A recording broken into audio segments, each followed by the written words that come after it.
dresses and loose cars. So. Oh my God. You know how many female friends you can get with the right car? It's not. I mean, you know, cause these are the same people who want to wear Louis and all these other things because they think that signifies something. It's the same. Let me tell you why I'm not going to mute her. Because some of you think that wearing Louis Vuitton makes you fashionable. Y'all fashions are horrible because the sun does not rise or set on healthy. Hurricane, why do you have to wag your finger? I can tell you why. Because just don't engage. We got another one coming. It's because I need people to have better taste. That's the problem. Well, if the taste you start wagging your finger, we having fun. I told y'all, have better taste because I won't wag my finger at all. Fingers are very long, like our city balls. That was a long finger, though. Remember that finger? That's a very long finger. What? Did they do that on SNL one time? Somebody made famous. Somebody put a It was in color. color. Okay. So his finger was like 9 inches long, and he stuffed his butt. And he stuffed. Why did he stop working? Like he should still be making stuff. No, Keenan Ivory Wayne. I don't know. I actually don't know. That's a good question. So are you okay with still renting yachts when you go to Miami or a beach? Oh yeah, of course. Yeah. You should always make it till you make it. Yeah, the boat thing is fine. Yeah, the boat thing is fine. But I remember I was in Atlanta one time and I was renting a car. I was at the Enterprise, and there were these 3 guys who rented a Corvette. And they put down like $900 for 3 days. I was like, what are y'all doing? It's like, I was like, okay, I gotta stop. Yeah, I'm a gold member, so I get whatever car I fucking feel like getting. But I don't rent cars in Atlanta. That's crazy. No, not if you live there. But that's what people do. How many points you got, Brooke? You don't worry about that. I can tell you how many points I got. You don't. I need to check, but whatever. Do we have another one coming? Do we have another one? It's working its way. It's like gas. Okay. All right. Let me know when you're coming.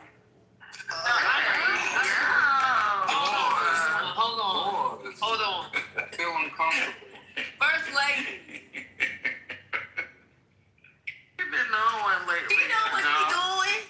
Yeah, she's not gonna respond because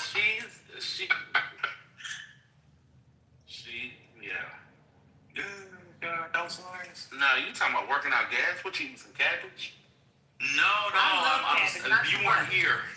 That's my sugar detox because I went cold turkey off sugar and it just led to horrible gas. Oh, I got a suggestion too, since y'all talking about cabbage.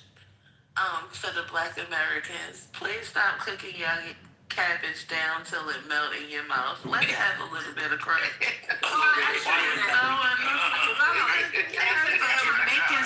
Jamaicans fix the best cabbage. I like Jamaican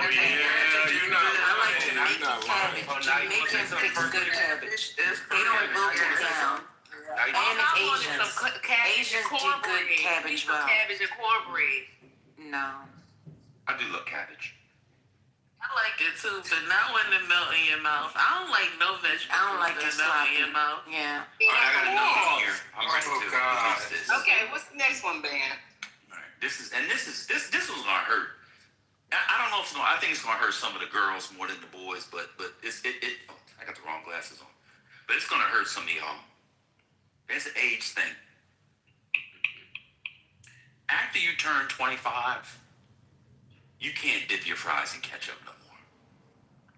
Black adults need to stop eating ketchup. Wait, what? No, sir.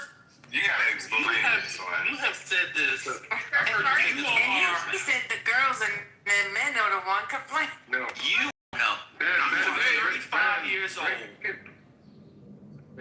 I am. You are 35 years old, and I smell Heinz on your breath.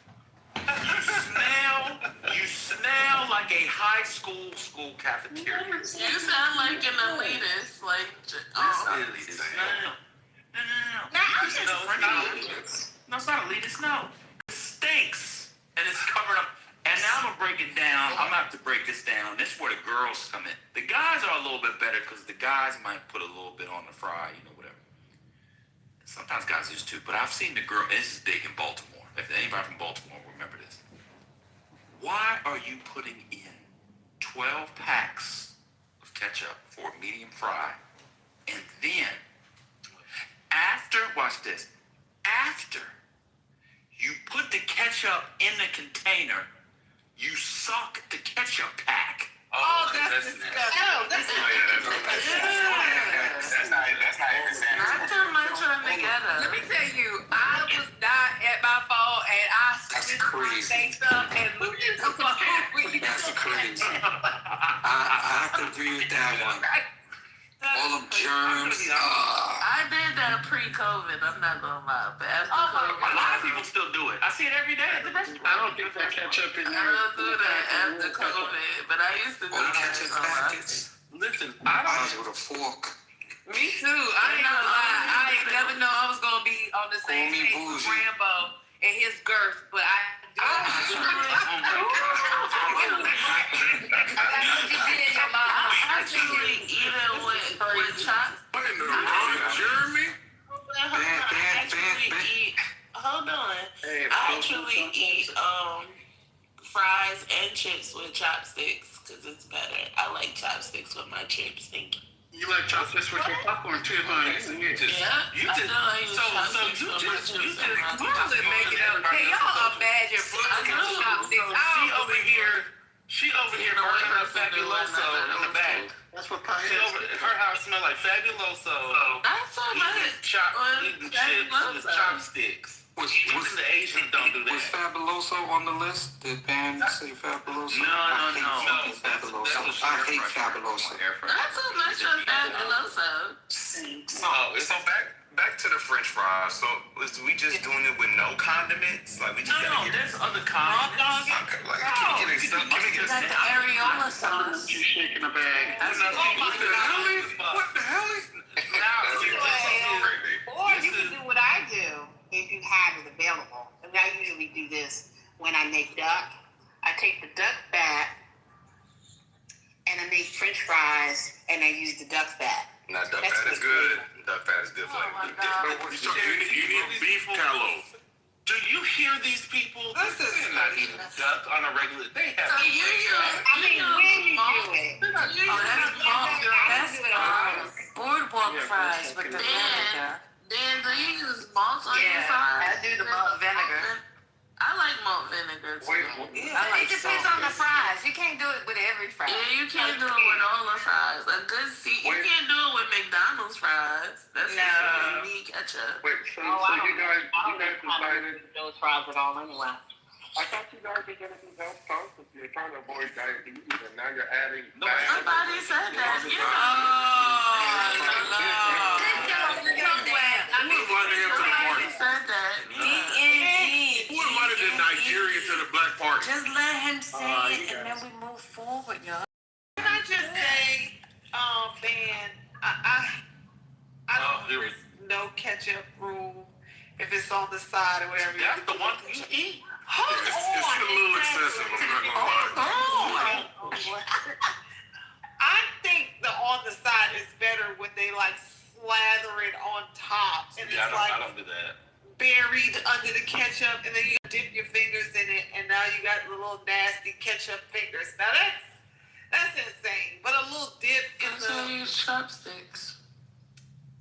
oh my No, god, so so you have it slathered under the ketchup. Of course she No, does. I think I was put supposed to my have ketchup. No, I put my ketchup on the side.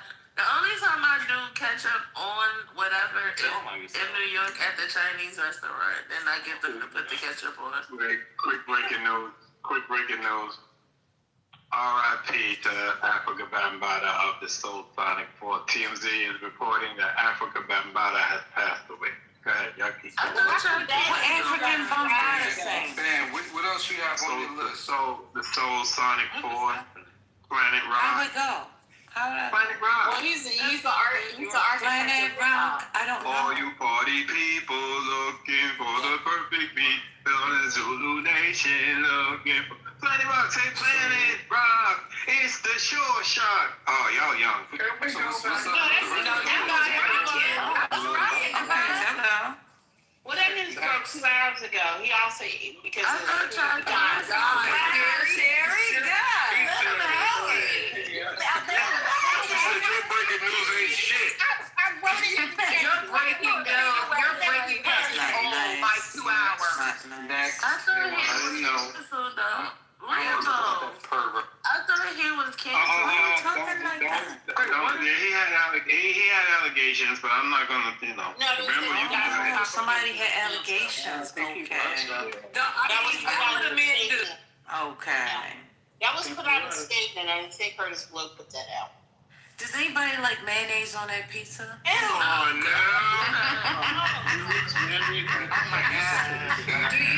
Can we eat the mayonnaise in the past? I like mayonnaise on my pizza. I don't believe it. We're talking about Your white side is showing, First Lady. I don't want to go to that church. Oh, that's nasty. Burnt. Ranch. She likes ranch. First lady, have you ever made your I like to dip it in ranch too. Oh, God. But I mean, if I don't have ranch, I like mayonnaise. Y'all don't like mayonnaise? I put some red hot on my pizza. I ain't gonna lie.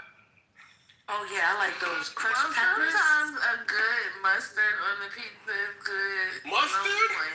No, that's actually really good. You never use mayonnaise as Mustard on your pizza? Put I mayonnaise don't put mayonnaise on my pizza. but Never ran out of mustard. anything. That's a hot dog. It's not a hamburger. Why would you put I mustard? know you like mayonnaise, Aleph. You like that white stuff. I like to mix the mayonnaise with Oh my God. New York slice is good. Doing too much. Y'all don't like tartar sauce? Yes. That's mayonnaise and relish. Is it really? I Are you eating it on a pizza, ma'am? I like it. No. What's going on? First Lady. First Lady eats broccoli salad. We can't compete with that. I mean, that's some other shit that don't nobody like. Wait. Somebody said they like Well, what's wrong with bacon on broccoli hot dogs. salad? It's disgusting. Huh? It's What's disgusting. wrong with broccoli salad? I'm having broccoli and salad. It's kind of like No. Nothing is wrong with broccoli and salad, but it's her preparation of broccoli salad. What do you do, First Lady, to your Nothing to broccoli? see here. Let's move on. Ben has another. Okay. Because I can see I want to hear about that broccoli salad. Okay.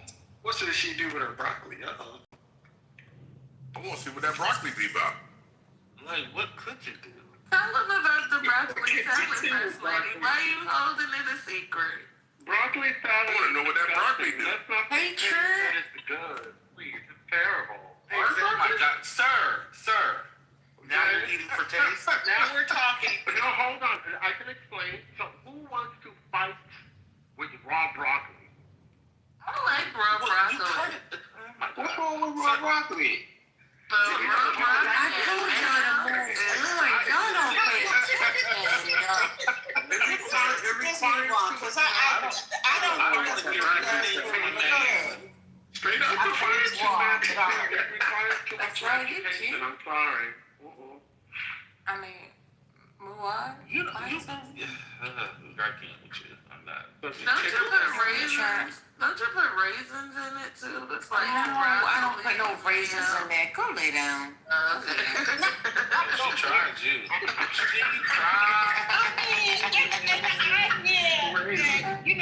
Y'all done ran Dan off.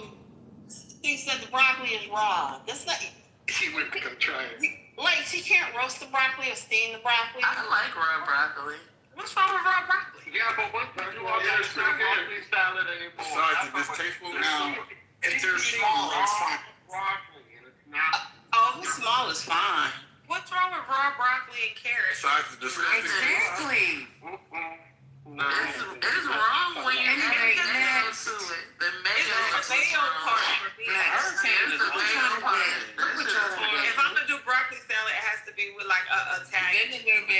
like a vinegar base, not a mayo base. Yeah. Ain't not Wait a minute. Who's John? Hey, John. I know Bobby is not talking. Who's John? Not too much, because I'm sure Bonnie eat good food. She Oh, from okay, Louisiana. Everybody eat good food. Yeah, they go. Y'all, Louisiana got good food. Y'all hate everybody else down there. She don't. You don't know. We know. Yeah, All the food in Louisiana is good. First, you know, Y'all this not house, eating that's good not to true. y'all. All It Christians in Louisiana is is. not good. It's good sometimes. Let's move on. We don't want to make it about Y'all Louisiana. gotta stop with your generalizations. Y'all doing too much. If you look at the best food in America is all coming from Louisiana. Y'all crazy as hell. Okay. All right, let her have it. It's okay. That's how I know your mac and cheese is not good. Okay. Are you a lie? You a I just lie. wanna 'Cause argue. Louisiana got the best food ever in life. Nuh-uh. Because I'm a boomer. You will not. Don't get How much you want back? Don't dare. She likes it. Yeah, collective block. I know you like the rooms. I know. I need a little recreation. First lady The best food in America is coming out of Louisiana. Y'all all Oh my God. Okay. All right. That ain't even the state that I'm from. And All I'm right. telling y'all. So wait a minute. Hold still. I don't even live there. I just Hostel. like it. Hold still. You don't know food, girl. That's why you're saying. Hold You still. don't Put your know. hands in the air. Put your hands in the air. Put your hands in the air. No. Like I know Come on. what the Lord done for me. Devon, do you have any breaking news for me? Do you have any? No, we don't got no more. What? Dan left. Oh, he left. Oh, okay. I wasn't looking at that. The Divine broke news. He got swatted down like the Kimber. Right. Oh, I didn't know the person. Did y'all have Okay, all right. If you don't have breaking news, Trent No, let me talk says about him real that quick. Let me talk Melania. about it. Well, who you Let gonna me talk talk about it. After you've been about it. No. They already broke the news. Why y'all doing Divine like that? Because we just heard about Bombada. I don't know that song. We ain't doing the bond like But that. I remember people used to say that African Bombada, but that was like a slang. That's New York shit. They just think because it's important to them, everybody else care. Oh, no, don't. We don't. Oh, this is another fight waiting to happen. Like it's not. Holy That Ghost. dude was straight up weird. Divine He's is straight up weird. I mean, to be fair, hey, That's an old I song. got a little break to from be, you. to be fair, he That's real. he was considered the architect of hip hop culture. Okay. So it doesn't necessarily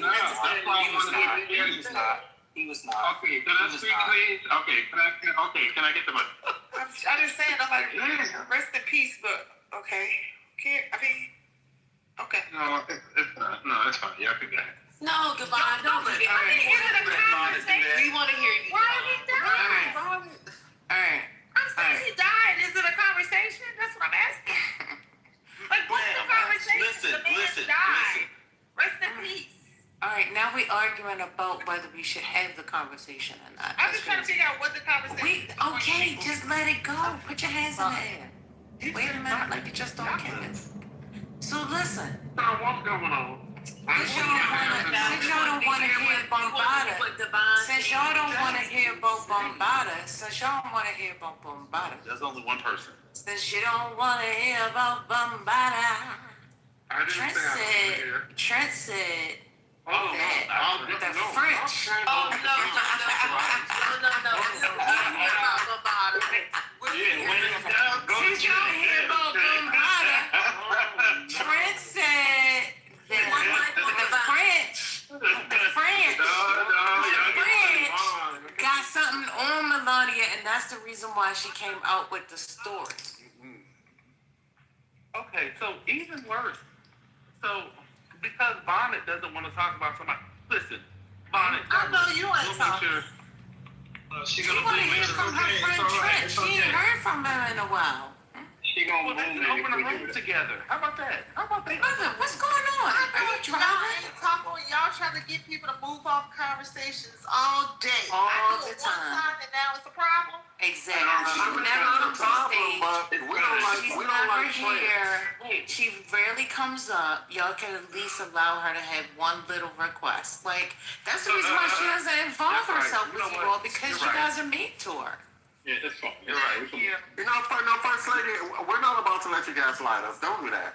You are mean to her. Not mean to her. Bonnie's Yes, my you friend. are. I'm not mean to her. But And especially, I had to issue a ceasefire against him, and then he broke it.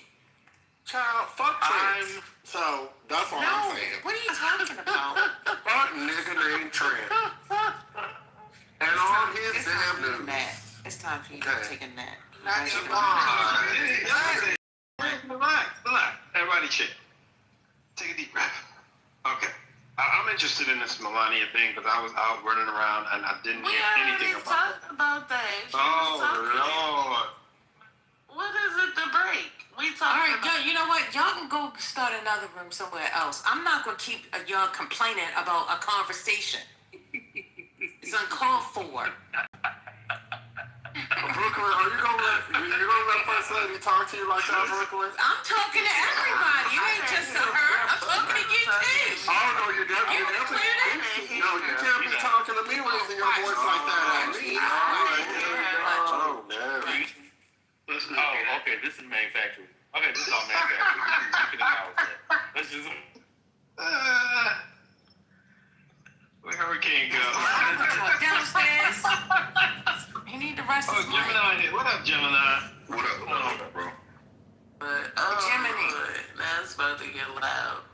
It's not about to get loud, man. I'm in the You know what? Y'all complaining a lot. What's going on today? What's going That's on? just all that I don't know.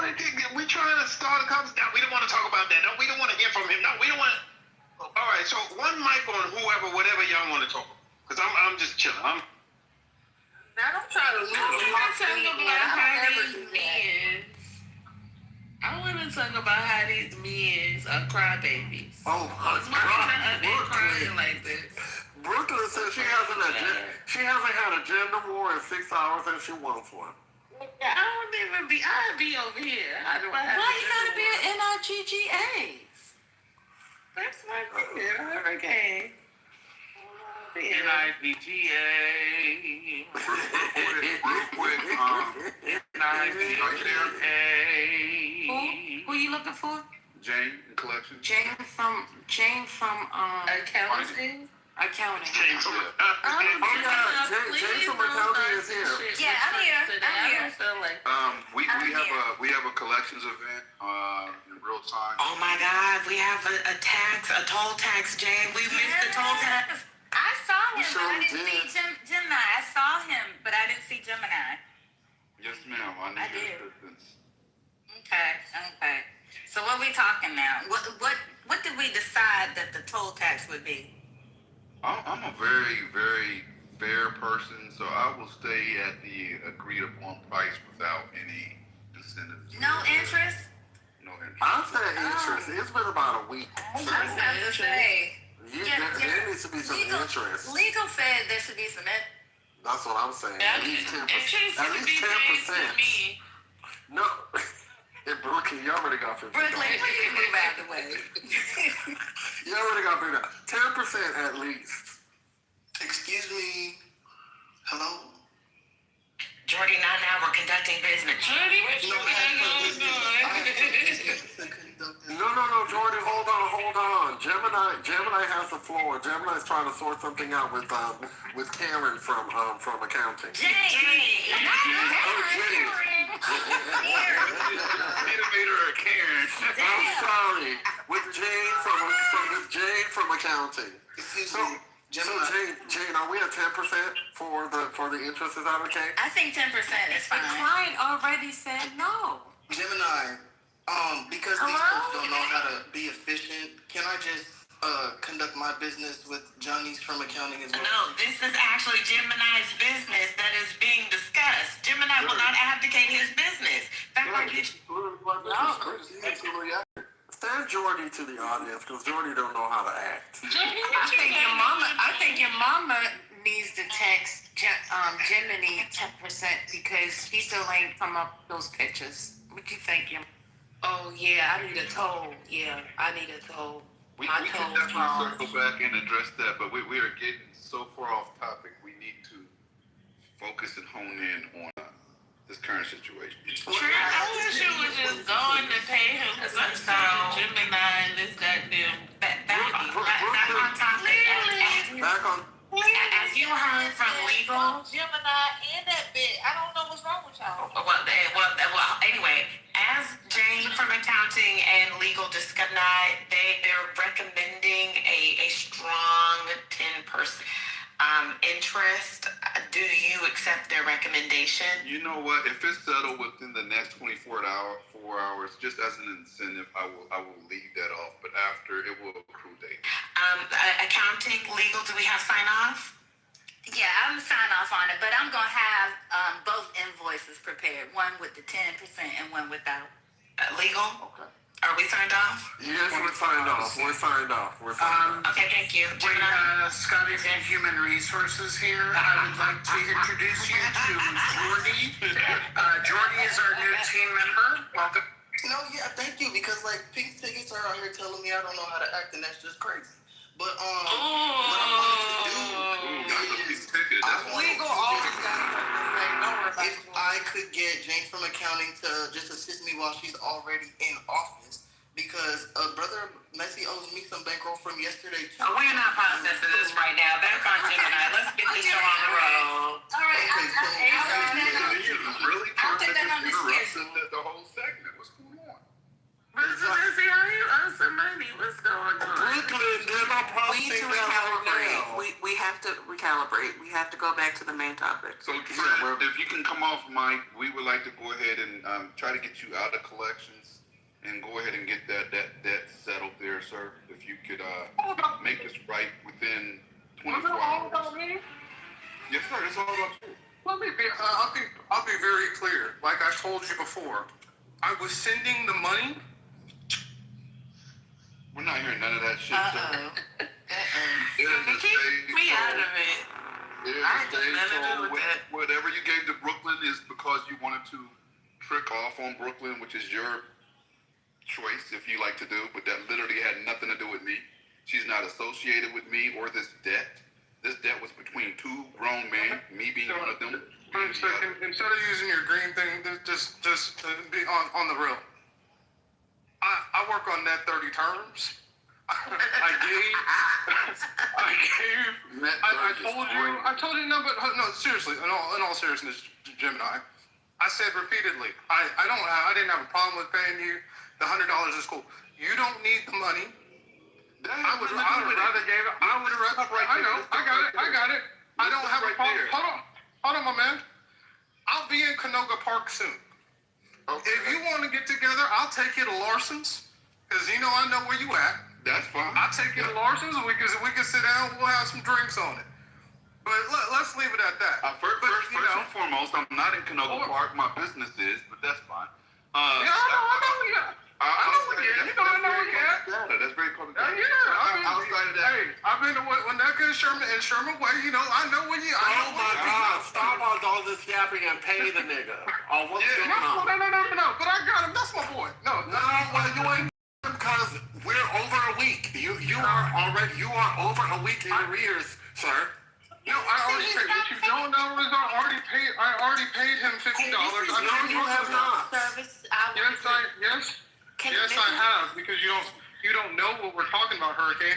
I paid him $50. I paid Brooklyn $50. That was the $100. Excuse me. But I have no problem. Join in the conversation. You donated to a black woman. Yeah. Yeah. Use I statements. Don't tell other people how they feel. Thank you. Yeah, I don't have a problem. Brooke can go to the Golden Corral or wherever she want to go. Get in there. Whatever she got to do. Yeah, but my man,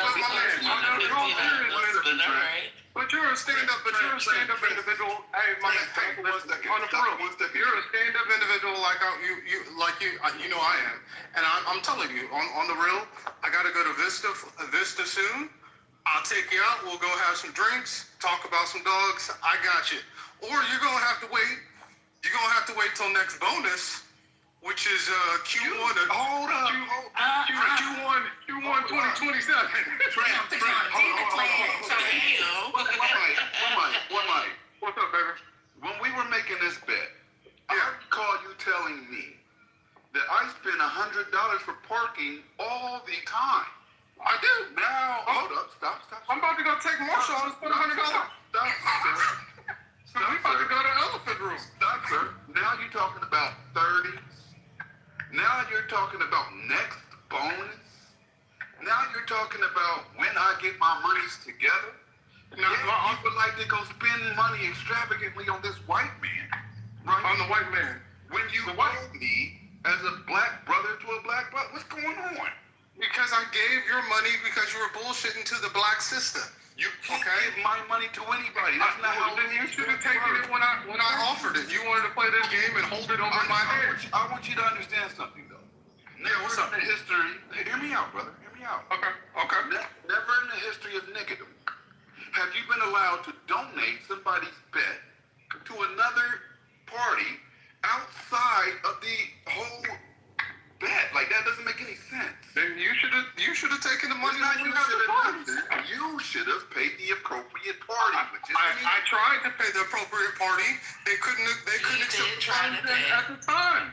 So I told you very clearly I was giving it to Brooklyn. Doing is all that matters. Trying don't mean nothing. Bro, you know you're a good person. I want to ask you this. When you were making a payment to Brooklyn, did she say she had any association? I just one time and not use my name on behalf? Yes, No, she didn't. But as a straight up dude, I'm being for real with you right now. I would rather you on this stage. You have many times said that you made $100,000 in the quarter. Hey, listen. I'm not in your pocket. Don't pocket watch me. I'm not in your pocket. Hold on. I'm not in your pocket. Hold on. Nothing to do with a bet. And when you I'll take it a step further. The last 4 weeks have been some of the most profitable 4 weeks of my life. That got nothing to do with it, though. I got it. He said he's not sending this. This is not a money thing. This is you made a bet, and you got to pay your bet. He's not doing it. So why Get out the car, Bonnet. I'm so confused. Get out the car. Gemini, no, sitting on the road. What are you going to do about the fact that he's not giving it to you? He said if you want to go out for drinks. Bonnet, are you his representative? I will be at this point. Because no, it's not needed. It's not needed. Well, you and Hurricane wasn't either, but you jumped in, so here I am. We got tapped in. Okay, well then I'm tapped in. Tap in, Trent. Thank you, Bonnet. Thank you, Trent. So, hey, Bonnet, check the back of your Instagram. Said he will not provide you. It's about the principle. It's not about who has and who has not. It's the principle. There have been many people on this app that made bets and didn't pay them, and it's fine. Like nobody cares. I mean, he did pay the bet. He paid out $100. He just gave. Hello, can I? Brooklyn 50. One second. When I make my bets, if I lose, well, that's you. I'm actually going to really pay the person I owe that amount. I don't make frivolous bets. Again, I attempted to multiple times. No, I'm not going to. You said you wanted to hold it over my head.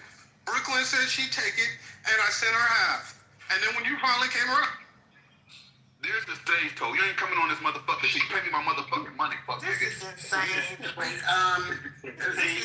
can I ask Brooklyn a question, please? Brooklyn, this is Spiritus from Customer Excellence Department. How would you rate this conversation? I rate it a 0 because why the fuck every time I see Trent and Gemini, they running this content over and over. I'm sick of it. You sick of it because you benefited. You sick of it because you got paid. And then, you got $50 a month. Wait, hold on. And another thing, I told you yesterday to make all of this go away, just send me the under 50 and everybody will be paid. Thank you. Go on mute. She needs to join Trent. You bet not. You motherfucking bet not, motherfucker. I'm telling you now. Because I ain't got nothing to do with this shit here. I'm a black woman. That's all I did was be a black woman. And I feel like y'all should just, you rich. Y'all all rich men. Y'all should give all y'all That has nothing to do with it. You don't mind your business, Johnny. This has nothing to do with That you. doesn't have anything to do with it, though. Let me finish. Wait a second. That's Jane from accounting and Hurricane from legal. What's going on? I feel like every time y'all, wait, hold on. I feel like every time y'all place these bets on Clubhouse, y'all need to donate the money to a black woman. I just happen to be one of them. Thank you. Who 100 did that bullshit? What's next? Trent. It would have to be Trent. Yeah, that's Trent. Well, Trent didn't pay that toll, so Trent is in the goo where he belongs. Pay that toll, nigga, if you want to come back up. Yep, I think that's fair. It's given y'all got picks and chooses because y'all got mods who didn't pay a bet and y'all don't care. So why are we doing this? You can't say I've never paid my. There's nobody I owe Thanks this for back. your review. You're welcome.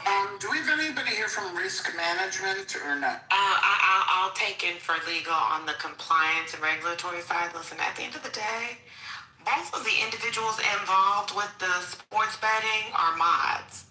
What they do or choose to do as mods in this space, it's above me now.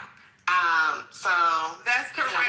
We can file a complaint about discrimination to whoever legal is. Discrimination. I mean, sure, but I think the other end of it was we had a very unregulated sports betting space here in PC. At first, me and Mel were going to head up the sports betting ring of PC. It's unregulated. So at this point in time, any losses that occur in the unregulated PC sports betting ring, the PC couch sheet for all intents and purposes, the PC poly market, that's just the, you got to pay to play. That's just, you win some, you lose some. That's on you.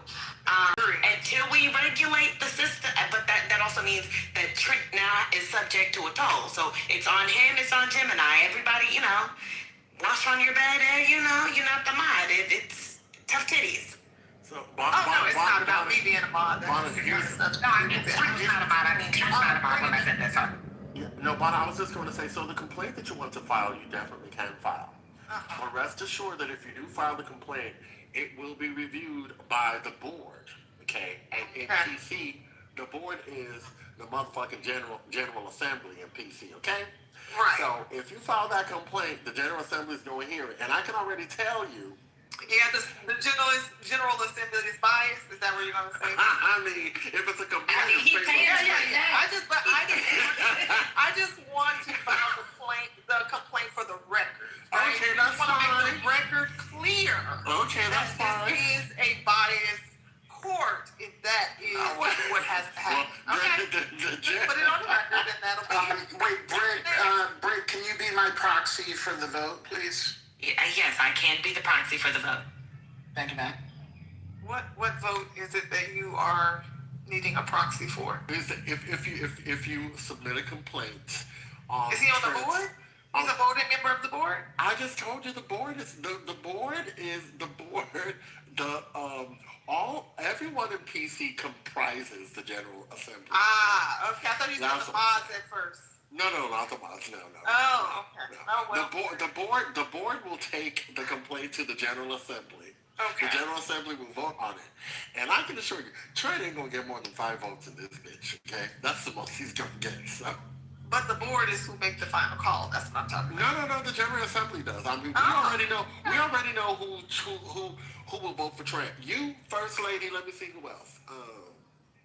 And maybe 2 other raggedy people in the group.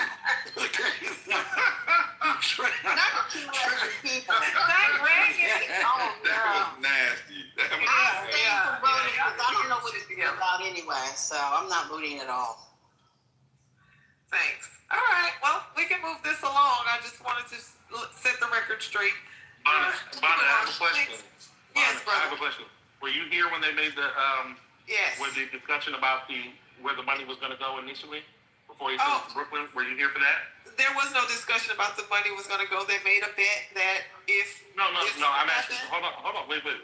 Were you there when Trent told Gemini that he was going to get the money to Brooklyn? And no, that's what I said. Were you there when they crucified my Lord? Wait, brother. If you're gonna rewind the tape, you must rewind the tape. Originally, it was supposed to come to me. I said no. And I feel as though other people should take some responsibility, because why give that information out if you know it don't really belong to you? I'm just saying. That's a fact. I was just asking because someone who was defending Trump so hard. But I'm not defending Trump. You're missing the point of defending. You're not? Yeah, I literally said the man said he's not going to pay you. So now, where do we go from here? That's my point. The goal is where he goes from here. But this is the thing, though, right? I think y'all are overlooking what First Lady is saying. Sonny, I don't know how to let the shit go. I'm trying to get them I'm to sorry. let it go. Let me correct myself. You didn't defend him, but you inserted yourself into a conversation that you weren't here for initially. Okay. No, I am inserting myself in a conversation that was happening on the stage right now that we're all being subject to. Is this back about a paid bet? And so the conclusion is he's paying the bet. What are we doing? That's what I inserted myself into. We're all subject to that. Right, but you're still not understanding. He overall paid $100. Correct.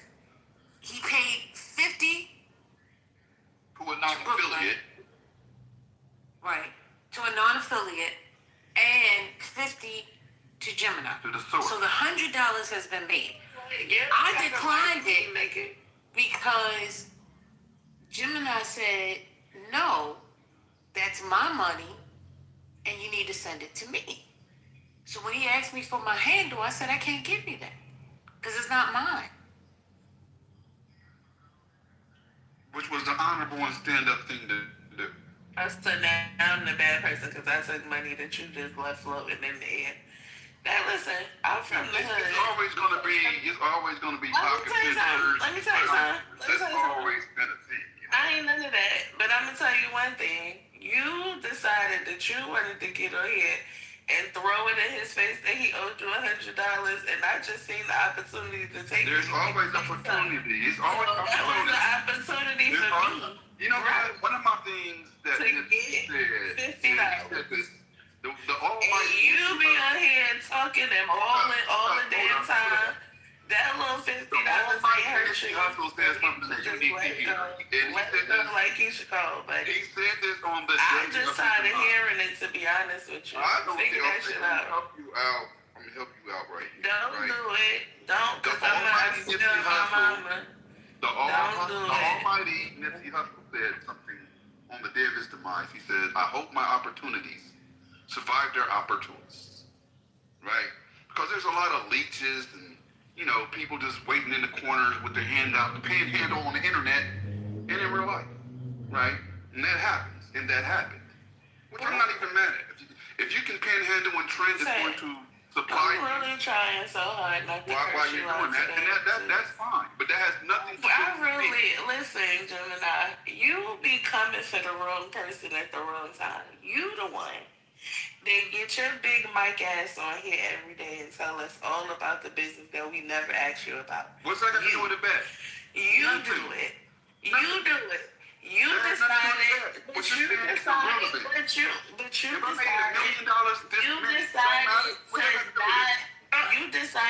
to not for weeks. He was trying to give you the money. You said for 2 days. You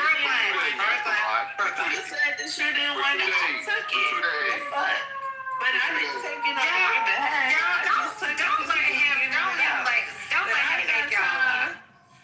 Don't let him make y'all argue. That's stupid. Don't do that. That's true. I don't know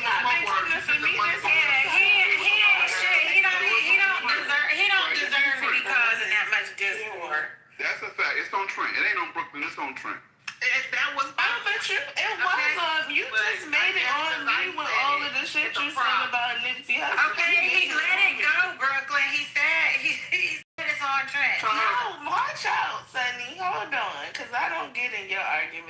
open minds. You made it about me when you said all of the things that you said about I said opportunities divides the opportunity. Wait, you tried to call me a panhandler, and that's not what the fuck I am, right?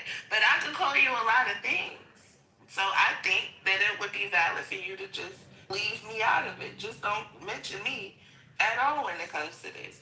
And the next time you want to bring up, I don't need to be mentioned. I don't need to be mentioned. I don't need. You should just eat it if it come to me. But the next time you decide that you want your money, hit them in the back channel. I don't think the rest of the audience want to hear about owing you $50. I do. I want to hear every single penny that nigga owes. That nigga needs to pay what he owes before he goes back on stage. Exactly. I'm with Sonny on this one. Trent needs to pay his debt. Own beef with Trent. I ain't Fuck got Trent. If Trent wants to get on the stage, his ass needs to pay his debt. You can't just send the $50 to Gemini. Oh, because I ain't collected on Gemini's bags. I just took the money because it was out there to be taken. She know that's shady. She know that's why she cackled after that shit. I mean, I can't hate on Brooklyn for that. Which is why I'm mad at Brooklyn. Personally, I wouldn't have took the money from somebody. He said, I'm gonna give it to a person, a black woman. And I said, well, I'm a black woman. First lady that won, I said, well, you can send it to me. And he sent it. So what the fuck was I supposed to do? Be like, no? I don't know. Yes, that's what you should have done. You asked the question.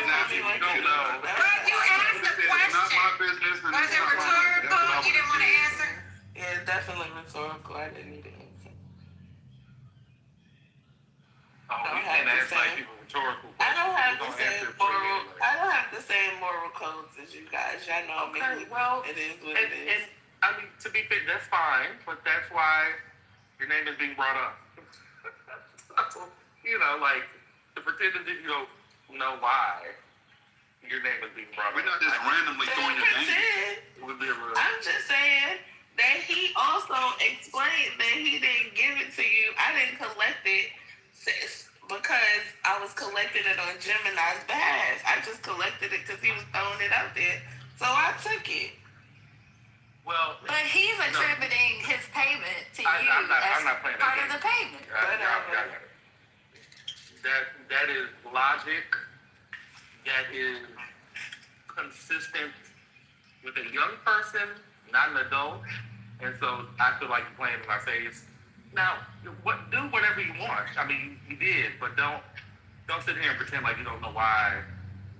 Like, why somebody might be frustrated. You and Gemini always beef with each other, right? For you to take his money, for you to take that money, and then, like, yeah, I could just, you might as well just stop talking at this point. To continue to, like, why is my name being brought up? Well, y'all might as well just stop talking at this point when it comes to me, because it's not coming back. Well, so you y'all can just argue about it. Why asking for it back? But don't explain when your name came up. Listen, if I gotta sit in here and listen to y'all talk back and forth, then I'm going to conclude actually just left for a few minutes, and I came back, and it was Brooklyn. They're still talking about it. I already hired Hurricane. I already sent him money. We wouldn't have been talking about it. Trent's not even here. Trent's not even here, so what are we arguing about? Yeah.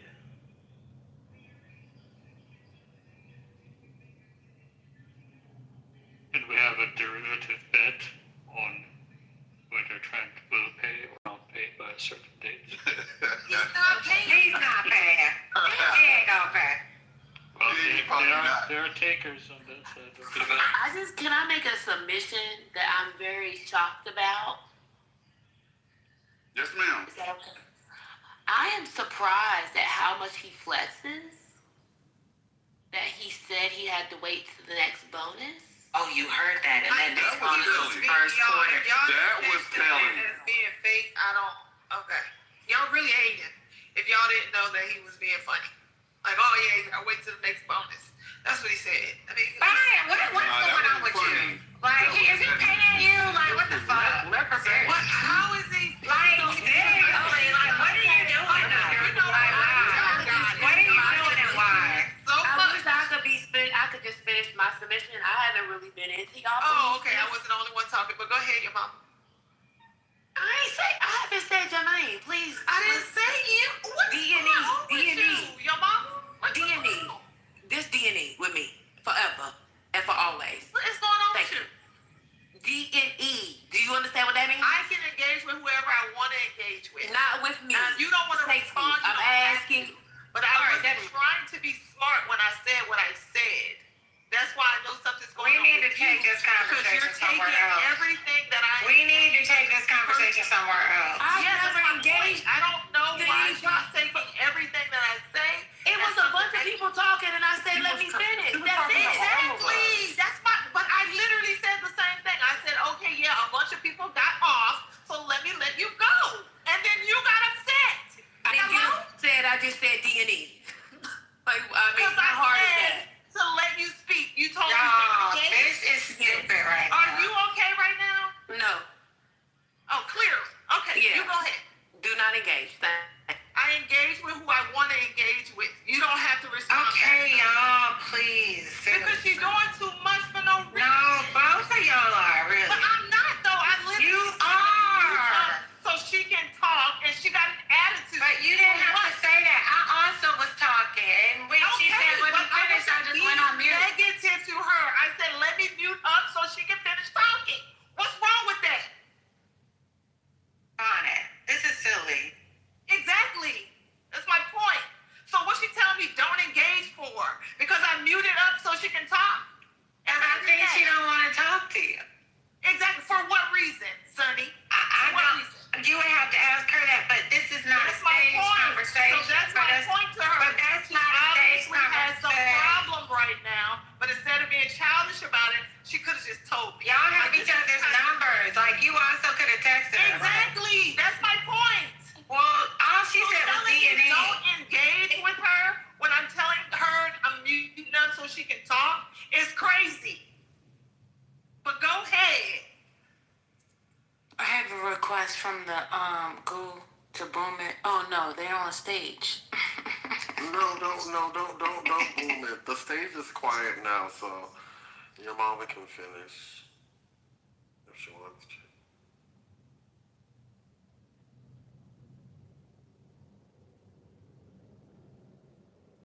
Okay, since you don't want to say anything, let me say this. Y'all not about to sit up here when I say something about Trent is act like because I disagree with you when it comes to him and what he's saying or what he's doing that I want to suck his dick or something. That's absolutely disgusting. And y'all act like somebody can't like somebody you don't like. Y'all can move the fuck around with it. If I agree with something, I agree with something. I don't care who the fuck it came from and if you like them or don't like them. You don't have to agree with me. I don't give a fuck. I don't know y'all. This is the app. We on here to talk. If you don't want to talk to me, you don't have to. I don't give a fuck, for real. But if I agree with something and it's coming from somebody you don't like, I agree with them. I don't care. I wasn't saying anybody said that. I said I was just making a statement to clear the air. Because when I said I agreed with, I thought that what Trent was saying was being funny. Everybody jumped off the fucking mic to yell at me. So that's where that came from. I'm gonna be honest, right? And they asserted yesterday that I wanted to jump Trent's bones because I like him as a person. Like, Because they're so now I need to childish. fuck him. Now I need to fuck him because I like him as a person, or I want to fuck him because I like him as a person. That's insane. But it's been alleged countless times, and I'm sick of it. You don't like him? Fine, don't like him. Okay, I got it. They gave you space to say whatever you repeat yourself. On here, Sonny. I barely talk on here, but they got on my nerves with this shit, and so I'm saying what the fuck I want to say. Now, anytime I agree with somebody, I don't care. I'm gonna do it. I barely talk. Peace, Bonet. But I said what I said. Stop saying because I agree with Trent or because I like Trent as a person, I want to fuck him. Maybe y'all do, and that's why y'all trying to pawn it off on me. But it's I'm okay. thinking of it. It's okay. It's okay. This part of it, I'm lost. I have nothing to do with this portion. But I will say this, right? I actually like Trent as a person. I think he cool as a person. But as a man with integrity, when you make a bet with another man, you pay that man your fucking bet, right? This ain't about like or dislike. It's about right or wrong, right? It's about some form of integrity. If I lost to him, I promise on my daughter, on the Bible, on my dead brother, he gonna get the money. He gonna get every penny that I owe him, because that's how I rock. There's nobody on this app that can say I owe him 1 penny, not a fucking drop. If I lose a bet, you got it. And if I owe you, or if you owe me, I expect it, because that's what I'm gonna get, right? This I gave money to somebody else shit is weirdo shit. Like, I've never heard of that in my fucking life, right? When you make a bet with somebody, that's who you pay. You don't give it to some random ass person that's not connected to the bet at all. Whether he's making a joke about his next pay, I don't even care about none of that. And it's not even about the money. It's about just keeping your fucking word, doing what you said you was going to do. If I really want the money, I would have hit him the same day, gave him my information the same day. I wasn't worried about that. Like, but now at this point, I do give a fuck about it. Because now you're playing with me. Now you're playing in my motherfucking face, bro. Like, you owe it, pay it up. You want to get some random money to Brooklyn, that's cool. You gave her random ass money. Got nothing to do with me. That's between y'all two. Because I didn't authorize or associate with that on any level. Pay what you owe. Okay, I don't disagree with that, and I understand your thoughts on that. That was never my point. My point is the people who were jumping in agreement with you, but don't apply it to other people that has done the same thing, and yet they're treating Trent like he's the scum of the earth. Like, people on Clubhouse don't pay bets all the time. Like, it's like, and it's like constantly a thing now. Oh, Trent didn't pay a bet. Trent didn't pay a bet. He's not a man. He's not a man. But y'all see other people who didn't pay a bet for whatever reason. So now that is why I had something to say. People were jumping in, being funny, playing legal and all these things. And I thought it was funny, and I joined in too. But for whatever reason, because I'm paying legal for Trent, it's a problem. That's when it became a problem. Because Trent had representation on here. That's crazy to me. It was all a joke until it was somebody joking on Trent's behalf. But y'all got it. Y'all can do it. Whatever y'all want to do. Have your principles and apply them selectively if you want to. It's fine.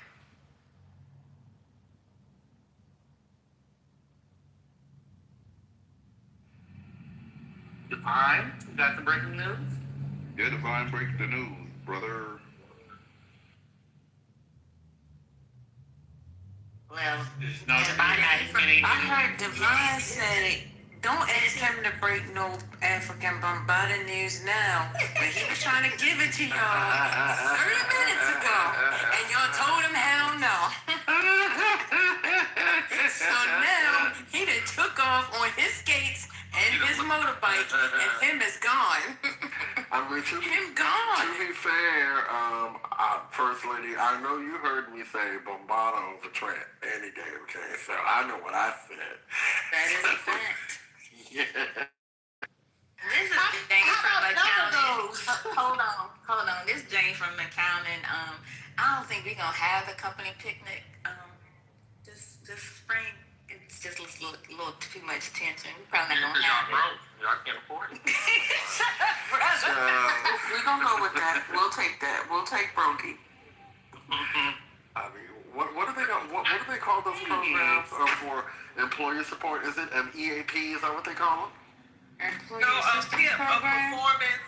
No, the EAP is an employee assistance program. Yeah. So we don't have enough money to even afford a good employee assistance program, child. So all that tension that you're talking about, Jane, I think we're just gonna have it out. But I think if we have the cookout, Jane,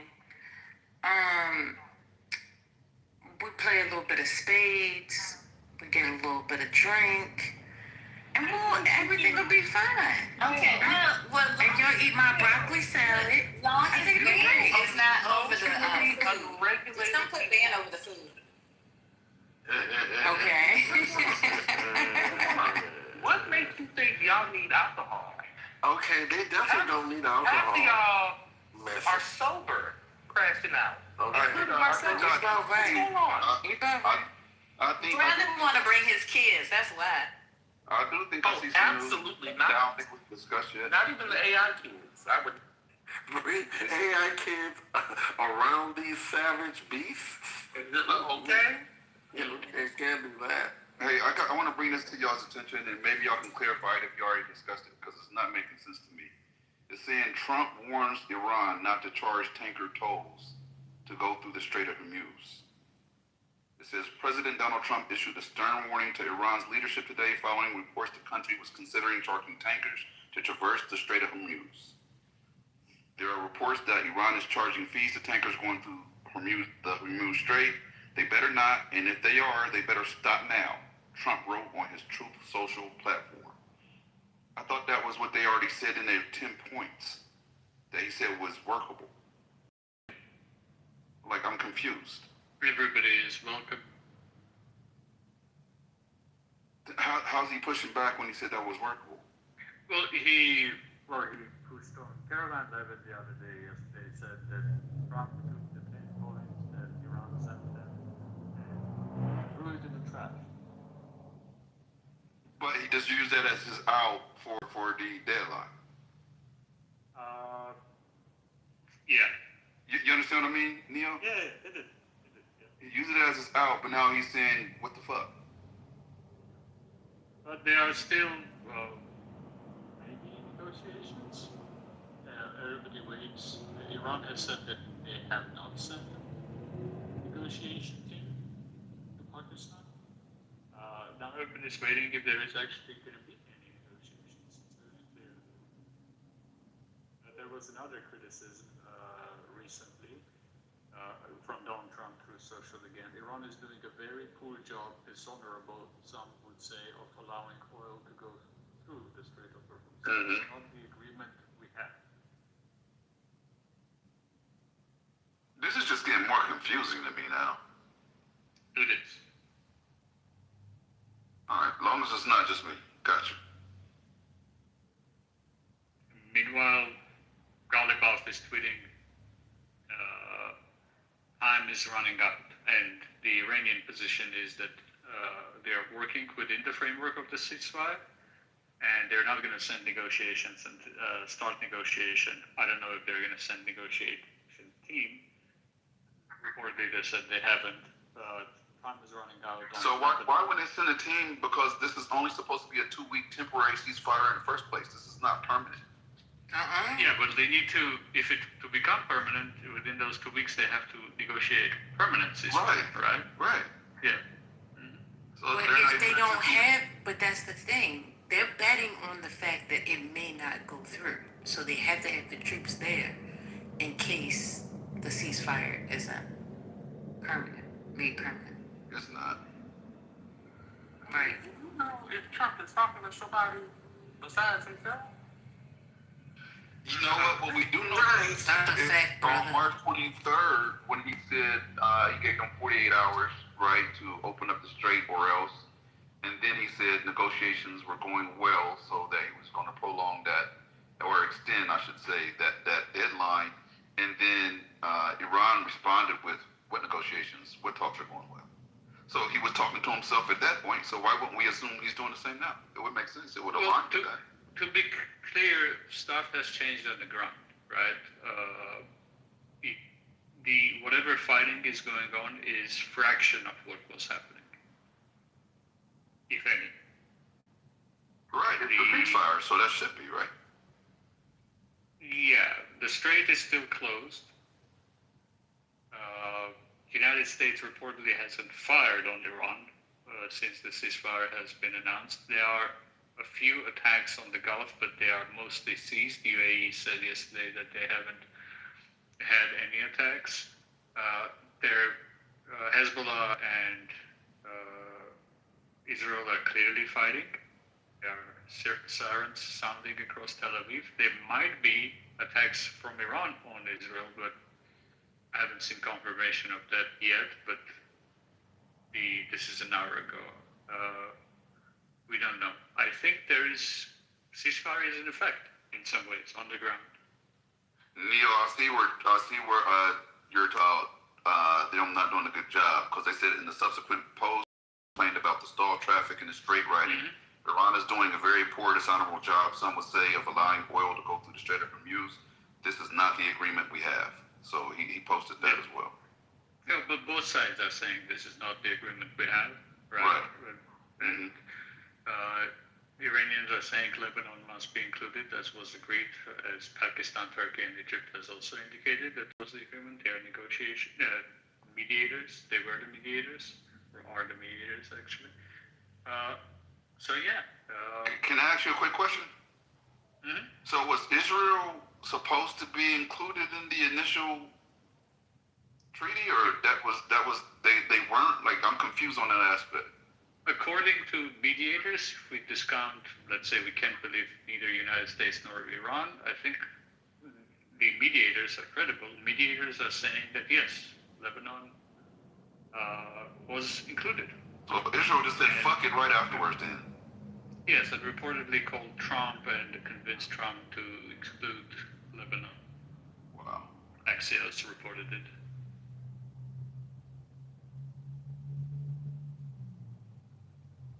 Trump and got us into some. Man, this is a crazy situation. Bull crap. Bullshit. Well, I tried to be nice.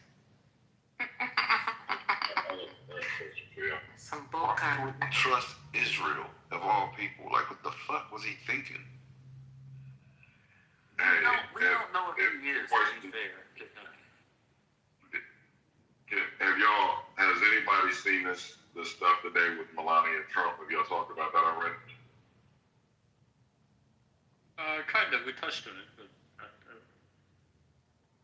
So have you seen? So Donald Trump had a Truth social post that was, I don't know if it was typed out, probably like maybe 2 or 3 paragraphs where he just like he had a rant, basically going into Alex Jones, Megyn Kelly. Like it's unhinged, but with her coming out and saying that today, have y'all talked about the possibility? And Iran has been floating like they have information or been like floating things on the file. Do you think that something's coming with what she did today? I mean, I don't know. That would be weird. I don't know. Well, Trent wrote in the chat that it was coming from France. So, I don't know. So he did say something to that point. Donald Trump mentioned Macron's wife saying that she looks better than Candace Owens in that post also. He was just going in. But apparently the White House staff didn't know that Melania was going to do that. It's a whole thing. But she called a press conference. It's like she's trying to get in front of something. So we live in crazy times. So again, we got all the stuff going on here in Iran and with the Strait, but this just dropped today. So I was wondering if y'all just delved into it, but that was it. Yeah, I mean, maybe something is coming, but do we really believe that unless it's really some type of a bombshell? I may regret saying this given how crazy the politics is, but does anybody care at this point? Like politically, I mean, obviously people care, but politically, how is it going to hurt Trump? You know what? I actually agree with that, especially with the war. I don't know if it speeds, maybe gets more people to try to go for impeachment if this stuff comes out, because he was on the island up to like 40 times when he claimed that he never went to the island or whatever lie he told. But no, to your point, yeah. I don't know if it affects him much. I just think maybe Republicans are like forced, or maybe like there's more light on the Republicans to get on board with the impeachment process, maybe.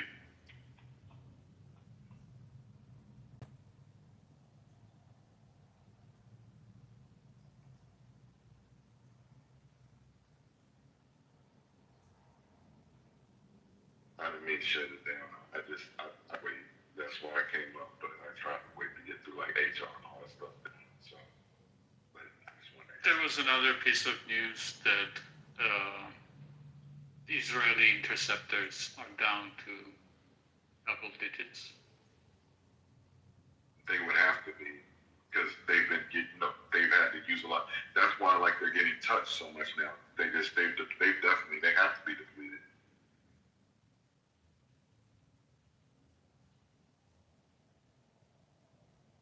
This is according to Wait, who's depleted? the interceptors that Israel uses to strike the ballistic missiles fired by Iran are down to double digits, and this is sourced on Dropside News to a Trump administration source with the knowledge of situation. So this is not somebody that counted up. This is from inside Trump administration.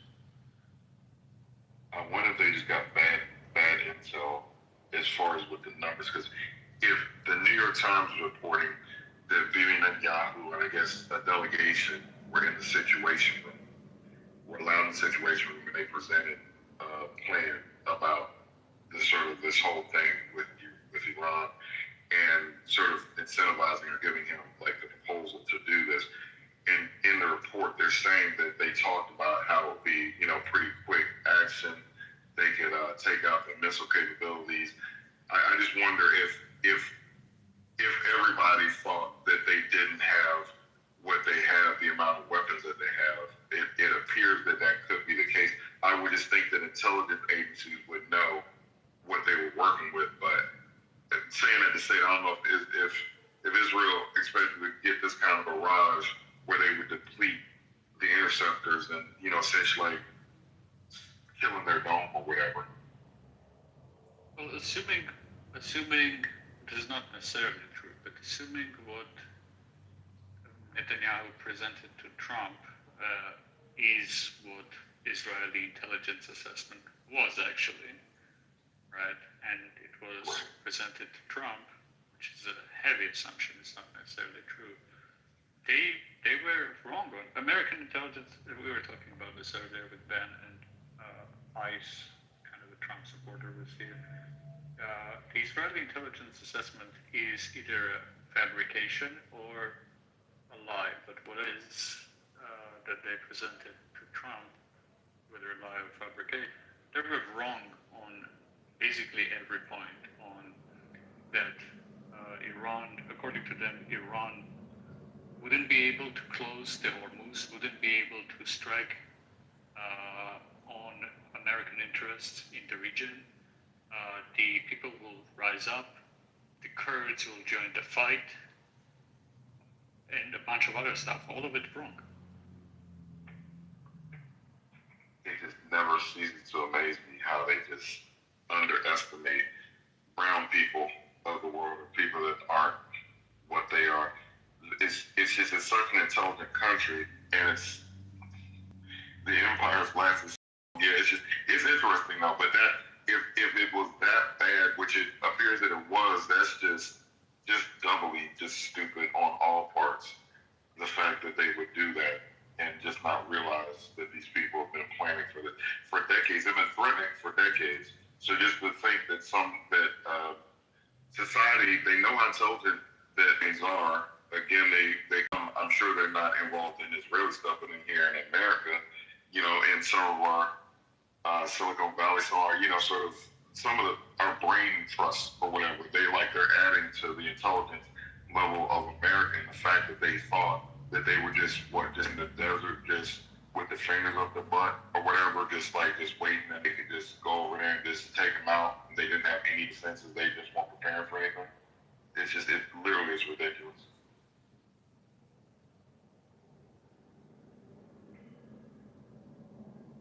Yeah, I think the other day, Mariam Mizarkani,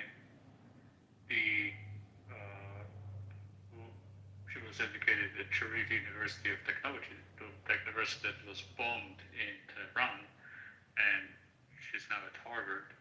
She was Iranian. She was, I think, first woman honored with the Fields Medal in mathematics. This is too early for us, Neo. Continue, please. Sorry? It's too nerdy. We don't know what is the first medal. Continue, please. Fields Medal. Okay. But that's another thing too. Even with our country versus there's the equality or the inequality that women and minorities have over here. And I'm not trying to be careful because I understand that there are elements of what they do that aren't great, but women in their country, as far as educational standpoint, from what I understand, they seem to be doing better, or there's more opportunity there in some areas, and I know there aren't in others. But it's just, I don't know, it's just there's a dichotomy with the way that it is for them over there. But overall, just understanding that how literate their population is as opposed to the U.S. population is just something I just can't believe. I guess that I can't believe this administration, because no administrations before this were trying to make this happen. But I just thought that Mossad was supposed to be like one of the best intelligence agencies in the world, and the fact that they didn't know or didn't game this out that this was going to happen is just crazy. Unless it's just like what the whole thing is, that just Netanyahu wants the world to go to shit, basically. So he understood what he had just pushed in anyway. Well, to be fair, from Israel's perspective, this is a win. So damn the rest of the world, right? Right. I don't How do see. you mean it's a win?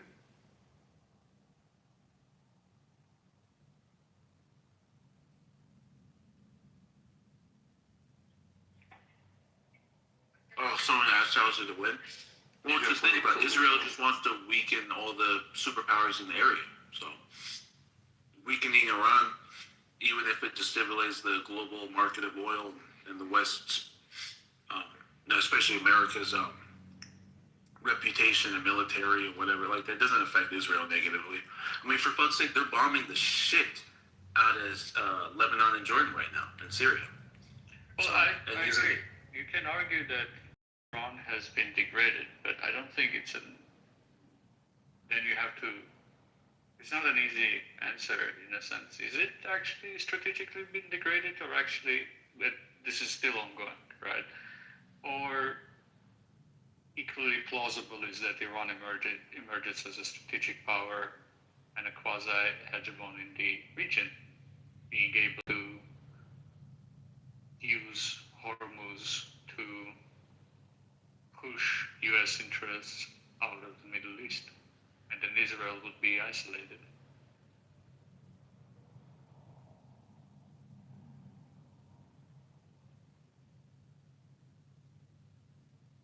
That's fair. Yeah, I hear what you're saying.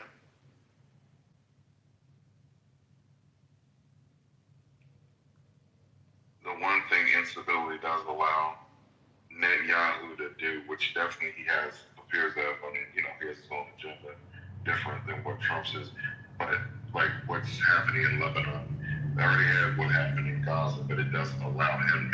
It unties his hands. The whole thing, it was heartbreaking. I don't know if anybody saw the video with the daughter and the father, the 13-year-old that had her camera. She had a filter on, but they were showing when they did that 100 bombs in 10-minute situation, and they were running trying to get to shelter. It's just the brutality of what they're doing, and the freedom of movement that he has, that he's using, based off of sort of piggybacking off of what's going on in Iran, and just sort of eyes over here, and he's just using it to just do what he's doing. It's just it's crazy. Yeah, there are latest numbers of 303 dead in Lebanon, just from that strikes. It's just crazy. And then as far as for the American aspect, there's a whistleblower. I saw that I don't know if anybody saw this. I literally just saw this today, but he was on CBS News, so it probably didn't just air today. But he was talking about, Pete had mentioned that they had basically touched one of our bases. He was saying that they were on alert, that they were sort of on a target list. And so instead of keeping them safe or keeping them in a fortified location, the guy's saying that they moved closer to the front and that their location wasn't fortified. They had no anti-drone weaponry, and they were just there. And they talked about that they got hit. And he was describing like people's like guts open and just people trying to band themselves up. This strike that Hex had talked about, it might have been almost a couple weeks ago when he mentioned it, but it's just it's just there with this. Like I think I saw like scriptures with just a blunder, but it's just the loss of life is just crazy over something that literally didn't have to happen. The strait was running just fine. There was a deal on the table. All the stuff that was just going, and it's just like, you know, the region was stable. So, and now we're here, and I don't know that there's any way, if we stop with the ceasefires, all that stuff, it's not going back to a stable state. You know, I don't know how it can go back to a stable state.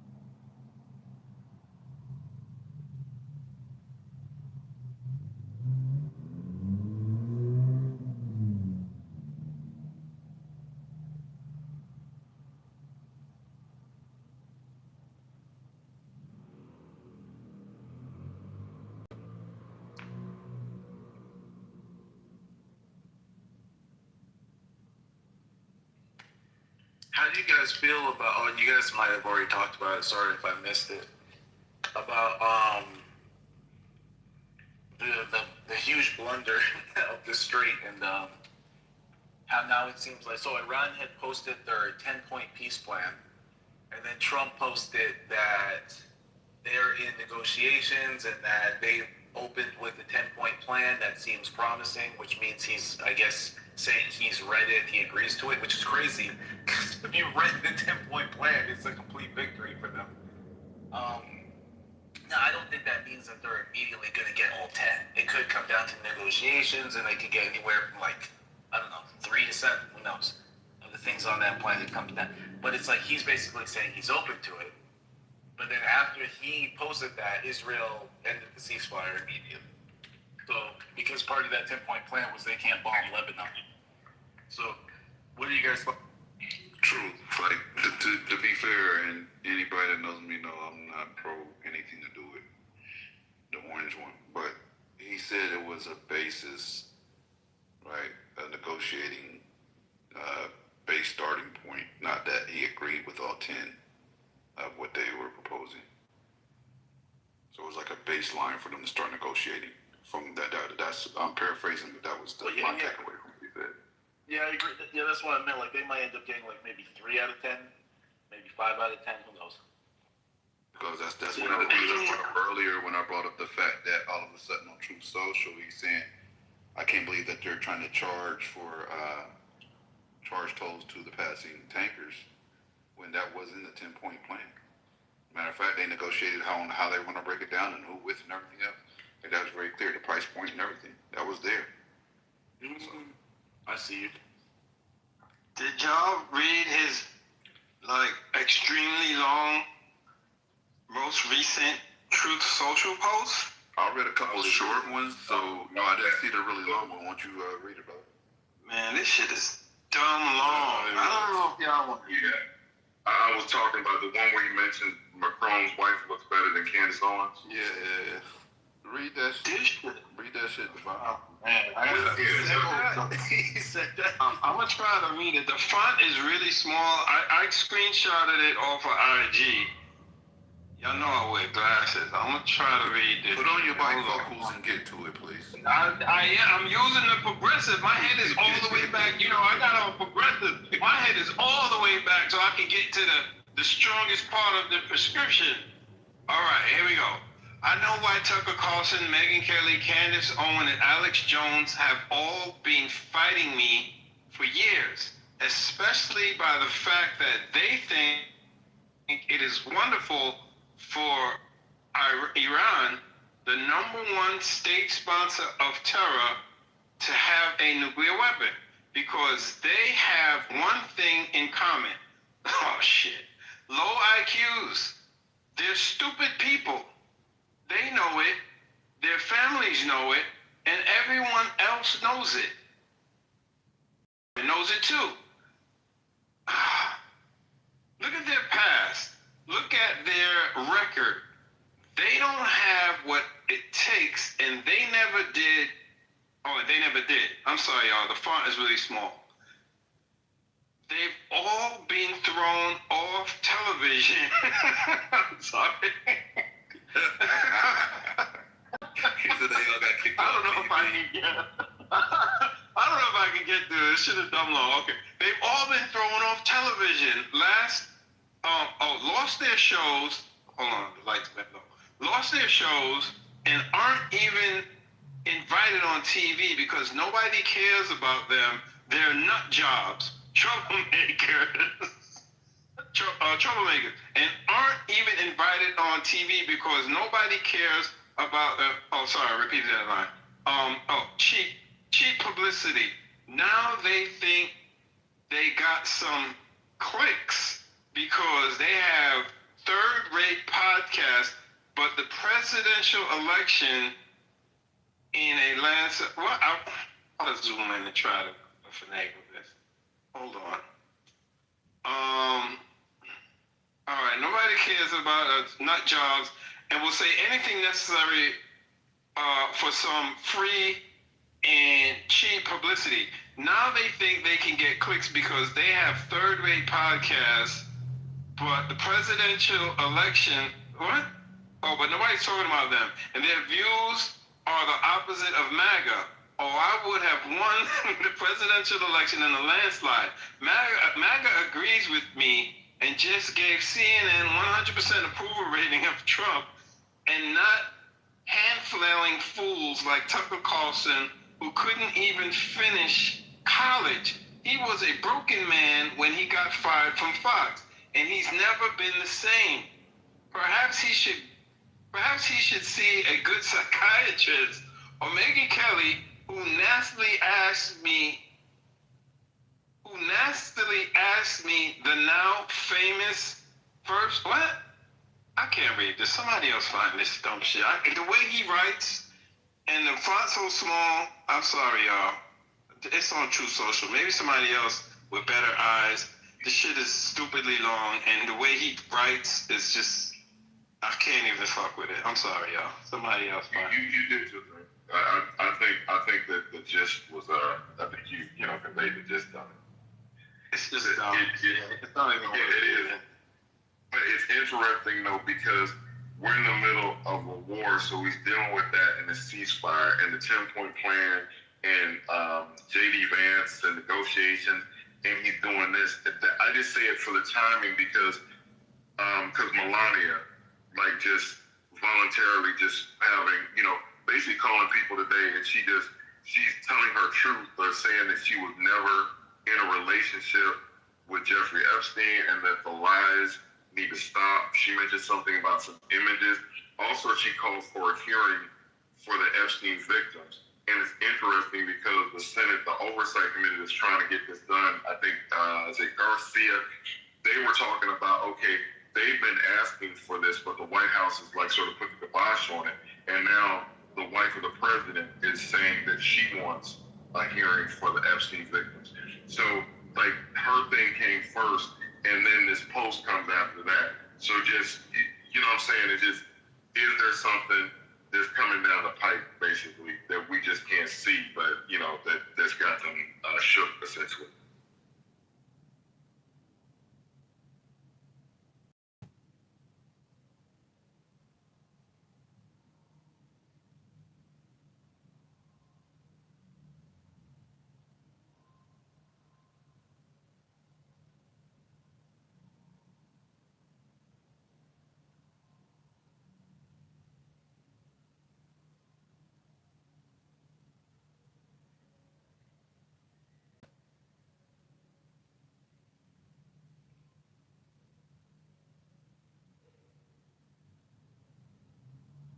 Okay.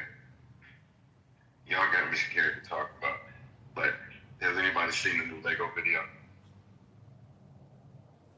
Is it music or is it, what is it? Describe. So the one I saw one today where it's like it says our government's being run by pedophiles and it has Trump chasing little girls. Yeah. It's like it's the orange pig or something like it was awesome. Yeah, it's constantly the orange pig. Yeah. Yeah.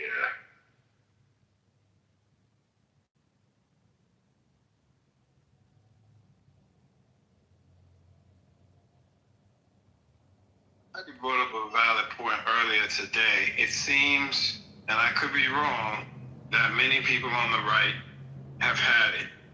People who are actual elected officials. What are they waiting for? This is it. They're gonna just sit on their hands. Fuck it, he can do whatever he wants. Just let him go.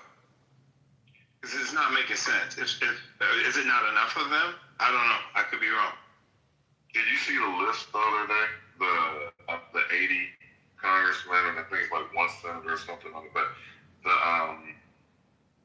and I don't think Hakeem Jeffries and I think Chuck Schumer were like missing from the list.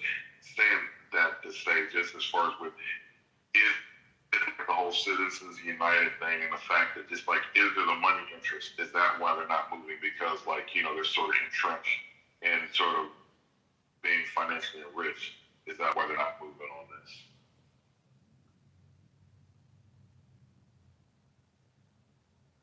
Talking about elected officials that I'm sure, what are they scared? Like Michael said, it's not enough. I heard about what you were talking about, Mike, hints of invoking the 25th, but those are mostly Dems. What are Republicans waiting for? Well, the 25th is a non-starter, but they can impeach him now.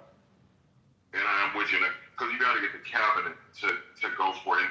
He doesn't have like a team of rivals. He has like basically a team of sycophants. So there's no way that they're going to get, you know, saying 2/3 of his cabinet to 25th. They'll still need 2/3 of the Senate to remove him on the impeachment. So, I don't know. It's not all financial interest for all this stuff, which is why people aren't, you know, getting on this list that doesn't actually fucking matter right now because they don't have the votes. Yeah, that's true. I just thought it was just like from a historical standpoint. I don't know how much people care about that stuff, but it just seems like now's like a time you sort of at least want to have your name on that side of history. I thought it was a good, just because I know it, even though it can't get anything done, but it's just at least you're like showing something. But we're in a crazy time. But the thing with, it does feel like things are starting to close in with the thing about the destruction or killing an entire civilization. And this thing with Melania today, it's just, there's a lot of stuff that's going in an opposite way from him. It doesn't feel like he's winning at this point, where before it felt like a lot of stuff he was doing, he was like the dance between raindrops. It felt like he's sort of getting wet now.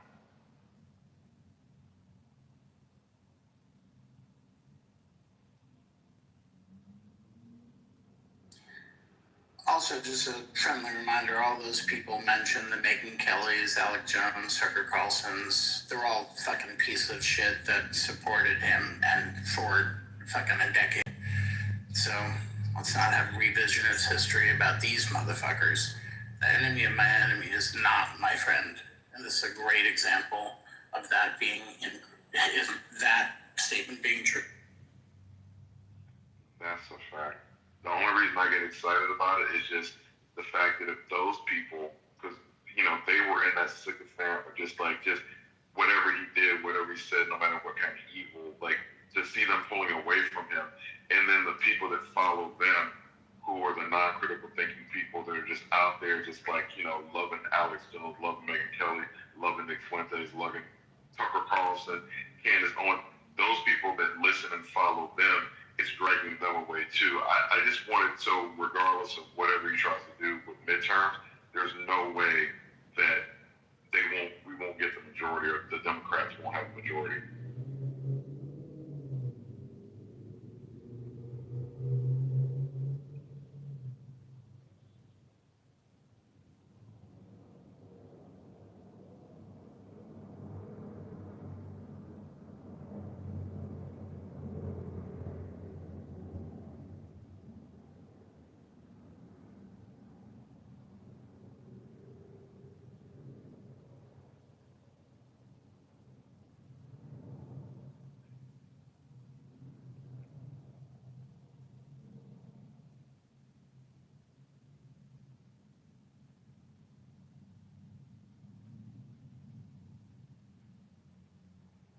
Where's the content? You're soaking in it. That shit is dry. I need, yeah, y'all need to give me something.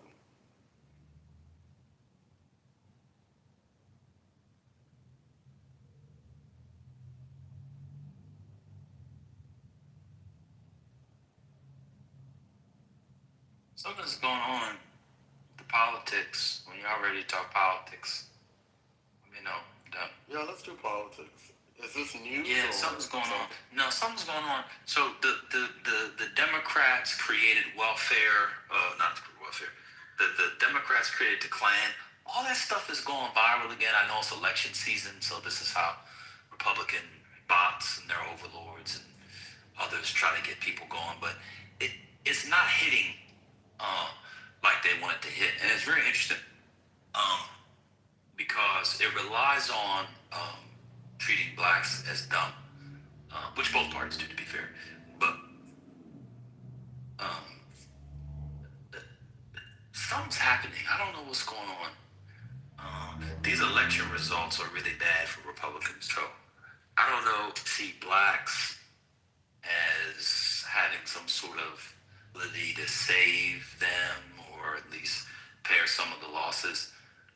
But they seem to be, I'm not on Spanish language, so maybe it's there too. But they seem to be not interested in Hispanics. Remember all the gains that Trump made in 24 with the Hispanics? They seem to have just conceded they're not going to maintain those at any of the level. So I guess they're trying to get the blacks not hitting.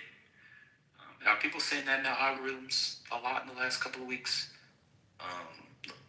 Look at Omari. Fetterman is a no on impeachment. Fetterman doesn't have anything to do with impeachment, so he's not a no, yes, or otherwise. The Senate doesn't impeach. Is anybody seeing that in their thing? We don't know if he's a no because we don't know what he would be impeached on. What'd you say? I had a Klan post today, man. It was like from like the 1960s. It was actually interviewing Klan members. They were explaining like why they were in the Klan and why they wanted the Klan. So I did see something on my feed today about the Klan. But are you saying the Democrats created the Klan, which is really dumb? I don't know why people fall for that when they think like it's like there was a DNC meeting in 1865 in Tennessee, and they voted to create an organization called the Klan. Very bizarre.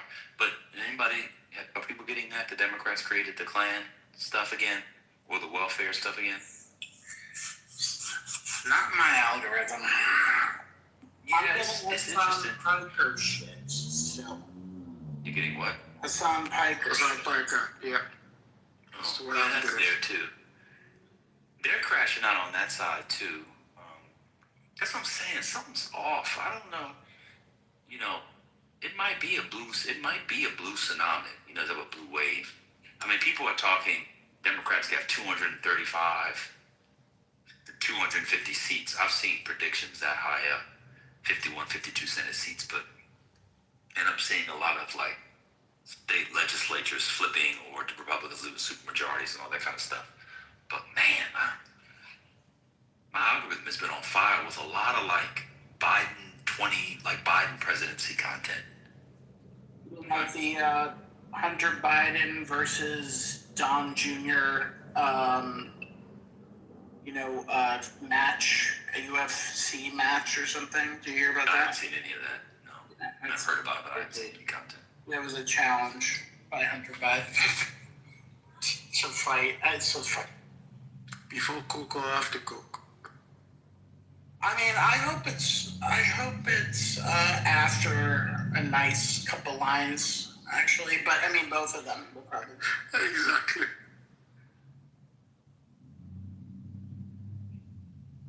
I think Hunter Biden kicked his ass personally, but whatever. It's all fucking stupid. What timeline are we? Yeah, it's very strange. I'm trying to imagine gas prices are high, cost of living is still very high. How do you think you're going to get people in 2026 by saying a bunch of racist white men in the 1860s in Tennessee who belong to the Democratic Party started the Klan. Especially when part of your argument as a black conservative is the Klan is gone. So why are you talking about the Klan? What about the Platinum Plan? Did they talk about the Platinum Plan anymore? What is that stuff? Remember the Platinum Plan? I had to hear about the Platinum Plan in 2024. We have to hear about him taking a meeting with Ice Cube, which he did not, by the way, take a meeting with Ice Cube. Did we ever talk about him wanting to eliminate the Presidential Records Act? You know, the one that they put in for, I believe it was Watergate, about basically having, you know, saving all the records of, you know, presidential, you know, meetings and notes and all that shit, and wanting to eliminate it. Want to. Trump would want to. I mean, and it does become public. Man, that would make some bestsellers, man. New York bestseller list. Throwing pizza on the wall and screaming out Peter Hexet.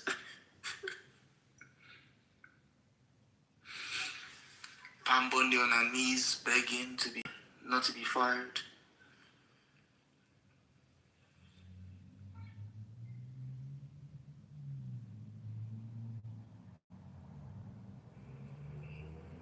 Y'all talking about how we won the war? No. I was just talking about politics and algorithm.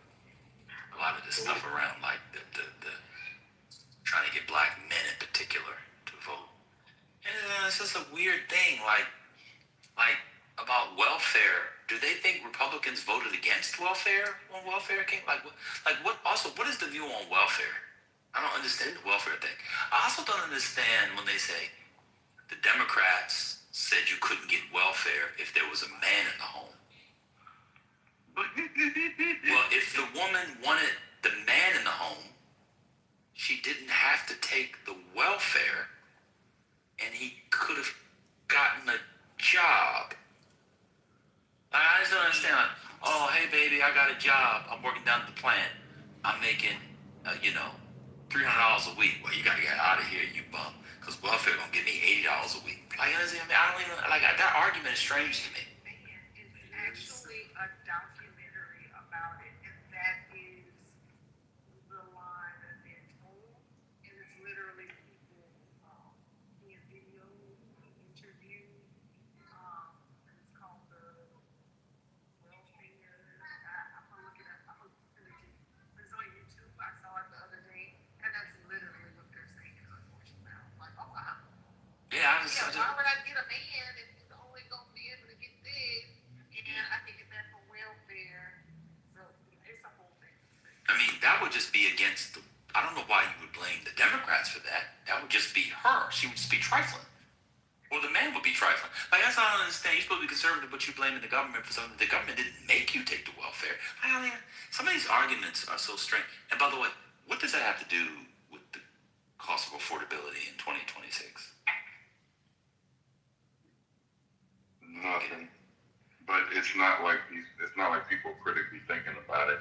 And to the point about the welfare thing, Claudine, the movie Claudine with James Earl Jones and Diane Carroll, they have a scene with that where they have the welfare, the white woman coming by to inspect the house. You have to Right. Yeah, so it's like, it's been something that's sort of been, ingrained in the community for a while. That's why, people, they've enforced it with stuff like that. I never went up. I mean, I'm sure it was there. But again, if you wanted the man in the home and there was a rule, and it's a little complicated because there's actually a Supreme Court case, I think in the 60s, I think it's Alabama v. King, I have to look it up, which ruled it unconstitutional. But if you wanted a man in the home, he could have just been in the home. Also, what's very frustrating about the conversation is the majority of black people weren't on welfare. It's actually very offensive because it's suggesting everybody was on welfare.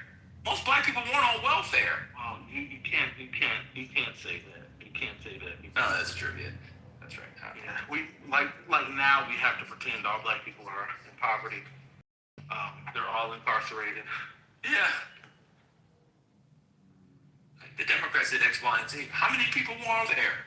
Well, how many most black people weren't on what? Like, I don't know. It's very, people be so racist that don't even know it. It's like, well, they probably leave the whole welfare. Oh, your grandparents were on welfare? And it's trying to say that the women was trying to double dip. Like a man at home as well as trying to get welfare.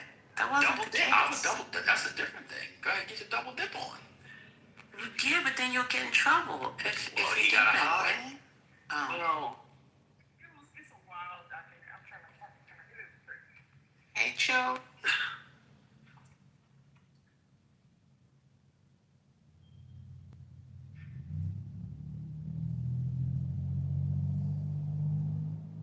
Again, wait a minute. Maya said they was triple dipping. How was they triple dipping? Maybe they had a Latino on the side. Maybe Jorge came by. No. He gave some carnitas and a little poblano chili. You know what I'm saying? Stuffed, deep fried. Women call it yeehaw.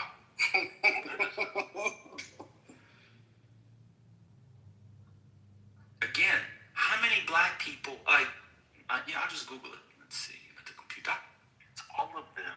That's how it works. It was all How of many us. African Americans were on welfare in 1967? Not you delineating. 96%. Yeah, it was about 30% of black families lived beneath the poverty line in 1967. So,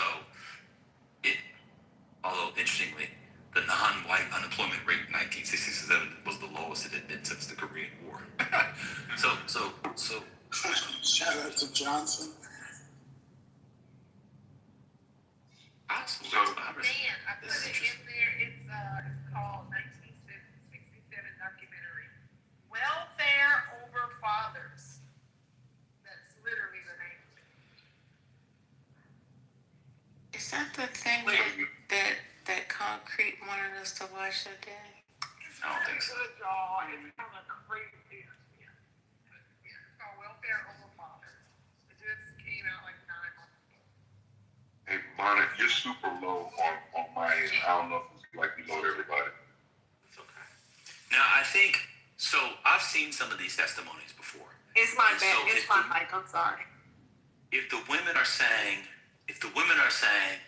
the men are unemployed because, work begins, there's unemployment, and they're saying, we chose to get this government assistance, this welfare, that's one thing.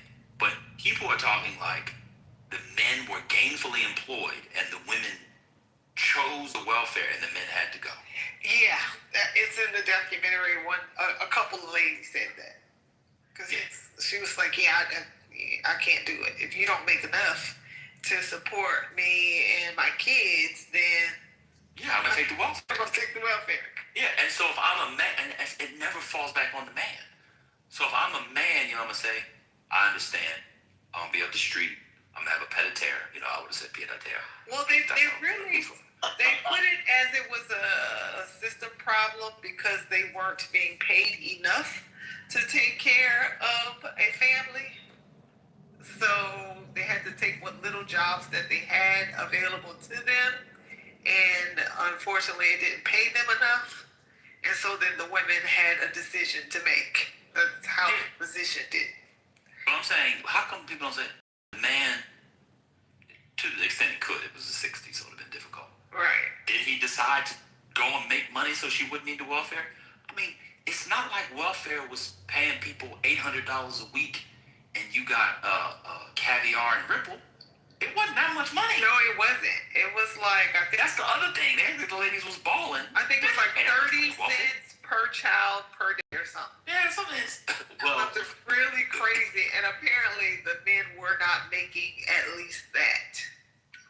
Well, funnily enough, the people who make that claim are the Republicans. Republicans, in their need for welfare reform, were making the claim that people were getting, fat off the dole, right? That the excess was, the welfare queens. That wasn't a Democratic construction. That was a Republican construction. It's their scapegoat. And It's their scapegoat mechanism. They can't help themselves.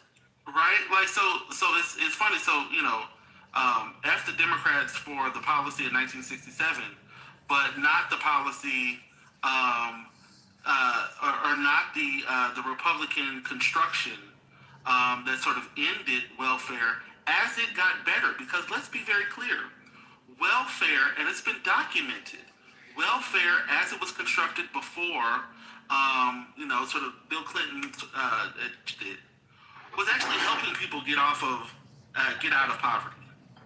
It was actually constructed to help people get out of poverty, and it was doing that. The reconstruction, the reconfiguration of welfare, and what was that, 96, 97? Yeah.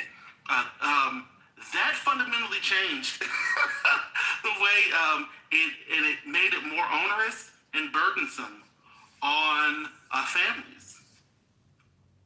I mean, it just did. That's where we get all that sort of, putting the church back at the center of things, and the justification for removing money for the welfare state. And and so now you don't see the success that you had documented in the past, because now it actually does the thing that people are complaining about. Welfare now readjusts what you receive based on the job that you have. So it actually de-incentivizes people to find, well, I'm not going to get into that, but it's just funny how this construction works, and who gets blamed for things, as if Republicans have any policies to help people currently in the issues that they have right now.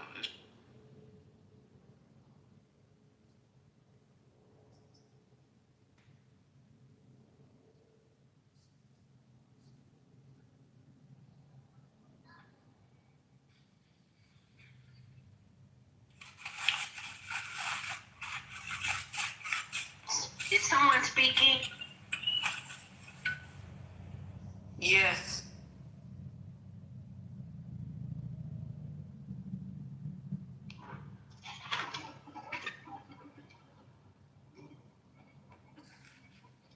Did you want to say something? You can hear her talking? Butter wanted to say something. Okay. Well, then I'll continue. Can't hear me? No. Go ahead. You were on mute. Just real quick. Am I wrong? Am I thinking that the welfare was initially put in place for people coming home from the war? That's one sort of origin point. People look at widows, a pensioner's fund for widows, and that sort of thing. That's one way, but it depends on how you historicize it. But yeah, that's one way to think about it, perhaps. Yeah.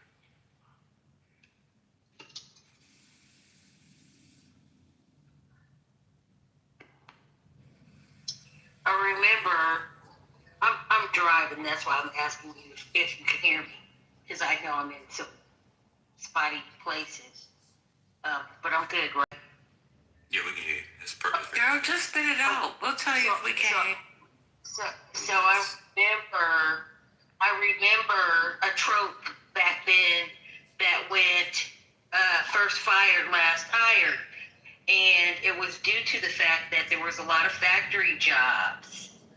And, when they needed help, they would hire, black men to work. But when they needed to lay people off, of course, they were the first fired. So I think that there was just that lack of steadiness, and unpredictability that really caused a lot of families to resort to welfare. I just want. Oh yeah, I mean poverty was high for sure. I mean it had been coming down, but I think in 1950, black poverty was well over 50%. It had been coming down for sure. I don't have any issue with welfare. The this is a rich country that people need it to feed their kids. I don't care. But yeah, people needed it for sure. But it's just odd that almost, I don't know, 60 years later, people seem to be swayed by that. And people who themselves might need government assistance. Like, what's going on? So I can't imagine. I can't imagine voting for Republicans because Democrats in 1865. By that logic, why am I voting at all? America didn't have most blacks to vote in the beginning anyway.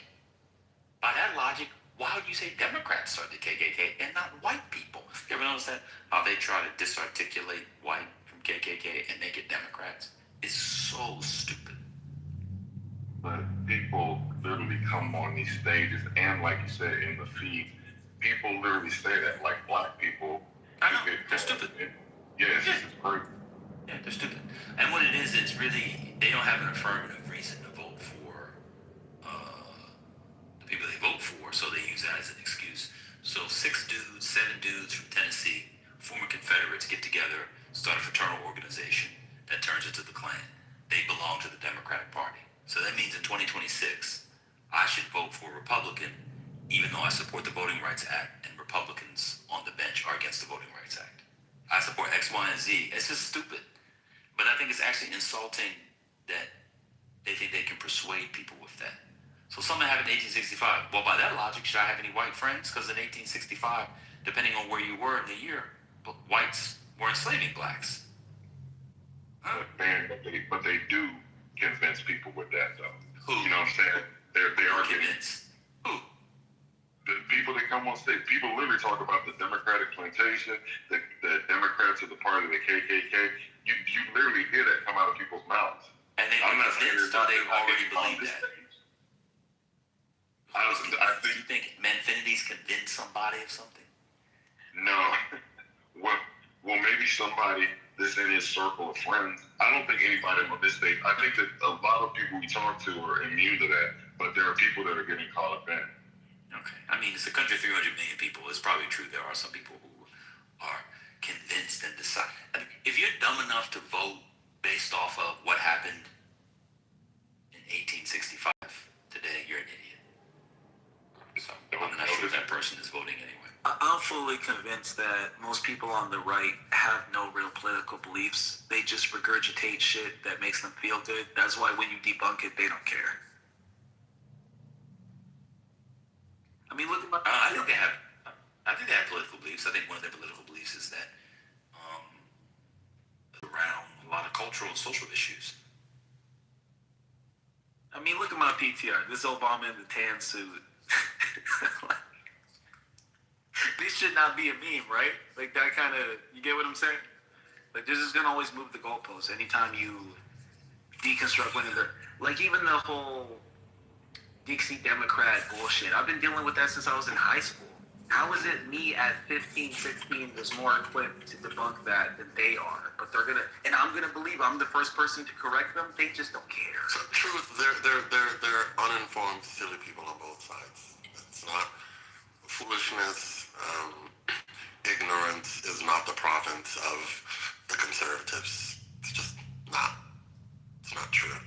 Oh, I'm not going to say there's not foolish people on both sides. What I said is that people on the right don't respond to their arguments being defeated. You said people on the right don't have political beliefs. That's what I heard you say.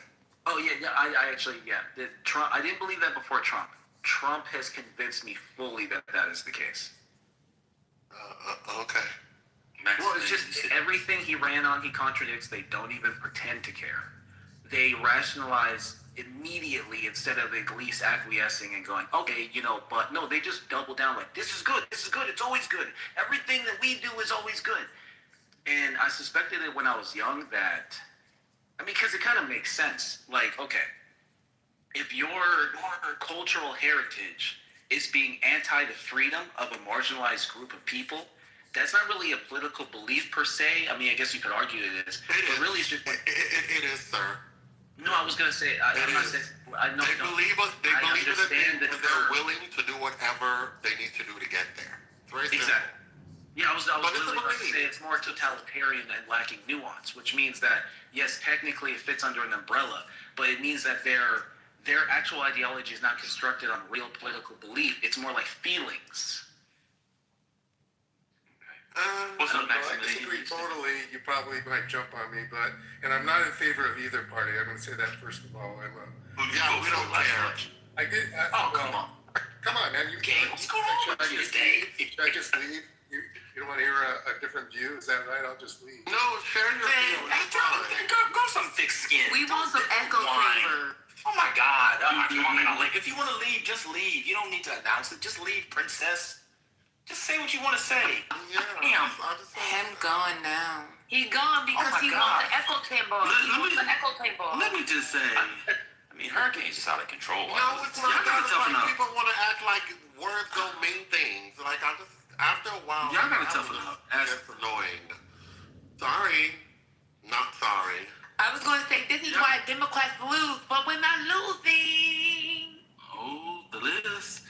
Because I'm a gay man. I'm a gay man from Virginia with a house in Virginia. Oh my God. Sasha, you're out of here. Let me just say this. As someone who has been called everything under the sun on stage, some of y'all gotta toughen up. Y'all want big opinions, but y'all don't want the pushback. You'll be okay. That's all I'm gonna say. Are people still bringing up like Robert Byrd, Democrat? Not really. Okay. They haven't gotten that. That's a second or third level. You have to know how the Senate works and who Robert Byrd is. But it comes up every now and again. I did see that meme on Twitter a couple days ago. Like, it's a bunch of them standing at I guess at his funeral or something. So that's always a funny one to me. So I guess people. So the way that I try to think of it is, and this may be wrong. So I welcome the pushback. But most of these conversations, I feel like, are meant to just move the needle, a little bit in one direction. If they can sort of, I don't know if there's as much sort of, swinging over to the Republican side as it is sort of, creating or fomenting apathy and just sort of a disconnection, which means that, they depress, who comes out to vote in certain areas. I feel like, and I said this before the election in 2020, whatever that was, oh my God. But I feel like, it hit with enough people to just make them upset with some of the frustrations that they already had. And unfortunately, I think there were some people who were upset with their local government. If we're talking about sort of in urban areas, mostly Democratic spaces, elected officials, and they were upset. And I think that some of that frustration transferred up as well. And so that led to some people not voting. And I think that may be what the goal is, more so than trying to actually actively get people to vote Republican. I don't know that I'm not saying that that's enough to tip, victory on one side. At least that's part of the conversation. I think there are other people who are generally just upset. But I think I think that might be the goal. And so because these conversations only work, at least in my view, for people that actually don't have like things that are going on in their life. Like if I'm not worried about, we have chronic unemployment right now. We have people who are who like long-term unemployment, with people with no necessary prospects for jobs. We have the rising cost of food, of of gas, of all the sort of, of utilities, all of these things. I just can't imagine that enough people on a daily basis are swayed by the conversation of, the man-in-house policy in 1967, and that'll be why they don't vote for Democrats. Like, if that is the case, then they truly are voting against their own economic interests. And we need to stop talking about how it's just white Republicans who are doing that, because it would clearly be Democrats who are doing the same thing. And I think that would be, oh shit, that might be something to explore. I'm gonna go on mute. God bless.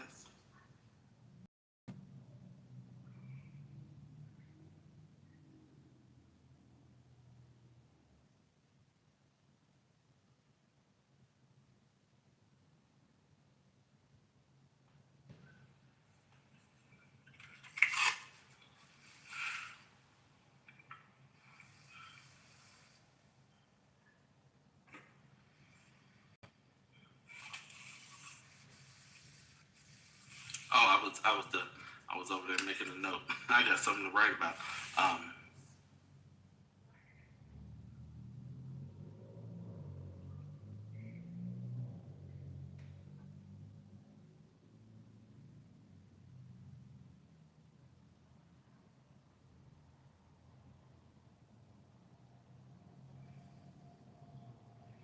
Yeah.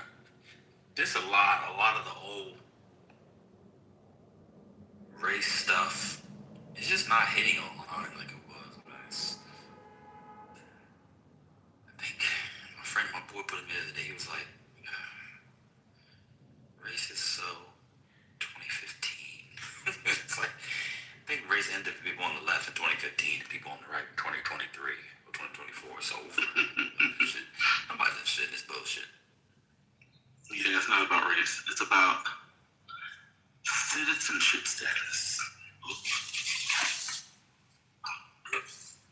Yeah, I definitely don't want to hear about race. It doesn't move people the way we think it does.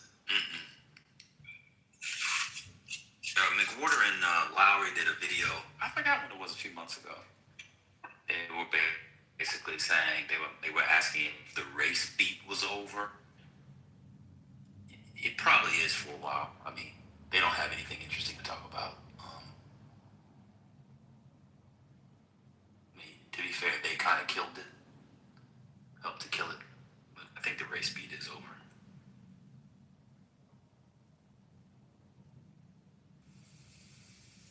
What are these people who think their business as anti-racist experts or whatever they would call themselves? Let me tell you something. They need to be OLAW.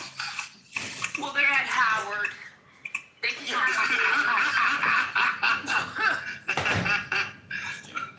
The big names are fine. I mean, like, I know this chick. I haven't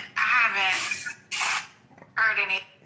30%, we still don't know how many, shares they're gonna give out to the public. Like, of this 30%, like how many shares? Well, look at how many shares are outstanding on a video right now, because they're well over the $1 trillion market cap. So how many billions of shares do they have listed as outstanding right now? Give me a minute. There's got to be in the Finance. billions. Yahoo Finance be clutching. So, I could be wrong, but almost here. All right, I punched it into my AI because what do we do? 100. Hey man, so I'm getting that. It's 94%, which is sure. Yeah, I should have did like you. yeah, just listen, man. Stop fighting the AI, man. Just if you can't beat it, I gotta stop fighting the AI. Yeah, just join the motherfucker, man. Come on, give us the stats. This is what I told it, right? So I told you it was gonna be based on known information about the aspects of IPO or of the IPO, roughly how many shares are going to be offered, available, and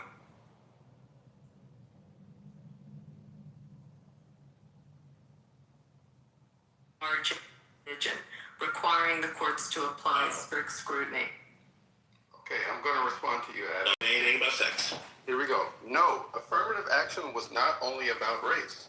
While rooted in the 1960s civil rights movement to address systematic discrimination against racial minorities, it quickly expanded to include gender, adding women as a protected class in 1967, and later included veterans and individuals with disabilities.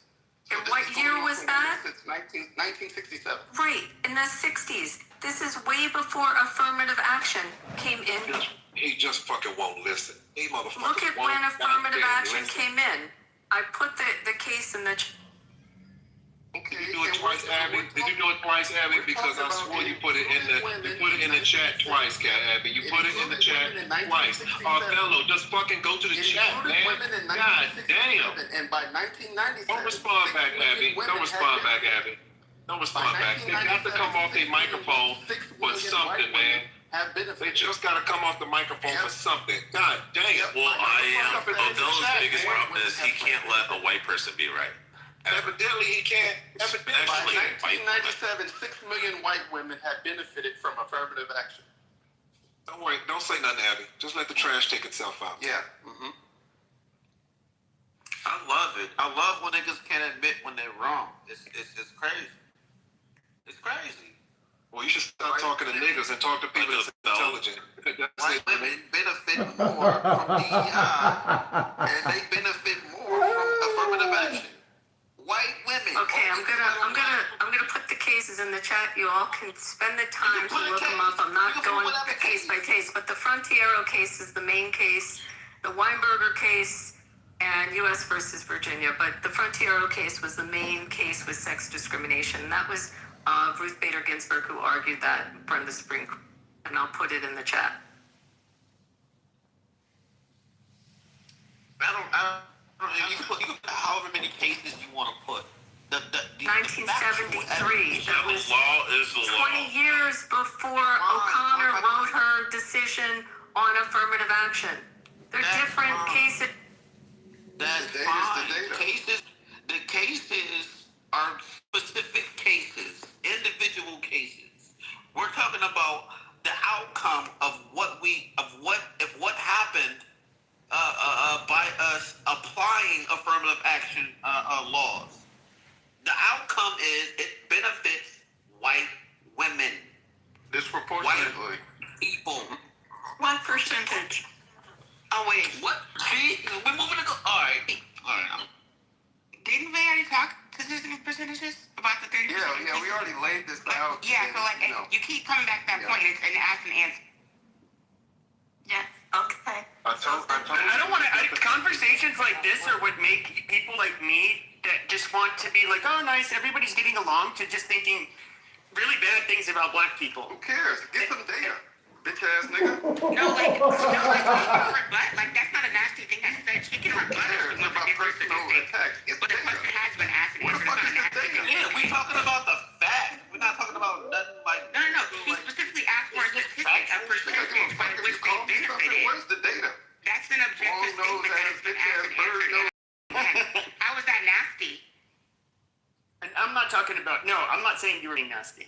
Okay, that's what I took it as, because you said that after I made the statement that you were quote unquote. No, he's not saying you're nasty. He's saying you're dumb. Don't say I said things. I didn't say that. Yeah, you can clarify, Pepe. I'm not sure how you got. No, it's fine. I'm talking point. I didn't say that. Okay, great.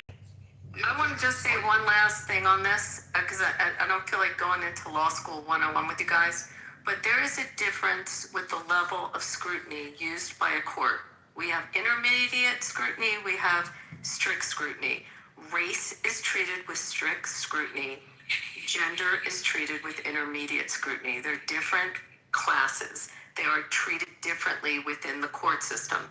The cases that enabled women to then have equal protection and to change the laws happened in the 70s. There's about 6 cases. I put several of them in the chat.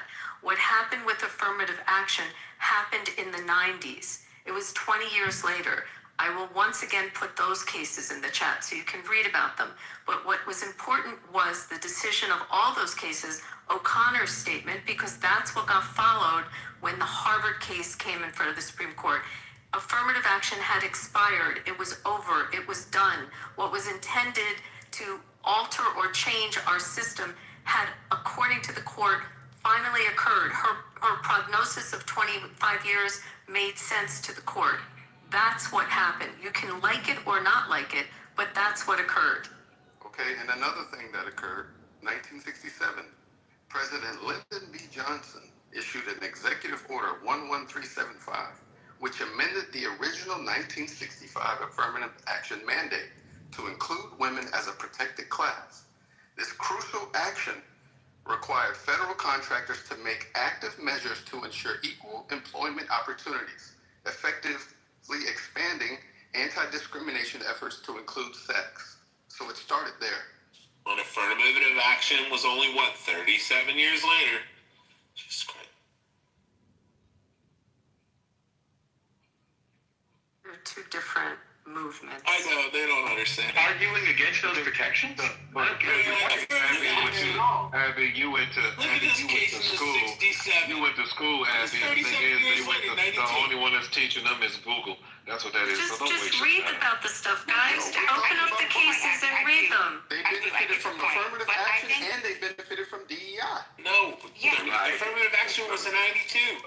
But it was the cases, the Supreme Court cases in the 70s that changed what was happening with women. It changed it under the Social Security. It changed it under the military issues. I mean, that's what Frontiera was actually the groundbreaking case on that. But that's what started to change it with acceptance also into schools for women. I mean, I said, if you want a nice perspective on it, go see the film about Ruth Bader Ginsburg. It'll teach you all about the women's rights and the changes in the court. Abby, But Abby, I just want to question of sex. Does someone know the name of that movie, A Matter of Sex? Or just because issue A predates issue B, so gender predates issue, the race issue. Like, that doesn't necessarily follow that They claim that affirmative action was the reasoning from the Rich, enough! Rich, don't do that. Like, that's not even a tight line of rational thought. It is a tight line because things changed after those cases. They changed dramatically for women. The acceptance into professional schools changed. Excuse me? And they also changed after DEI legislation. So just because there were protections for women first, it doesn't necessarily follow that there were no protections based on DEI legislation or privileges. And that's what you're trying to argue. I wasn't arguing whether one assisted it. They're distinct. They're distinct. They are totally distinct. Correct. They are distinct. One happened 20 years before the other and had the inertia and the momentum to change society for 20 years. The inertia was there. It was happening. Go look at the acceptance into professional schools as an example, and the change in those professions of women coming into those professions. That happened within that 20-year period, and the inertia was there. Whether it got an assist with DEI, it's not the relevant. He was making the argument DEI changed it for women. It did not. No. He made the argument that women benefited from DEI legislation. That was not actually true. No, that's not what he argued. No, she's not talking to you. She was talking about Dominic. That's fine. Exactly, and that's not what he argued. He argued that women benefited from DEI legislation, and he gave a percentage, about 30% increase in their, I believe he referenced like job increase. So that's not what he argued. No one here is insane. No one's arguing that DEI conflates the two, gender and race as a single protected class. We understand that they have been treated separately in case law. But I also think we could go back ad absurdum to the beginning of the first case that dealt with the gender issue and the first case that dealt with the race issue. Because if you want to stop at 70, then you have to start with civil rights legislation that happened in the 60s. Then you can go back to feminine issues that started in the 20s. Like, we could go back ad absurdum to talk about more. Yeah, but you had the legislation, but the legislation had to be enforced. It wasn't. Dominic's argument that, no, that didn't, let me land, and then I'd love for you to rebut. That does not negate, I'd love for Abby to get a rebut, and I will absolutely yield to you as well, Nate. That does not, just because one had momentum in the 70s, that doesn't negate, we can go back ad absurdum, but that does not negate Dominic's argument that women benefited from DEI legislation. People love using and words like this. white women, you're supporting his claim that they were already He said considered a white women. protected class. First of all, he said white women, number one. And number two, he said it was a result of, he used the words, one resulted in the other. I'm making the argument that 20 years prior to that, when those landmark cases happened, yes, there was legislation, but legislation has to be enforced, and when you don't follow law and legislation, you sue. And they were suing in those cases, and in those cases, which were landmark cases, and once again, they were argued, a lot of them by Ruth Bader Ginsburg, you will see the change that happened in the workforce, in the professional fields, in our society for women. It changed in the military, it changed a whole dynamic for 20 years, way before the affirmative action cases, and the case came out. What was the case out of Michigan? Someone help me with it. Tobacco, was it? You moved the goalposts. You're talking about something that happened in the 70s, and we're saying that women were added into affirmative action, protected class in 1967. And I understand you're saying that those cases were landmark cases because they actually had to apply it. I understand that's what you're saying. But what we're saying is when it comes to affirmative action and DEI, white women benefited the most. And there's data on that. Stop. The momentum. It's already been shown. Matters. We posted it in the chat. Okay, but what's our point on this? Let's never go in this circle. What's your point? Okay, now you want to talk about the point. No, we got into the conversation. You weren't even in here when we started the conversation. But where you go? But I'm asking now, where you going with this? Because you were in the chat. I think you're right. Let's let him ask a specific question. You got to come with a specific question. If you were listening, have a specific question. No, I've been listening for the long. Okay, so let's look at Harvard. How did DEI and affirmative action help white women get into Harvard? Tell me, because what was getting accepted to Harvard, who were getting accepted to Harvard were not white women. You're not going to force us to argue a point that we never made. That's how you win an argument. I think this all started because of the pilot thing, right? Someone said they wouldn't trust the pilot if he was black, and someone said that was racist, and somebody said, no, that's not racist. Is that how we got here? I'm the one who said that if there was a black pilot or a black doctor that was younger than me, I would be very hesitant. And that is because they let them in. It's not because of their skin color. If I knew that they were as qualified as anybody, or I should say amongst the most qualified, I'd be perfectly fine with it. But when we knowingly let people in that are not the most qualified, I'm going to doubt their competency, as I should. So you literally said just because they're black, I'm going to question their credentials. That is racist. It's not racist. You're just a lazy ass who wants government handouts. Motherfucker, you just said if I see their skin color, I'm going to question their credentials. Wait, Dominic, can you tell us what the definition of the word? Can you tell us what the definition of the word racist is? But isn't it racist you keep calling him a nigger though? Isn't it racist you keep calling him a nigger? No. Read the definition of racism or racist. Assuming a race is superior or inferior. Okay, but you can't fly a plane. That's like when you say somebody's homosexual. Yeah, hold on, Rich. Most of us don't have it around. Okay, Rich, shut up. Homosexuals. Is my mic low? Do I have to move it down? No, your mic's messing up. You're in the Matrix really bad. Okay, well, it sounds like I have to mention somebody to the audience. All right, to the audience. Rich, we just talked about this. Okay. Go ahead, faggot. So you're missing a step. It would be if there was no let's just say only the most qualified people got into medical school. You dumb fuck. Go ahead. Sorry. Amazing. Only the most qualified people get into medical school. Only the most qualified people become pilots. If that was the case, and it was across the board, it would be racist of me to say, oh, I think black people are dumb, so this pilot is probably dumb, therefore I don't want a dumb pilot flying me. Okay, that's racist, fine. Now, If I know for a fact that they lower the qualifications for black people to be doctors and to be pilots, okay, it is perfectly rational for me to believe that these people are most likely not amongst the most competent and quite frankly, best doctors or pilots that you can get. Therefore, it would be safer for me, and it'd be my benefit to go to a non-black doctor and to not have a black pilot. And it's not because of their skin color, it's because of how they let people with their skin color into these programs. Exactly.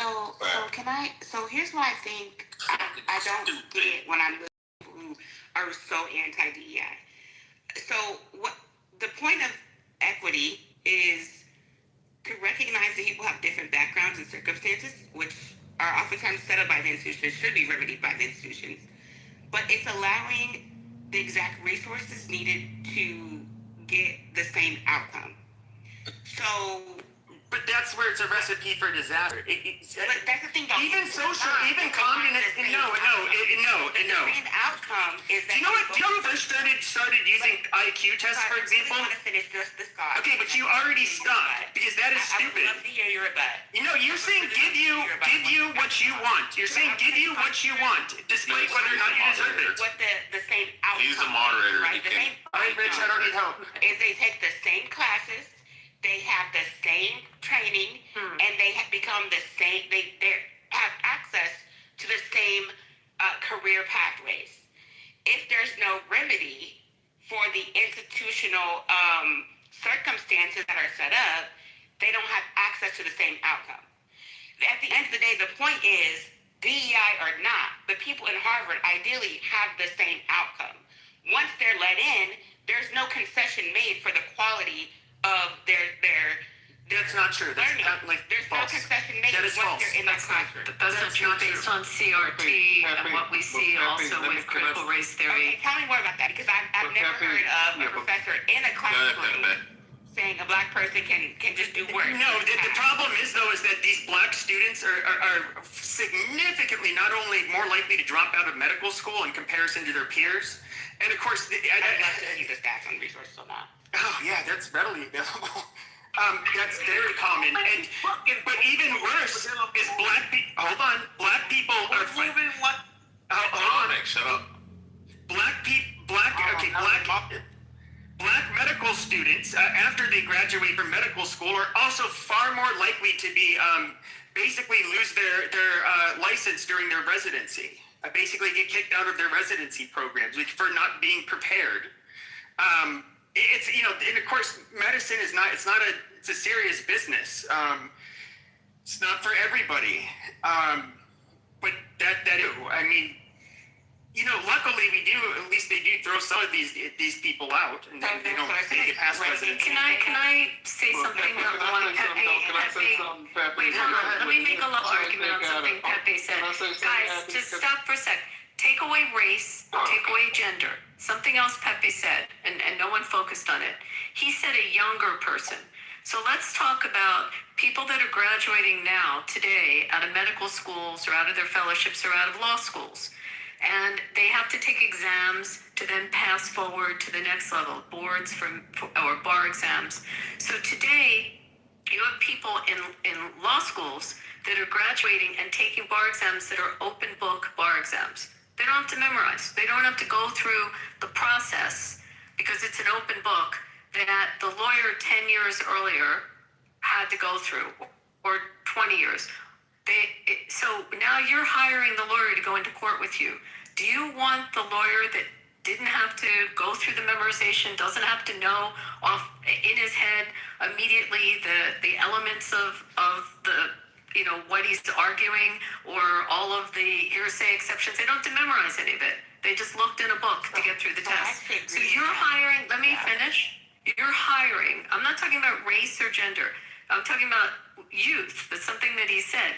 You're hiring someone today that maybe didn't have also the rigorous and know how it's changed in the medical boards or in medical schools, but testing has changed. And testing maybe post-COVID became, open books and less rigorous, and they didn't have ATs to get into schools, and you have a choice, where would you go with that? Would you have a crisis in confidence because there's less rigor and pressure or scholastic pressure put on that student as that student's going through the process? I've thrown that out there as a question, thinking of what Pepe's. It's the don't leave no student behind generation. That's all it is. And then people get mad because you're not on their side of passing these bucks. From high school to college to whatever you learn it. It's a generation of just passing these bucks because, he's that's DEI. And just like what she said, I was gonna say it before her.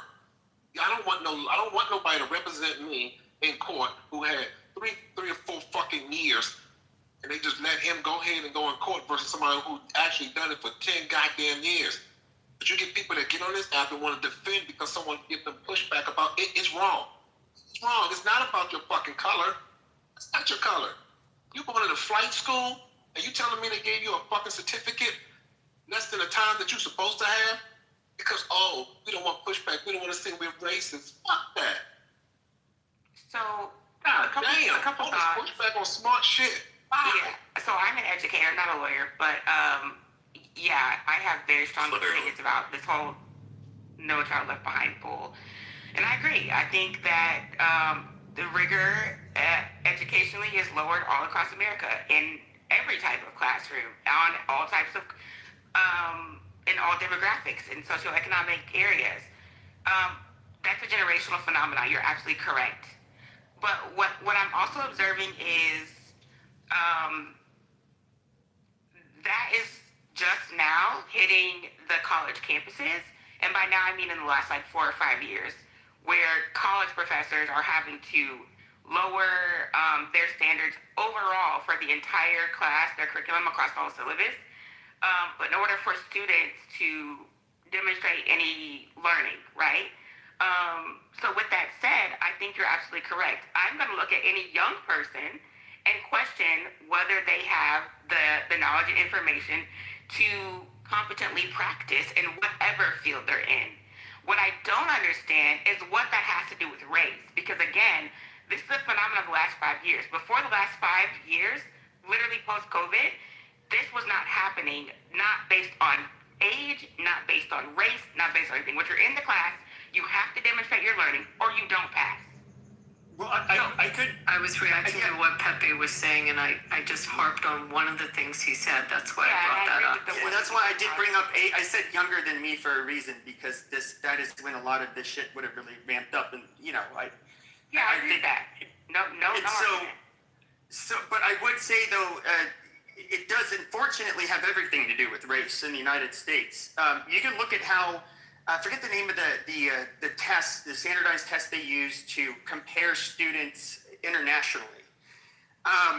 East Asians in America, I believe the International Baccalaureate.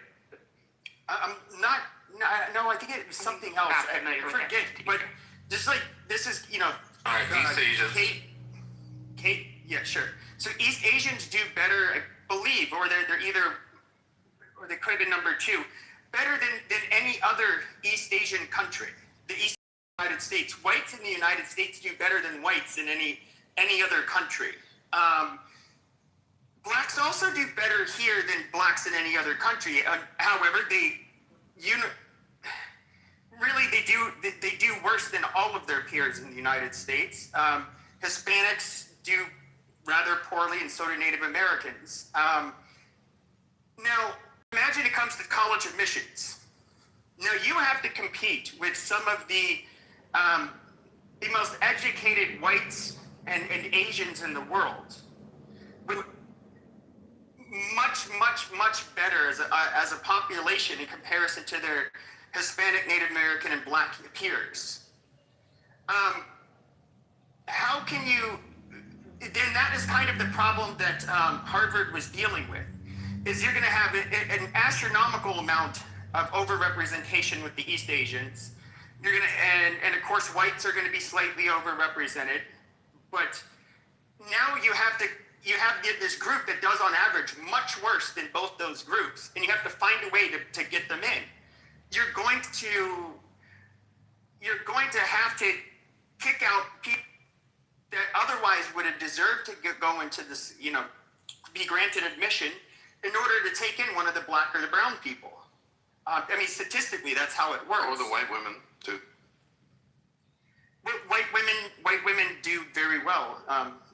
So, I mean, and Asian women do really well. So, I mean, I don't know what to tell you. Women actually tend to do better, I believe, especially up through high school. So, the sex thing doesn't really matter. But, so what do you do? Now, you're saying, oh, well, equality of, you talk about equity. Well, it's really funny when people say this. The first people to use IQ tests, I don't know if it was, I forget who it was.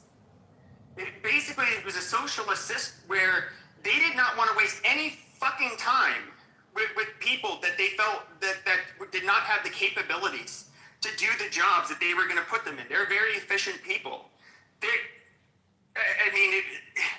And you can look at communist Russia. Where did they take all of their smartest students? A lot of them became KGB. They fast-tracked them. They didn't put them in school with the other retards.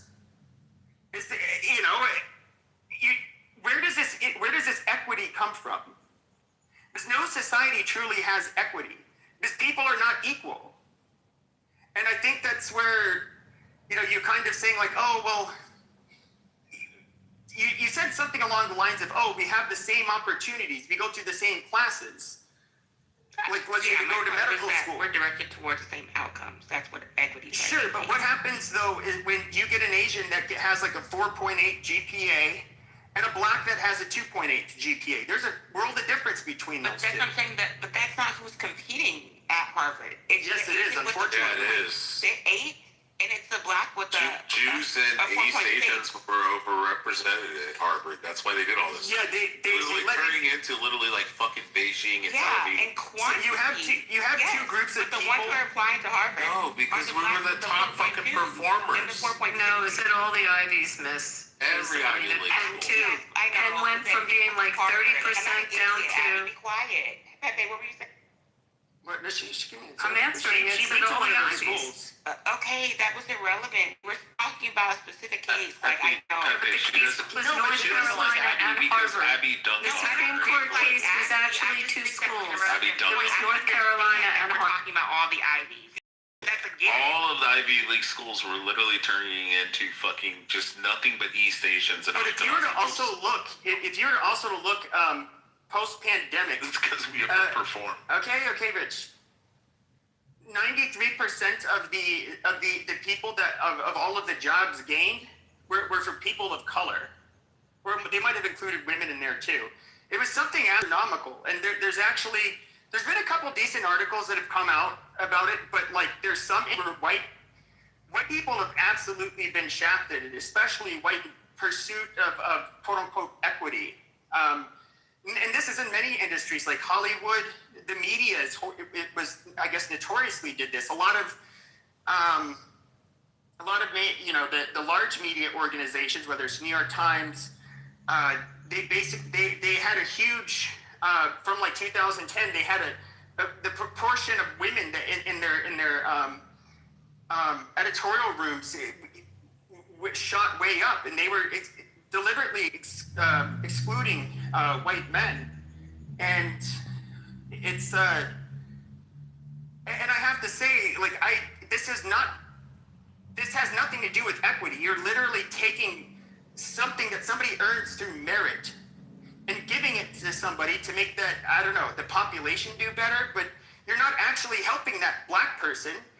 What are we talking about today? We're talking about how, well, they let too many dumb black people into medical school. Now I don't want to go to a black doctor. Why would we do that? This is why you assume they're picking the dumb ones. Like, there are smart... Because we know they're dumb in comparison to their peers. I don't know how... I can't combat your presupposition that they're picking the dumb ones when that's not what the record Oh, yeah. It's absolutely showing. You can look up UCLA's...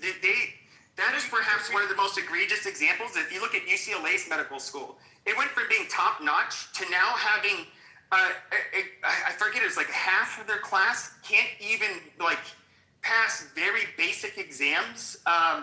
Really fucking embarrassing. They accepted more black people? Like, what's the line? What's the line?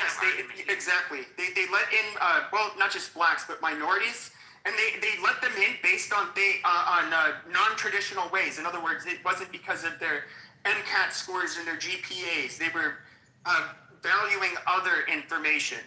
They had a real radical bitch that took over the admissions there. But yeah, they're doing horribly. And so what's the numbers on like black doctor malpractice and whatnot? It's a lot higher than it is with whites. Okay, you spelled out, man, you gave us so much oral data. Is there any way you could like just provide one link? Well, Google's for free. Go ahead, finish, Pepe. Pepe, why would you say that so quickly before checking? Oh, because I've seen this date. I've seen this. You remember the conversations I used to have. So this is all information that I still remember quite clearly. Malpractice suits for black doctors? They lose their licenses at a much higher rate. That's not what I'm seeing. Just, Chris research is showing that there's no major disparity. Oh, there has been actually for decades, unfortunately. I am God. This is your time not to just respond to me, but actually say something of substance. We can wait all night. I've been waiting. Y'all been arguing over something that I'm just listening to. So, Othello, you ain't been listening. Y'all been arguing, and I've been quiet and listening. Okay. So I know you're trying to be smart out the mouth, but you're the reason why black doctors are failing because you run in your mouth and you ain't listening. Because you haven't said. You like Rich. You haven't said anything of substance. Yeah, because I don't holler back and forth. Okay. I didn't. Has anyone read like Thomas Sowell's books? Because he breaks down all this data for you. See, someone like me, I like to stay on mute so I can learn and listen instead of challenge everyone and just run my mouth. I think I've never been one to go to Google. I've asked other individuals that have knowledge on things, and if it makes sense, it don't need to be explained. Instead of just coming off the microphone and just challenging someone because I think I'm right. I want to have pushback. Yes, she's right. Pepe is right because it was told to me before this fucking app even came up about how black doctors, it's not a fucking race thing. He's telling the truth. And if you don't believe me, about how black doctors and did you finish that sentence? How they fail. Oh, do you want the numbers? And how they dropped out. Yeah, because hold on. Do you guys want the numbers or no? Well, yeah. Residency dismissal. Shut the fuck up, Othello. While black residents accounted for about 5% of all residency, they accounted for nearly 20% of those who were dismissed in 2015, according to unpublished analysis by Accreditation Council for Graduate Medical Education, ACGME. In 2015, 12% of black residents in surgical specialties were dismissed, compared to just 2% of white residents. Jesus Christ, you guys are fucking terrible. Microphone. I'll come off the microphone. No one crashed Yeah, I'll come off the mic now. No, I'm talking about the blacks and the residents. I'll come off the mic. 4 times more like. I'll come off the mic now. I'll come off the mic now. See how I got something but see how I come off the mic when something don't need to be explained, Othello? I come off the mic to see that you're right. See? I come off the mic. No, stop me. You told me to come off the mic. Yeah, but you said no. I don't have to do information because Pepe said right. The conversation. Pepe was right. I don't have to. Do to share. I don't know why you're being combative about it. If you don't have nothing to share, that's okay. Yeah, so they don't have nothing to share. Yeah, they said come off the mic, so now I came off the mic. Okay, I came off the mic and said, thank you, Pepe. Okay, I'm going to come off the mic again. Thank you, Pepe. Thank you, Pepe, for your knowledge and your information that you knew. And what's funny is you have somebody like Thomas Sowell, who's and I'm sorry to offend anybody here, who's probably by a good margin smarter than anybody here. He says this shit, and people get so triggered by him. And he was. Okay, Pepe, let me ask you a question, and Rich too. So the information you gave was about black students being. Do you want what I searched or no? Yeah. So I didn't look at the. Hold on, Rich. Their license. Rich. So I did put the link with the prompt, and of course it gives the citations. You can see exactly how I asked it. I asked about disciplinary measures, revocations, and suspensions for Black medical doctors.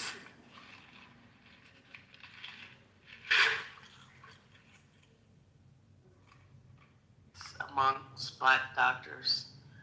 And I looked up the data, and what I found was that it doesn't actually track to race. It tracks to specific specialties in terms of what type of doctor you are, what type of specialist you are, what the workload is, and what the environment is. Would that make sense? And it doesn't show Black doctors being more negligent.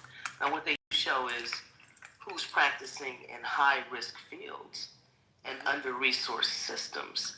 And that's where some of the numbers come from. But I'm not sure if you're looking at all that data.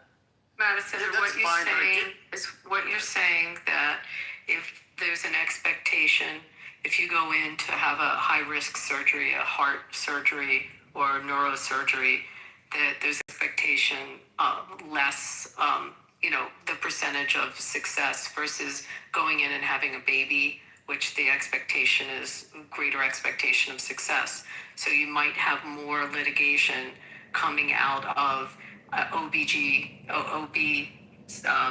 gone wrong than you would out of a heart or a neurosurgical procedure. Is that kind of what you're saying, Madison? That's one of the aspects of it, absolutely, in terms of the specialty and particularly OB-GYNs, but also patient volume is a factor, the case complexity and where you are and the resources, the type of hospital you're in, what type of funding is involved. So there are a lot of variables when it comes to credible malpractice issues. Right, the demographics, a lot of it go into play, but there are certain practices that have the highest premiums for med mal, and probably OB is probably one of the highest because there's that expectation that nothing will go wrong. But you'd have to look at what different ethnic groups go into what specialties. I don't know if it breaks down that way. Yeah, I don't know if you saw in the chat, Pepe. I think the other issue I'm having with your line of argumentation is, by your own logic, the quote-unquote less qualified Black doctors are being dismissed at really high rates. So the ones that are qualified and make it out of the program are the ones that have withstood the rigor. So again, I don't get why you would look at a Black doctor and think they're less qualified. Well, sure. That isn't followed by your own logic. Oh, it does, absolutely. So unfortunately, once they make it past their residency, there's a much higher rate of them running afoul of the medical board because they have the substandard level of care that they provide for their patients, or it's incompetence in general. And I, quite frankly, do not want to be the result or the reason why that person has to go in front of the medical board in their state. So I'm just not going to risk it. Yeah, give me an East Asian doctor or maybe a doctor. Yeah, it's just saying give me an East Asian doctor anytime. Even over the white East doctors. Asian, Jewish, white. Yeah, fuck the whites. I don't want the whites. I want the Jew or the Indians East even Asian. are kind of like hit or miss because they get so many of them get medical. They're usually arrogant too. Hold on. No, that's not why. A majority of them do get their medical degrees overseas. I'm just going off of a hunch. I would have to back it up by statistics. I mean, personally, there's just a little bit of uneasiness with that in general. Them, having foreign medical degree.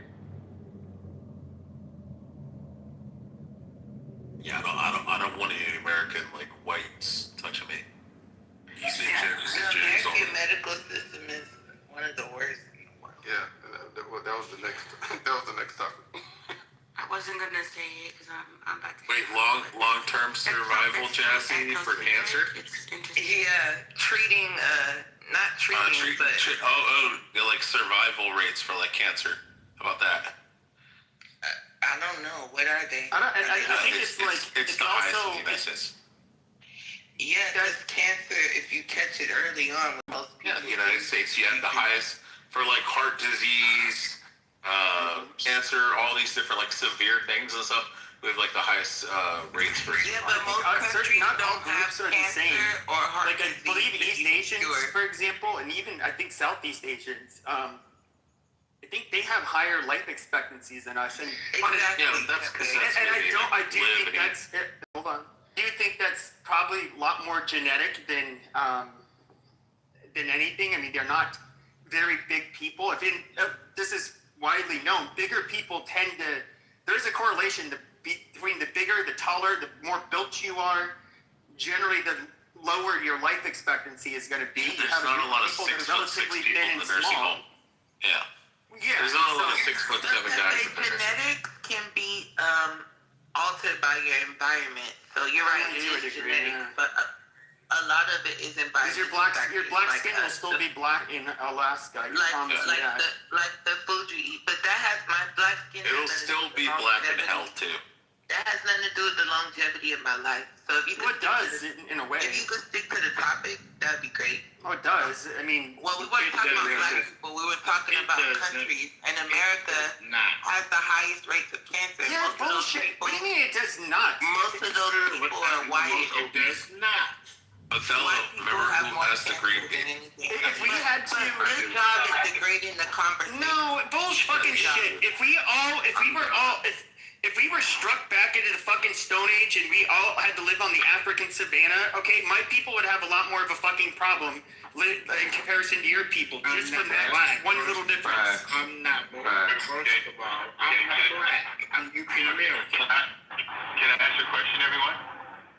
You sure can. As long as you're not condescending and talk down to people. Yes, go ahead. You can't be any worse than you. You can't be pretentious. Well, First of all, I don't do that. Dude, bitch, shut the fuck up before you go to the audience. And Jasmine, you shut the fuck up too. Let Anthony speak. We don't have to do that. Okay, so right now, this has been pretty much an average 20,000 malpractice suit happens in the United States. We live in a majority, quote unquote, white country, right? So that means the majority of malpractice suits happen among doctors that do not the ethnic group of black. So when we have conversation, I think we should look at the data versus the health of it. Everyone's individual health is based on what they're doing, based on their environment, not based on their ethnicity. And I know there's some preconceived thoughts that some people are carrying certain diseases or not, but that's not across the whole board. That some people actually take care of themselves in life. So just look at the numbers, because everything is documented, guys. That's the beauty. I land on this. Documentation and people file lawsuits let you know really what's going on. Yeah, so a simple search will tell you that when it comes to malpractice suits, there really isn't a trend in terms of the doctor involved, but it's clear that there's disproportionality in terms of the patient that's involved, where minority patients are more often the victims of malpractice. There's no discernible pattern in terms of who the doctor is, though. So with that said, I also think it's really interesting how, like you said, there's definitely some bias baked into the medical system, and we're making great strides right now to take that out in terms of things like giving black patients an extra consideration for kidney issues, right? They assume our kidneys are weaker, so we move down the transplant list, and we're less likely to receive life-saving measures like transplants. So, like, there's definitely strides towards reversing things like that, but it's so interesting because and I'm going to speak to the argument you just made, like, we're happy to talk about the genetic, like, propensities, and you're happy to apply points to black people then, but not when it comes to education or, like, success. So, it's just a real cognitive dissonance that I feel like, again, the current climate is trying to work through, but I'm not sure that on a popular level people realize and actually want to resolve. I have a question for you guys. When's the last time any of you went to a hospital and like had surgery in a hospital or experienced hospital staff I'm gonna say 90%, and I may be low in my number of the nursing staff were Asian when I went. You're And correct. In two different cities, two different metropolitan cities, and that has been my experience in both of them. It was mostly Filipino. Can I ask? In two cities, Philly and Nevada and Vegas, it's been almost completely Asian nursing staff. And you can actually look this up. That's actually true because they're doing investigations into this, and they're finding out a lot of these. They're calling it the Asian medical mafia, right? And it's on a nursing level, and they're getting in there, and they're only hiring, their friends and family, other Asians. And you can look it up. It's a whole investigation into it. Yeah, well, And by the way, they've been excellent nurses. Like, I'm not disparaging at all. I'm just saying I noticed it. It's actually the reason why a lot of African Americans are in support of ICE and things like that, because they're looking at this and they're like, hey, this is kind of infringing on our job. Yeah, so Abby, I have a question. Why the fuck do we bring ICE in? Whoa, why the fuck you bringing ICE in now? What the fuck? Yeah, Edward. Sorry. So Abby, based on what you said, I work in the net care, but we go to a lot of nursing homes, and a lot of the nursing home nurses and their staff are actual Filipino or they are Asian, and that right there, we see that trend happening a lot. Even our primary care physician is also Asian, and we've had that primary care physician for a long time because we live in Orange County, California. So a lot of the doctors out here, because you normally, take the doctors near your home. So these are the kind of things I think that are misrepresentative. And Miss, when you shared something about they're looking into these things, I wonder how many ethnically black people actually have a doctor that's not black. I don't know if that statistic's available, but I would like to know that number. I can tell you this, all my doctors are European. And I just had heart surgery, 2-3 weeks ago? European. You're healing. It's Yeah, slowly going. I do want to say this. Yeah. Okay, so you mentioned something about organ transplants. Now, I should have looked this up before saying that, but this is where I think I don't know where racism, anything like that would have to do with organ transplants. Organ transplants, it's my understanding, generally, you can only get them from people that are largely of the same race. Some of the people that have the hardest time getting implants, and they often die because there's no donors that match them, are people that are biracial. What? Dead serious. This is something that... You gotta have the same blood type, you idiot. No. Like, you can look at, especially, I believe bone marrow is the one that's the most difficult to get.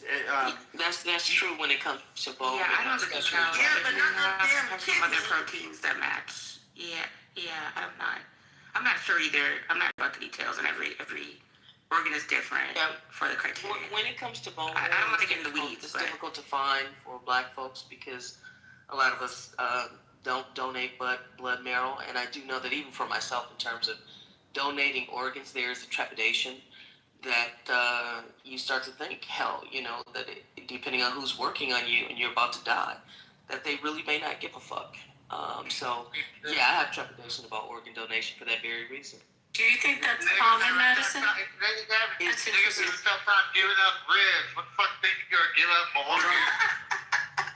organs? It's very common, Abby, to answer your question. I was just with my entire family, and as a matter of fact, some of the younger people had indicated organ donation on their license, and some of the other people in the family were like, what the hell were you thinking when you were doing that? So that's just anecdotal, but I think it is very common. There are cases that are fucking horrible, Abby, and so you'll have I guess it's a team of surgeons that are, they have to consult, of course, with the medical staff at the hospital that you're at, and then they'll have these advocates, and so there are people where they're kind of unsure, And, ultimately, I believe the ER doctor that's in charge of the treatment of the patient has the final say, but they will try, there's been many cases where the people survived, and the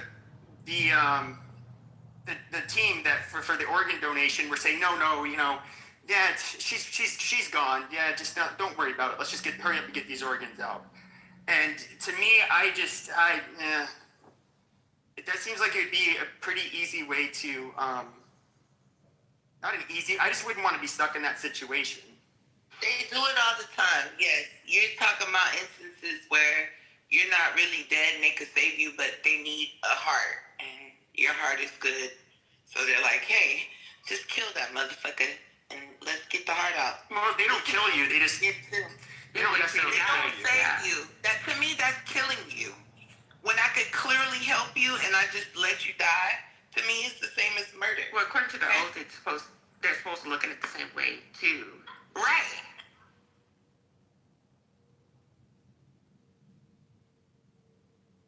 We have the worst ranked medical system amongst high-income countries like Australia, Netherlands, UK. We have the worst of the worst. If you look at the Commonwealth Fund. There we go, more bullshit. Did you guys just drop it? Oh. Oh, look how that works. Look how that works, Beaver. I mean, I don't think that... I don't know. Is that really how Matt shows up, then you bring me up. All right, stop. We also rank last in access to care, administration efficiency, and health outcomes, including the lowest life expectancy at age 60 and the highest preventable mortality. Right. That's exactly what I'm talking about. In comparison to which countries? He said other high-income. High-income, okay. High-income countries. I don't talk that much. I haven't talked for an hour and a half. Okay, go ahead. Something of substance, please. Okay, eat my dick. There's your substance. So, we're gonna talk about fucking what? Universal fucking healthcare? It's a joke. Go look at That's not what we're talking about. Okay, then mute yourself and then fucking chew my ass at the end. Thank you, Miss Jazz. Fucking, if we're gonna talk bullshit, maybe it's good bullshit. We're gonna talk about our ranking in health, our ranking in education, stupid shit like that. Okay, cool. If you're against it, move the fuck out. Go to Europe if you want to go eat better. I'm just saying, guys, we sit here and dialogue a whole bunch of bullshit from fucking... Yeah, nobody was talking about universal health care. We were ranking the healthcare, and even places with universal health care, like Canada, listen, Jazz, they have privatized. Yes, just let him finish, for fuck's sake. Yeah, shut up. He's not talking. Shut up, black dude. You show up and you just start fucking talking. I've been here for fucking 2 hours. Jesus, can this nigga shut the fuck up? I don't know, can you?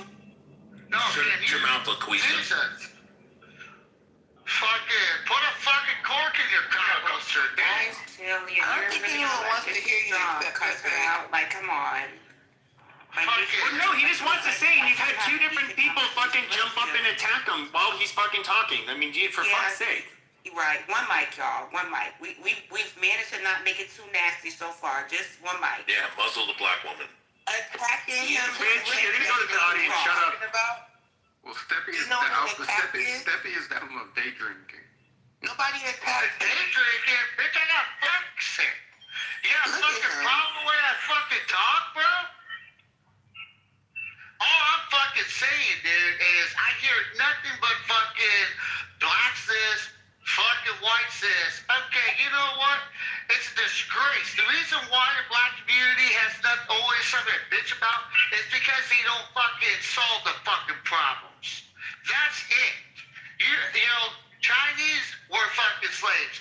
Blacks were fucking slaves. Where the fuck is the Chinese community above the black community? Why? Because they don't fucking linger around on fucking the past. they fucking cowboy the fuck up, move forward, and fucking say, hey, we're gonna be number one in the fucking educational system. We're not gonna let a white man fucking hold us back. We're gonna fucking take the realm and fucking go forward. They look at where they are. We were just in an hour and a half conversation about how Asians are in all the fucking top tier colleges. And then you guys were bitching about how the black community has to go through a DUI fucking policy to be elevated into it. Show some fucking accountability. That's all I'm saying. You know, and by the way, I'm a mixed man too. My mom's black, my dad's white. I'm in that fucking community. So, you know what? I'm in a fucking situation because you know why? I want to project myself forward. I'm not going to go back on my great-great-grandmother's fucking life. It's tragic. But I'm going to move myself forward, my community forward. I'm going to project where a black man and my sister as black women can do for himself, and not come on Clubhouse or anywhere else to say the black community is held down because the white man can't move me fucking forward. Thank you. Now go fucking bitch. And Steph, the thing is, I'm telling you, that's it right there, because they all get upset when you pull the truth out on their fucking ass, because you know you put the mirror in front of the devil, he don't like his own fucking reflection. They expect you to ride with them and settle. And the moment you say the word black, well, they say, shut the fuck up. Asians are not tripping off a Genghis Khan no fucking more. They're fucking got robots on stages and moving forward, coming over here. They're not bitching about that. So I'm glad to hear it come out of another person. But when we say it as black people, oh, you were cool, you were cool. Look at a fuck. I don't hold hands with these stupid ignorant motherfuckers. You kill this motherfucker goddamn fast. That's all they want to do. And then you sit there and complain when in this time and age, I look towards the educated black people that aren't doing it. That's what I look for. I don't look to that negative shit. I don't look towards the negative shit. I look at the black woman that has the business. I look to, please don't come off the fucking mic. I don't come off the mic. I'm just like Steph. I kept quiet. And I'm saying something good. I look towards the educated blacks. That's what I do. That's why my spirit is good. That's why my soul is good. My body is healthy. I don't listen to that negative fucking shit. Still talk about that old ass shit.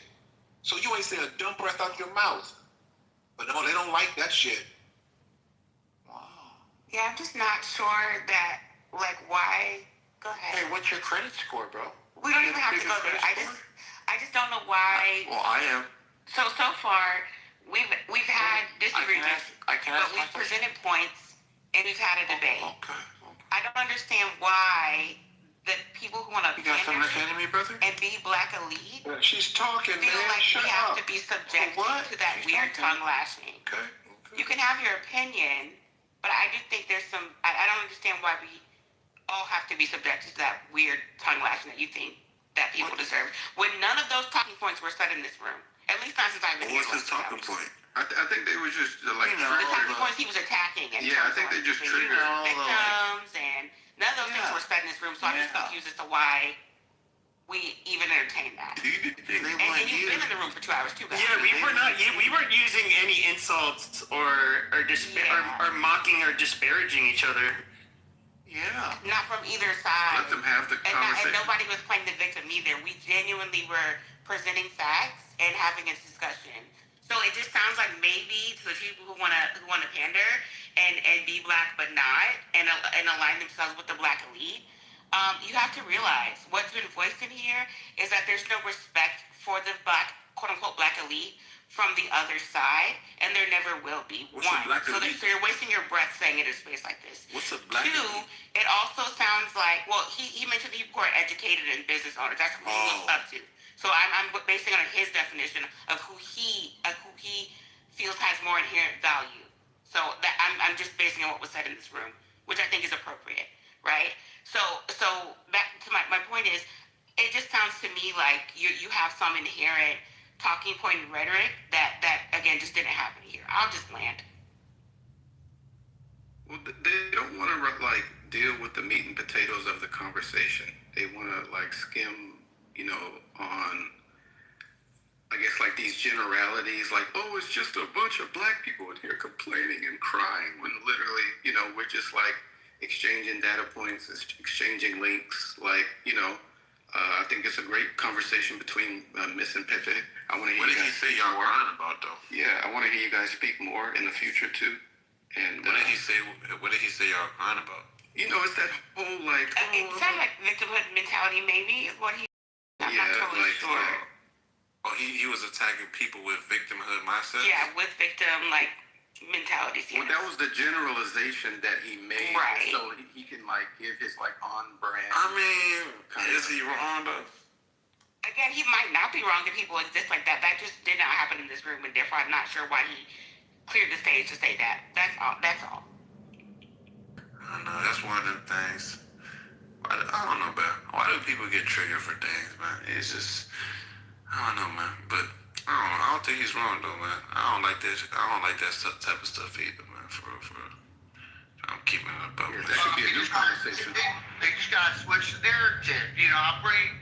You guys were on ran for about what 45 minutes about with Miss Abby arguing about DEI hires, talking about the white women.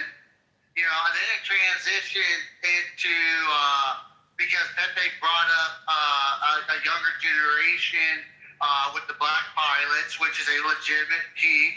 But hold on, you know, about black violence? No, pilots. He's Pilots. Oh, it's a slur. My God, dude, a guy has a southern accent, and you guys automatically think I got a slur. But the thing is, I just want to see accountability in my community, you know? And when I say that, we got to quit, you know, not just, I'm not going to say you guys in general, but when you bring up topics. Like what? What? Excuse me? Nothing. Well, sorry. When you guys bring up, you know, a whole line of different good talking points, you guys gotta realize if we constantly gotta come in and have a question or a conversation based off between black or minority, let's just say minority, we're still holding our community as a victim. I have been in Clubhouse for, I would probably say, almost a year now, and mostly just observing. Most come up and talk, and the most I hear is in America alone, the black community and the white community were divided, and in the black community, it's always the white community holding us back, and then when we bring up accountability, when I say accountability, in my opinion, there's a difference between a good black community and niggas. I'm just sorry, I gotta put it that way. Niggas will throw you, you know, niggas will pull a motherfucking down, they will pull a community down because they're niggas. A good black, you don't have to. A good community of black men and women are more, it's a beautiful thrive because they're on point, they're with their family, they're showing the next generation how to be independent, self-sufficient, and those are the guys and gals that you see going into those major league community, those major league colleges, into great jobs, you know, and they project great forward. That's what we should see in society. And those are individuals that don't play the victim card. Those are the individuals that don't. And all I'm saying is we should be over here projecting how we should go and say, hey, everybody has an equal opportunity. And if you go based off your skin, you've already ruined yourself. And that's what I want people to understand. If you tell me that you can't go no further because you're a black individual or an Asian individual, and the only thing hindering your goals in society is a white man, and you've already lost to yourself. And I hate listening to these conversations about how we gotta go, you know, pick the statutes and the laws about DEI and how It brought in women, white women, black communities, stuff like that. Let's just quit talking about it. Why? Wait, hold on. Why do you feel like you have to interrupt the exchange of knowledge that would happen to, I just to want to talk interrupt about something that's not everybody even going on? It's not even going on. I have that privilege like you guys. You guys have been molesting my fucking ear with your bullshit. Well, you can leave too. Yeah, if you I'm not here to support you. ideas. I'm not here to support you. I'm here to support Matt and Pepe. Okay, but we're having a conversation. Well, wait, what about me? I don't get any support? I don't think Pepe need nobody help. I've been in Pepe's rooms and we've agreed and we've disagreed for years. He don't need nobody help. He does not need anyone's help. Beaver, I started saying you, but you to be my guy. Wait, what's your Venmo, bro? Let me buy you another Coors Light so you can chill. Steph, I have a question for you. I don't drink, sir. Actually, I don't drink. I have a question for you. You're mixed. Yes, sir. What's the worst racist incident you've ever faced in your life? Worst sundown town in Mississippi. Me and my wife. You know what a sundown town is? Yes. My wife is Hispanic. And by the way, I'm 23 years active in the military. I transitioned into the reserve. And I literally got collared in Mississippi by a Mississippi State Trooper who explained to me and my wife, this is a sundown town. And this is 2 years ago. That's it? But that's so interesting, though, that you would then make this argument and in that same breath say that something like 2 years ago, right? That wasn't 200 years ago. We're talking about 2 years ago. And you're saying that these types of conversations have outdated themselves? Like, I question Sepe, with all due respect, and this is going to seem inflammatory, but I really question, I feel bad saying it, but, no, I'm not going to say it, but I don't think it needs to be said. I think everybody that needed to connect those dots already have. What's connect them?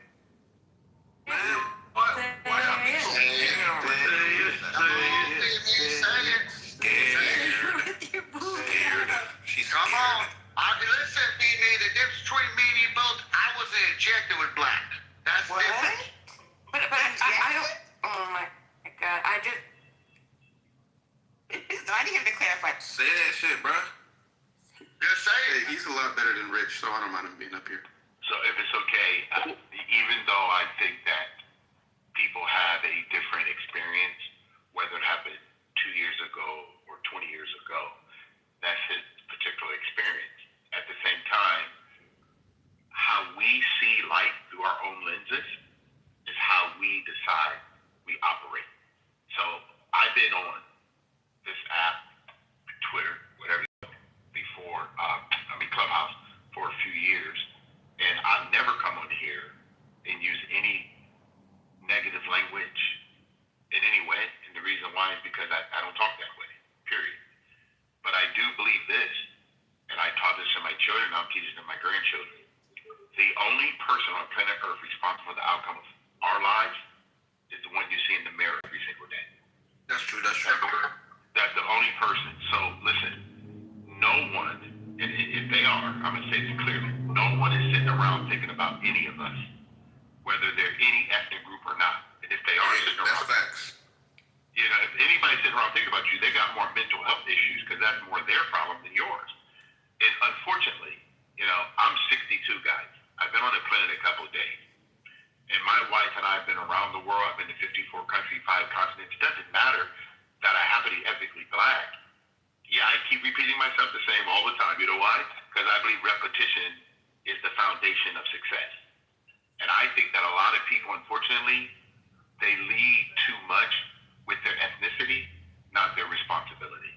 And the more you are responsible for your own life, the better you will be off. You know, you're better off you are. And I just share that with you guys. And listen, people are going to share with you what they think. If none of the stuff they say apply to you, don't worry about it. Doesn't matter. Because whatever anybody says. If they don't live in your house, they're not with you at all. So the last I checked, 8.4 billion people on planet Earth. There's only one of you. Your DNA, your fingerprints, only one of yours. You can claim a people group if you want to, but at the end of the day, you're still just you. I have a question for you. No, I have a question for you, Edward. You don't have to answer it. How much easier do you think the success you made for yourself in the funeral industry, do you think it would have been a whole lot easier for you to get there if you were white? Nope, not at all. Not even a little bit? Not even a little bit. Wait, what would you ask? I'm in debt. I'm in a self-made man. Yeah, and I'm in debt for 38 years.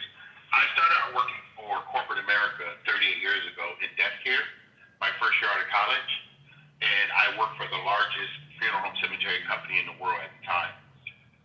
My first 10 years, they trained me, taught me everything, and it was a majority white company. I never thought about it. I just got hired out of college, and that was it. But no, I think that as I grew and all the tests I took and all the things I learned, it just gave me the opportunity to be good at something and to help families every single day. And that to me is very, very important. I think that the more you work, this is what my mentor says all the time. Edward, work more on yourself than on your career. Because what you bring to any relationship is who you are, not what you do. You said that you own a funeral home? That's fact. Edward, you said you own a funeral home? All over the world. We do international shipping. We work with over 45,000 deaths a year throughout the U.S. So my organization's been around. I worked for corporate America for 10 years. My last 28 years, I've owned my own organization to where we help funeral homes, cemeteries, and crematories. But the majority of people that we help is families, what we call after reach. There's 17 legal things a family has to do after someone passed away, and we walk them through that with 10 different professionals to make sure they get their first step back to normalcy. And somebody told me to open a funeral home, and they said you always be in business. I was just gonna say that. I was like, you must. Well, you're never gonna run out of business. Oh, I got another question. Have you ever helped a customer stay with their spouse died? Every customer, and right? they were very, like, you were helping them along, and then it, like 2-3 months later after the funeral, you find out that they killed their spouse. Oh, that's not part of what we do. That's within them. You know, that's the legal system. That has nothing to do with the funeral. Well, no, I know. I just wondered if you ever helped someone through the process, and they were, the death was ruled like just a natural death, and then a year later, you read in the paper that it turns out the person killed their spouse. We probably have one or two of those, right? It never happened in our organization, so I would not know that. But did you know? No, we would know if that person was part of our fan, because we post all of our obituaries either on our websites or their Facebook page or whatever. But it's never happened to me in those cases. So you don't get haunted by ghosts, bro? What are these questions? No, I remember walking. My grandpa was an electrician, so he would go turn the lights on at the funeral home. And one day he just took me back to where they working on the bodies, and I was like 11. And that shit changed the course of my life. That shit was so scary. They try to get you, huh? But yeah, I agree, bro. Black people, bro. We need to stop complaining and shit, bro. We need to stop complaining, bro. I tell this shit all the time, bro. We need to stop complaining about these white folks, because I don't think white people get up and think about us. So here's my... Hold on. But it's just a lot of people like to play this. There's a couple people I don't get in this world, right? Because it's the bigger you look at the picture, the less and less certain things matter. People that cry about racism and shit, or getting treated unfairly and shit, bro. I'll be like, bro, you a fucking pussy. You a pussy, bro. If you a man, you to me, you just you a pussy, bro. I don't even mean to say it like that. It's just you really just a weird type of person, bro. Your whole life is oriented around racism and of you like that's not their God-given right to perceive you however they feel like. You know, people need to start understanding that you don't control other people, bro. Man, like you said, Edward, and if a motherfucker want to be racist, so the fuck what? You know, it's already people in the audience tripping. These are the people I be talking about, bro. Because these people let a racist interaction dictate their whole day, their whole month, their whole year, their whole lives, bro. Motherfuckers be telling me the stupidest shit. Oh, I experienced racism. He gave me a microaggression at work. I'm like, bro, shut your pussy ass up, bro. You feel me? Like, shut your bitch ass up, bro. You was a bitch, nigga. Like, really, bro? That's gonna stop you from going to work. How do you pronounce your name? What'd you say, Edward? How do you pronounce your name? Kaz. Kaz. So I have a question for you, Kaz, which is it's just a practical question. Do you think we pick people up in a different truck? What do you mean? When they pass away. Do you think y'all pick people up in different trucks? Yeah. No, I think y'all pick people up in whatever they pay for. No, we pick everybody up in the same truck. I don't care what. Same truck, yeah. Oh, you don't have a herd for black people? No. We pick. What about for Indians? Do Indians know that? Do you put them in a different herds? Oh. No. Listen, guys, I work with every people group on the planet. When they expire, we pick them all up in the same truck. And we don't care who calls us. Doesn't matter. We do every type of service on the planet. And people call our company because we do good business. They're not looking at us because there's a guy who looked at me that owns the company. No, they just want to be served properly. Everybody likes excellence.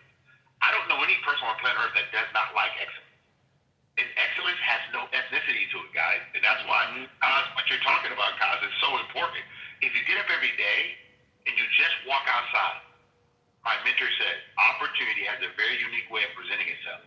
It stares on every street corner around the world waiting to be recognized. Right. Life is too short. I go ahead. I'm sorry, Dad. You good. You're right. And it's just like, I feel like certain people, I don't like these type of people. They get up and they have a dark cloud over their fucking head, bro. And they just take that shit everywhere they go. Always crying and shit.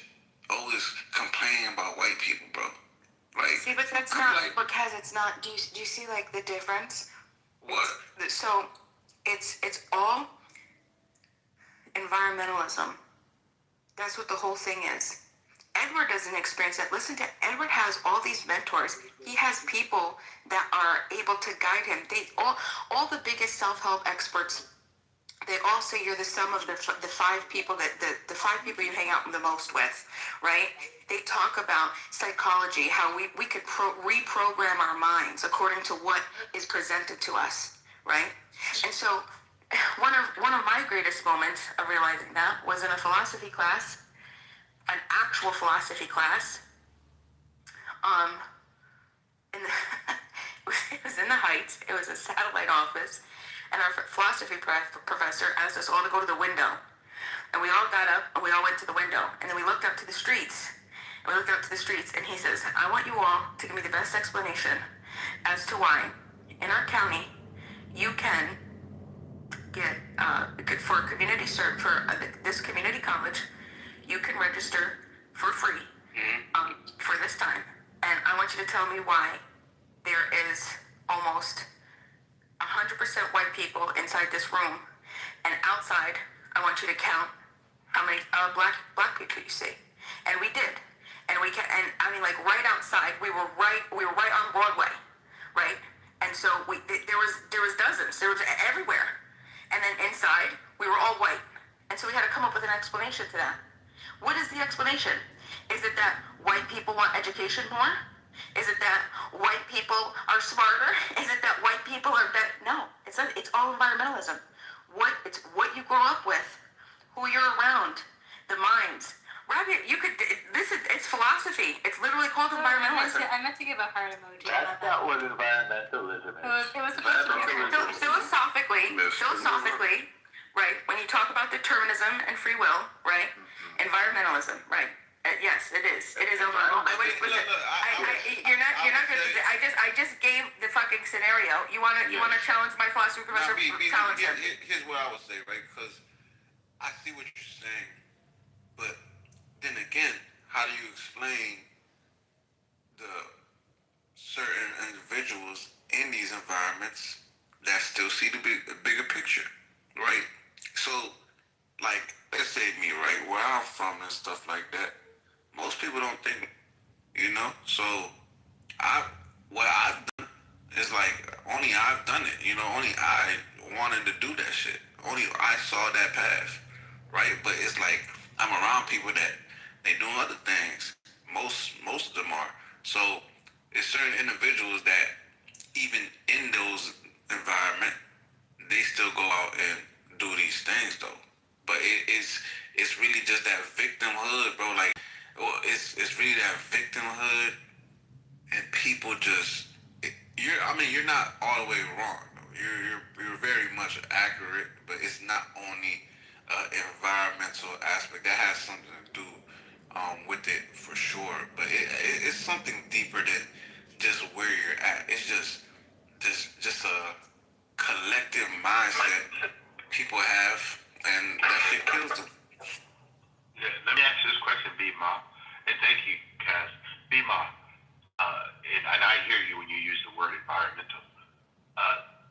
Do you or have you been aware of the numbers of the United States, the population that we have? Yeah, I'm familiar with that. Okay, so I teach my children.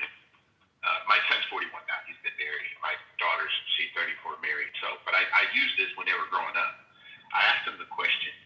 I said, do you understand when they use the word minority, what that really means? Okay? And they said, no. So my wife and I explained to them very clearly that it only means that you live in a majority white country. According to the numbers, blacks are only 13% of America. Okay? Right now, there's 250 million Americans. Right, but they're not all white. No. Hold on. Just walk with me. I know they're not. Okay, Dora, I just said the number right. I said there's only 50 million Americans that happen to be ethnically black. So they can't not be, the rest cannot be all white. I know that. Okay? But you got to follow along with the understanding, because it's unfortunate that most people hear the word minority and they think that that means they cannot compete. And that's why I was sharing with B-Ma that some of the things are environmental, but when it comes to raw numbers, this is how many ethnically black people who were born in the United States of America. Okay? The same thing when it comes to the number of whites. There just happen to be more.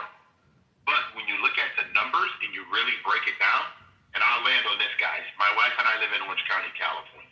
The community that we live in is 568 homes. There's only myself and my wife, another couple, my wife and myself and another couple who's married, are the only two people that look like us in the whole community. And we never once thought, and let me finish something, and Nemo, I'm gonna let you go. We never once thought that we should not move to this neighborhood. No, my wife wanted to be in a community that she liked, and that's why we bought the home there. It didn't have anything to do with our color or nothing. We could afford the place, we're comfortable, and we've been living there. It's our second home out there, okay?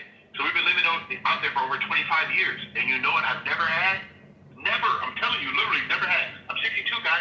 I've never had any experience with someone coming. You know why? Because most people are the same economic bracket. Most people have the same education bracket. Most people live around people that's like them. Not because of ethnicity, guys. And the unfortunate thing in America is we like division, not addition. I land there. Go ahead. No, I think you made good points. It's interesting. It's a good story. I will say though that kind of backing up of what Bima said, I do think that this isn't going to be necessarily based on race, but there's obviously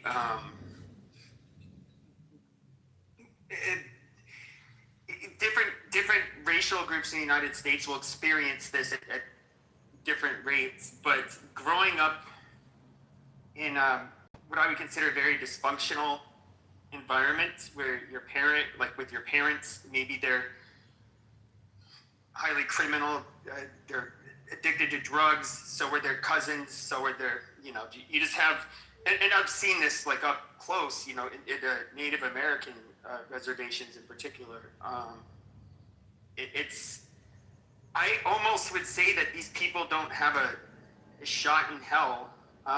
Luckily, one of those reservations, Abby probably knows we're talking Stick Resort, that Salt River Pima Copan community. I'm talking about this one in particular. Like, almost 20 years ago, some of the patients that I was assigned to on our caseload, that you would have to, you'd go there and like, holy shit, it's the amount, like a lot of violence there, a lot of interpersonal, or I should say, what is it? They changed the term, but intimate partner violence, a lot of domestic violence. I'll just say that. The drug use, the gang activity, all of this stuff. Like there was nobody to raise you right. You could try to do the best you could do, but you were gonna get dragged into all of the bullshit with your neighbors and your family. You didn't have a shot in hell, and it did. That community is doing extremely well now because they have like spring training there. They have resorts and casinos, but they I know one of the things they did, and of course, not most dysfunctional communities won't have this option. So everybody there gets a per cap check every, believe, 3 months. And it's a pretty substantial amount of money. If you get into college, they'll pay for it. They really, a lot of perks to being a member of that little tribe. But they immediately off the bat, if you are a drug addict, if you have any kind of dysfunction, they are going to give you a forced payee. They're not going to let you handle your money. They ended up basically providing a whole shit ton of services to break the cycle of the kids having to be grown up or raised around all of the nonsense and bullshit. It was intergenerational dysfunction with a lot of these people, and I'm not going to necessarily blame them, because I'd probably be the same way if I grew up like that. But I do think people, you can talk about personal responsibility all you want, but I think there's some environments where the odds are extremely stacked against you. Okay, so Pepe, I know you can tell me every day not to talk about personal responsibility, but this is what I want to ask everybody in the space, all of us, which is kind of interesting. How do any of us purchase a problem? Purchase a what? A problem. Where can I go purchase a problem, Pepe? Sometimes you're born into it. That's my point. No, Pepe. I'm going to say it again. Where can I go purchase a problem? Wherever you want. No, you can't purchase problems. They don't sell them. I don't care. I'll just find you a drug dealer. No, hold on. Drugs. Yes. Hold on. That's not purchasing a problem. That's a person not having discipline over their own self. You're not purchasing a problem. Guys, they don't sell problems. Every problem, and I'm just going to use that word, that I've ever had in my life, because I made poor decisions. I made bad judgment calls. But did you grow up in, you sounds like you grew up from what how you talked about your parents. You grew up in a nice household. And I do hear about children that grow up in poor communities, especially when it comes to immigrant families. Now, immigrants are poor for a lot of reasons. Largely, they just don't have a formal education. But they're not necessarily dysfunctional people. They're good parents. And you hear about these people, that's their home. And they're in charge of their children. So they will push their children. But what do you do when your parents are abusive and they don't give a fuck about you? Go ahead. Pepe, I hear you loud and clear, Pepe. But you're talking about someone being inflicted with something versus most of us having better opportunities than number. That number, again, that you're talking about is not all of us. A lot of us have survived a whole lot of pain, a whole lot of stuff. We've survived. You know why, Pepe? because we have better choices and we made better choices. I didn't survive that environment. No. You didn't survive, Pepe? I didn't survive growing up in an environment like that. No.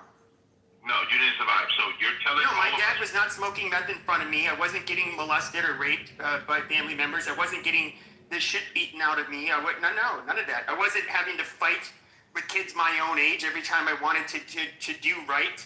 I'd get jumped, beat up, picked on, whatever. And so I had to resort to the same bullshit that they were doing in order just to get me left the fuck alone. I mean, that is a reality in some of these communities. Pepe, listen to you. Hold on, Pepe. I just want to say this. That's a weak mind, Pepe. It's just a weak mind. It's like, the other warriors, some of the greatest warriors America has ever had the luxury of serving the military, all came from dysfunctional families, but they went a different route and became some heroic men. Some of them make it, but yes, but Pepe, I'm gonna ask you a question, and everybody in this space, please help me. How many of you have met someone that Pepe described it, that they were whipped by their parents, their dad was doing methamphetamine, their mom was doing all kinds of crazy stuff? Well, how many of us in this particular place right now that's had this situation actually happen to them, or have most of us in the United States had relatively, even if you didn't have both parents in the house, you relatively had a pretty good, what we would call childhood. Even though you didn't have all the stuff you wanted, how many of us would say that? Me, I had a pretty good childhood. And that was before I was in a foster home. Because of course, when you're in a foster home, they're not going to put you in a bad environment. They're going to check that environment. But before I was, my mother and my father, they were together. I mean, due to certain things of my brothers and everything, and the separation. And don't get me wrong, the hood was around the corner from me. I had no silver spoon, but I was in a pretty good environment. I wasn't beaten. I wasn't exposed to the things that Pepe was saying. That's all. But yeah, I knew of people. Yeah, I am God. Check out. 1 second, Rebby. Right after this, I am God. I live in a community where we have trust babies, and some of my neighbors, when I talk to them, they have more trouble with their children because they have to get their children. One of my friends had to get his son off of drugs. It cost him $80,000, and he grew up with both parents in the home. I agree. Yeah, I agree. So hold on, Pepe. What I'm saying to you, Pepe, do you think that these parents wanted their child to choose this direction? That child made the choice. The child. I'm going to actually take another route when you say that child has a choice. Okay, first of all, there are reasons why people have the problems they have. Some of them are environmental, and I would say depending on I'll just say your genes, which is largely going to be how you end up navigating that. Some people that will push them over the edge. They won't respond very well. When it comes to trust fund kids who have good parents, yes, and by the way, you can look this up. When it comes to drugs and alcoholism, there's a highly genetic, by the way. Some people are far more susceptible. A lot of what you call discipline it doesn't work the same. You're not working with the same tools as those people. Oh, really? Yes, absolutely. Wait, Pepe, were you done? Because I really want to hear where you're going with this. It sounds like you were, and correct me if I'm wrong, it sounds like you are taking a moment to, as critical as you can be, and I think you have a right to be that way, to just kind of look at least consider the environmentalist influences that Bima was pointing out earlier, that might manifest as like a lack of discipline or a lack of vision or a lack of that probably start in the home, parents, peers, all the things that influence people and maybe guide their decision making, right? Yeah, well, I think the environment and your genes. And genes too. Those two things obviously are going to shape your life tremendously. We have examples of this where you have highly criminal I would say that the gypsies in Hungary, when the Soviets took over, they were rather similar, and I'm going to be very direct when I say this. I think the Roma gypsy culture is a criminal, corrupt, dirty, bad culture, and it creates criminals out of their children, and the cycle's going to continue. I don't know how else to say it. Yeah, However, so I worked with that population. Can I offer a quick comment? Okay. So I work with that population. Not particularly the Roma gypsies, but there's a high population of nomadic people who are very similar in northern Morocco. And they often immigrate to Spain. And I worked in Spain for about a year with these nomadic youth. And exactly what you're observing is what they articulated to me. I didn't know anything about that population being in the area that I was working in and living in for a year. And so what they say is, when I talk to them in the classroom, and I was there as a English language and culture guide, so just talking to them about what their options are globally and how to be global citizens, and of course supporting their actual English instruction. What they communicated to me on a daily basis is they didn't give a piss what I had to say about their future, because their future was already predetermined by what their parents were struggling with. Their future was already predetermined because they could only think in terms of survival, because that's what that nomadic gypsy culture is oriented towards. They have to move around. They immigrate from country to country, space to space, highland to lowland, and they can't afford to think beyond survival. Now let's transplant that to some of the other American contexts that you were. Well, I was talking about Roma gypsy. If I can get back to that Roma gypsy example. Go ahead. Because I wanted to give you an example of groups of people where the environment changed and then they change. The Roma gypsies in Hungary. Do they change or they move? The Soviets they couldn't leave. The Soviets basically said, hey, you fucking thieving gypsies, all of your kids are going to fucking school. All of this gypsy nonsense, you're going to knock it off, or you're going to face the wall. That's that. Okay. When it comes to, you're going to work, you're going to do all of this stuff. And yeah, within a generation, basically, all of that gypsy lifestyle just disappeared. The gypsies actually, there's still the music, which gypsy food was always kind of popular in Hungary. Okay. That disappeared. We can look at the Southeast Asians that ended up immigrating here in the the 70s through the 90s.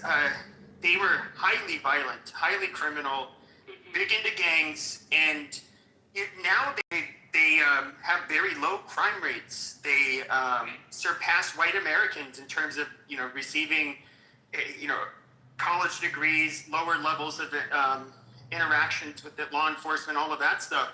And that is environment. It's not, their genes didn't change over one generation. So I do think some people, it's not just, like Edward would say, oh, maybe they just started to make better decisions. No, I think that their parents that were immigrants, a lot of these people were literal peasants from a very poor, violent place. They didn't know how to raise their kids really in America. I mean, it's a place that's completely foreign to them. Okay, I understand what I was thinking differently based on my experience now. So let me ask you this. So I want to make sure I'm understanding, you properly this time. In that particular cultural context, you said the government intervened, required them to assimilate into the educational system, and within a generation, the culture, or subculture rather, changed, right? Yeah, they were not allowed to do any of the thieving gypsy bullshit. Right, okay. So, I guess, would you say that was a net positive or a net negative? Net positive. I mean, even if and I get it for Roma gypsies. Yeah. That is a historical, we are in a way kind of like taking a knife and cutting a chunk of their actual culture out. But I'm sorry, if your culture is being a fucking thief and doing the shit that they do, I don't know what to tell you. You guys can go form your own fucking country, which you're not going to be able to. Otherwise, you have to exist with the rest of us, and we don't steal from people. Bingo. You right there. Pepe, if you can articulate that, then you can start to understand what equity is. They wanted to disrupt the systems and the culture of the gypsy class so that they have comparable experiences and outcomes and could contribute positively to society. Well, the outcomes part is, well, here's where I disagree on the outcomes part. Okay, tell me, because I'm not as familiar with that context. Sure. Correct me. So, okay, so I think that, like, compared to, like, white people, there's a few groups that do better. You have some, what I would call purely merit-based immigrants, which are like the Igbo, Nigerians, you have the Northeast Asians and probably even the Southeast Asians to an extent. Jews do better than, you know, like these white non-Jews. There's groups of people that do better than us. Now, I personally, I think some of it is cultural. I do think that group averages are a result of genetic differences between groups. I don't think that whites, for example, are going to be able to surpass East Asians as a group, not as individuals, but as a group. I don't think we can do as well as them academically. When it comes to, you know, Ashkenazi Jews, I think there's a gap in especially a few areas that it's largely genetic. And I also think they really value education. It's cultural, but I think there's a genetic component where we're just not going to catch up to them. At least, maybe, you know, hundreds of years from now will be the same, but not, I don't think culture can remedy that. I think with black people, there's kind of a similar thing going on. I don't think that as a group average, they can perform the same academically as, for example, whites can. And once again, I'm not talking about individuals, I'm talking about as a whole group. I think we can improve the conditions of African Americans. So, like when it comes to intergenerational dysfunction, them, you know, taking a lot of the negative shit out of their society, I think would be a good. Promoting them being, you know, educated, doing what's right, hardworking, all of that shit that successful groups, including groups that are more successful than whites do, I think would be a good thing.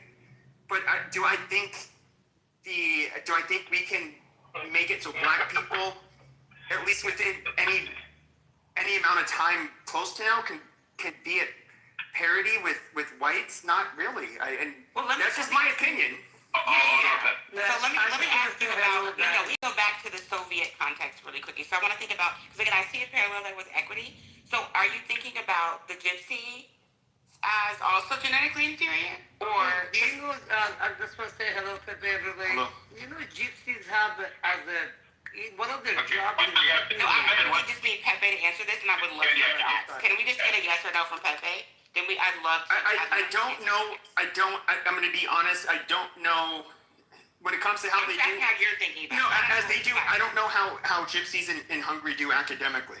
I just know that they stopped being criminals. I don't know. Right. And so my follow to that is, I'm going to yield right after this. We're also going to point out that when you ask people outside of the United States, particularly those Eastern Asians that you're talking about that excel academically, when you ask them their perspective about any of their counterparts, so white Americans or white people in the West. Many times. Okay, so my perspective and my experience has been that they attribute the lack of accomplishment and achievement to a lack of discipline, not to some genetic factor. So is that not the response that you receive when you engage them in their space? I've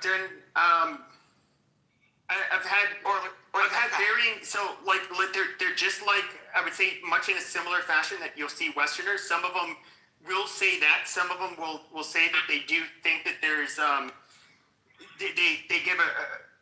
they do believe heredity plays a large role, and they do think that, like, for example, they are smarter than the Vietnamese. Okay, what response do you get more, just out of curiosity? And we're just Eastern Asians to whites. Well, because I've had most of the conversations on here, I would say that, and obviously the people who would talk to me, it's going to create a bias. I'd say it's roughly even. So, fair. But that's not a fair. I'll yield. I won't dominate the conversation. Thank you, Pepe. No, you didn't dominate. So I'm going to ask both you, Pepe, and Miss a question. After the Emancipation Proclamation, for 100 years, how well did blacks do in the United States? You said for how many years? For 100 years? 100 years after, from 1865 until the early 1900s, how well did blacks do in the United States? Better than blacks anywhere else in the world. Relative to what? Relative to blacks in the United States before that point? No. Relative to when you use the term equity, because that term does not go. Look at better than today. Say it again, Holly. Holly will tell you better than today. And the reason why? Because they focus on family. They focus on personal responsibility. Okay. Blacks did extremely well. Listen, my grandpa was born in the late 1800s. My dad was born in 1919. Okay, they both was married to the same woman. My grandpa had 49 children. He was married 49 years, had 11 children. My dad was married for about 50.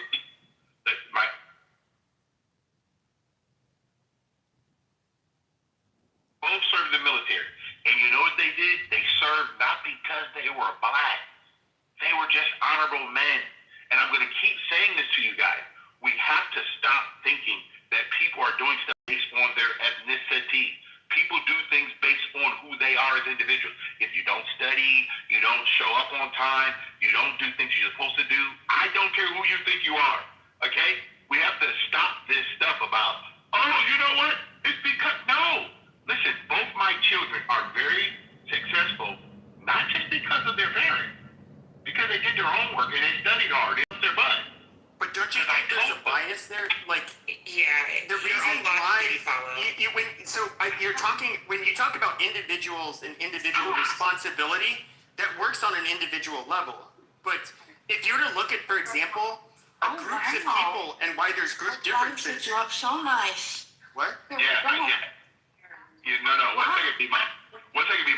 Go ahead, Peppy. No. What I was gonna say is though, you see that the group differences between people. Now, I would say even you would agree that, for example, East Asians and people of East Indian descent, how they raise their kids, on average, their culturally, their worldview, which extends to how they raise their kids. They take education on average more seriously than, let's say, whites or blacks that were born in America. I would say that is definitely true at a population level. Yeah, Peppy, I don't disagree. Just because a people group focus on something and they spend 9,000 hours more than other people groups doesn't make them smarter. They spend 9,000 hours on a subject that makes them different. Do you understand? I know, because I live in a community where they have Saturday school, and most of the Asians in Orange County go to Saturday school. You know why they go to Saturday school? Because they want their kids to. They want their kids to. You guys, listen. Everybody can focus on the same thing. We all have the same opportunity, but you're not gonna get the same results. But that's downstream of their culture, though. Like they have to put a curfew at 11 p.m. in Asia for these schools. Peppy, listen to me, Peppy. Peppy, listen to me. Listen, Peppy. I studied when I was in high school, okay? I studied when I was in college. And you know what I still do today, 2026? I'm still studying. I'm still learning. I'm doing everything I can in my profession to become the best. Okay? Well, let me say this. No. Someone's speaking right now. Could you wait 1 second a minute? No problem. So all I'm saying to you is this. I just want us to make sure that we don't try to make people group. Everyone does not get the benefit of what my wife and I worked on as two people. You talk about individual. There's nothing but individual, guys. Every people group are nothing but a bunch of individuals. And if the individual does not do their individual part, the whole group that thinks they are making it are not going to make it. I'll land on this, Peppy, and answer this question. Peppy, why do they... Can I say something before Pepe answers? No, you cannot, because I'm going to ask you a question. I want him to answer first. Okay? So, Peppy, why do they use the term a chain is only as strong as its weakest link? Well, because that weakest link will snap first. It will be the worst amongst you. I learned from my mentor. The reason why... I would say this. Let me just finish. The reason why, Peppy, is because it causes the most tension. I can tell you in every community, no matter who it is, there's a group of people, Pepe, that's going to make choices that they choose that will cause the most tension. But there's other people in the same group that do not cause that kind of tension. You know why? Because they're going to be responsible people. They're going to do what's right, and they're going to pay their bills on time. They're going to do everything they have to do. You know why? Because everyone, I don't care who you are, I don't care who you think you are, I don't care how long your driveway is. You and I have one thing in common, okay? We all have choices. And I choose. I want to say something. I answer all your questions, Edward. Can I? Everybody move differently. No, Omid was supposed to go after me. Can we give him a minute? I don't know. That's a He's winning not a troll. mentality. He was after me. The thing is, the culture of winning, the culture of the success, because they together. If you look at the Jewish community, they all work together. They all help each other. Like a Persian, we hate each other. As soon as one of us gets success, instead of we backing him up. I seen that on South Park. Huh? I seen Persians on South Park. They're doing the scissors. Yeah, I'm just trying to make sure something as like, you could understand the reason that one group of people are, we want to make like a joke like that, okay, whatever. But the reason the Jewish people are success because they help each other. They don't backstab. What the hell? Yeah, you don't know about the Jewish culture. No, I know. I know you about to get canceled. My house is a block away from the Jewish school. I live in a Jewish neighborhood. I live in Skokie, Illinois. So it's all the Jewish are basically live in the neighborhood. The reason I'm telling you, they even help other culture.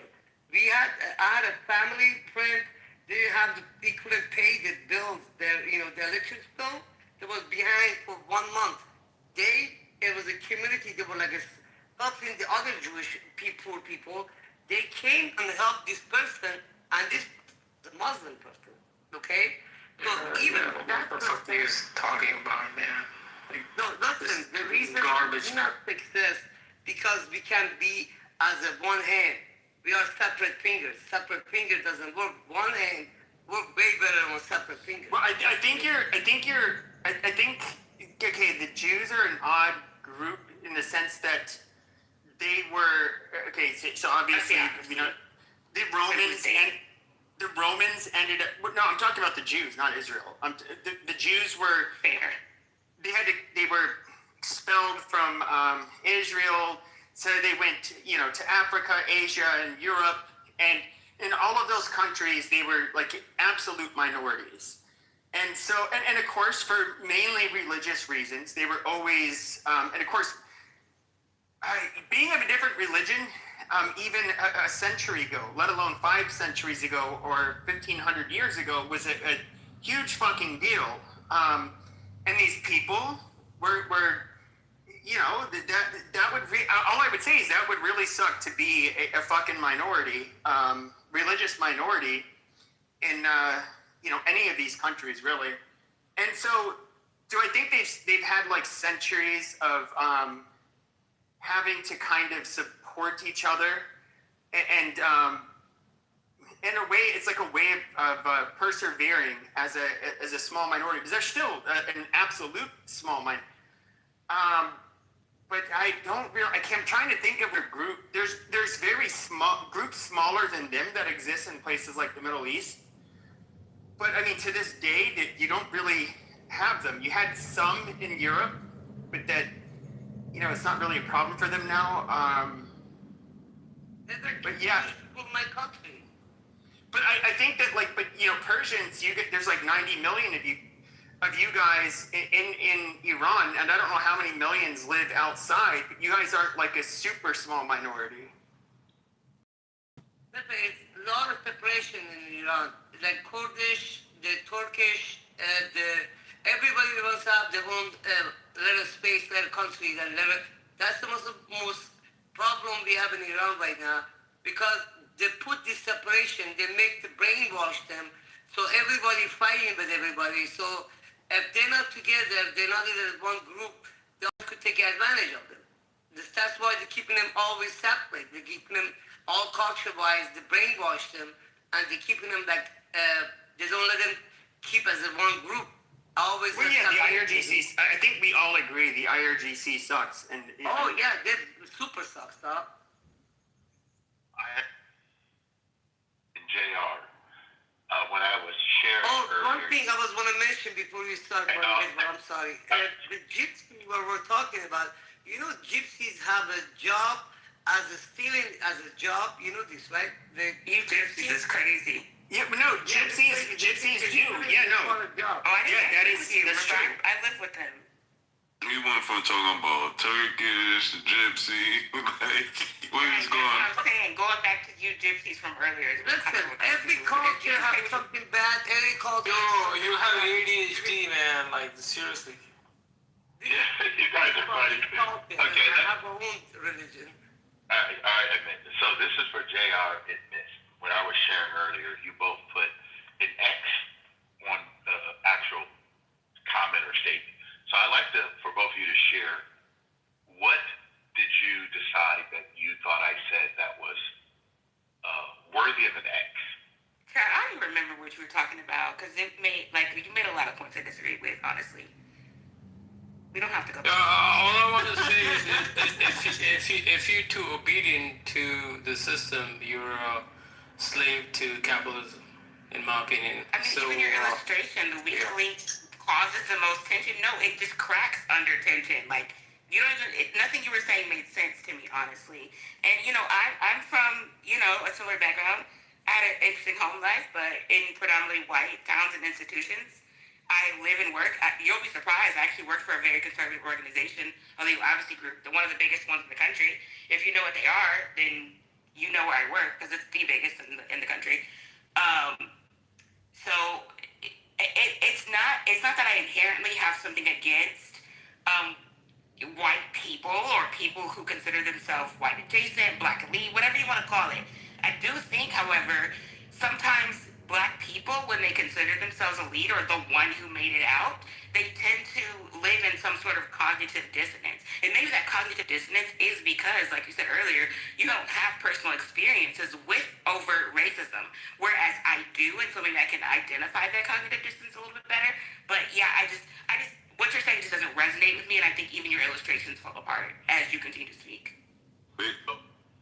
Basically, she said you were lame. And the reason why that's the case, miss, is because that's how you have decided to see the world.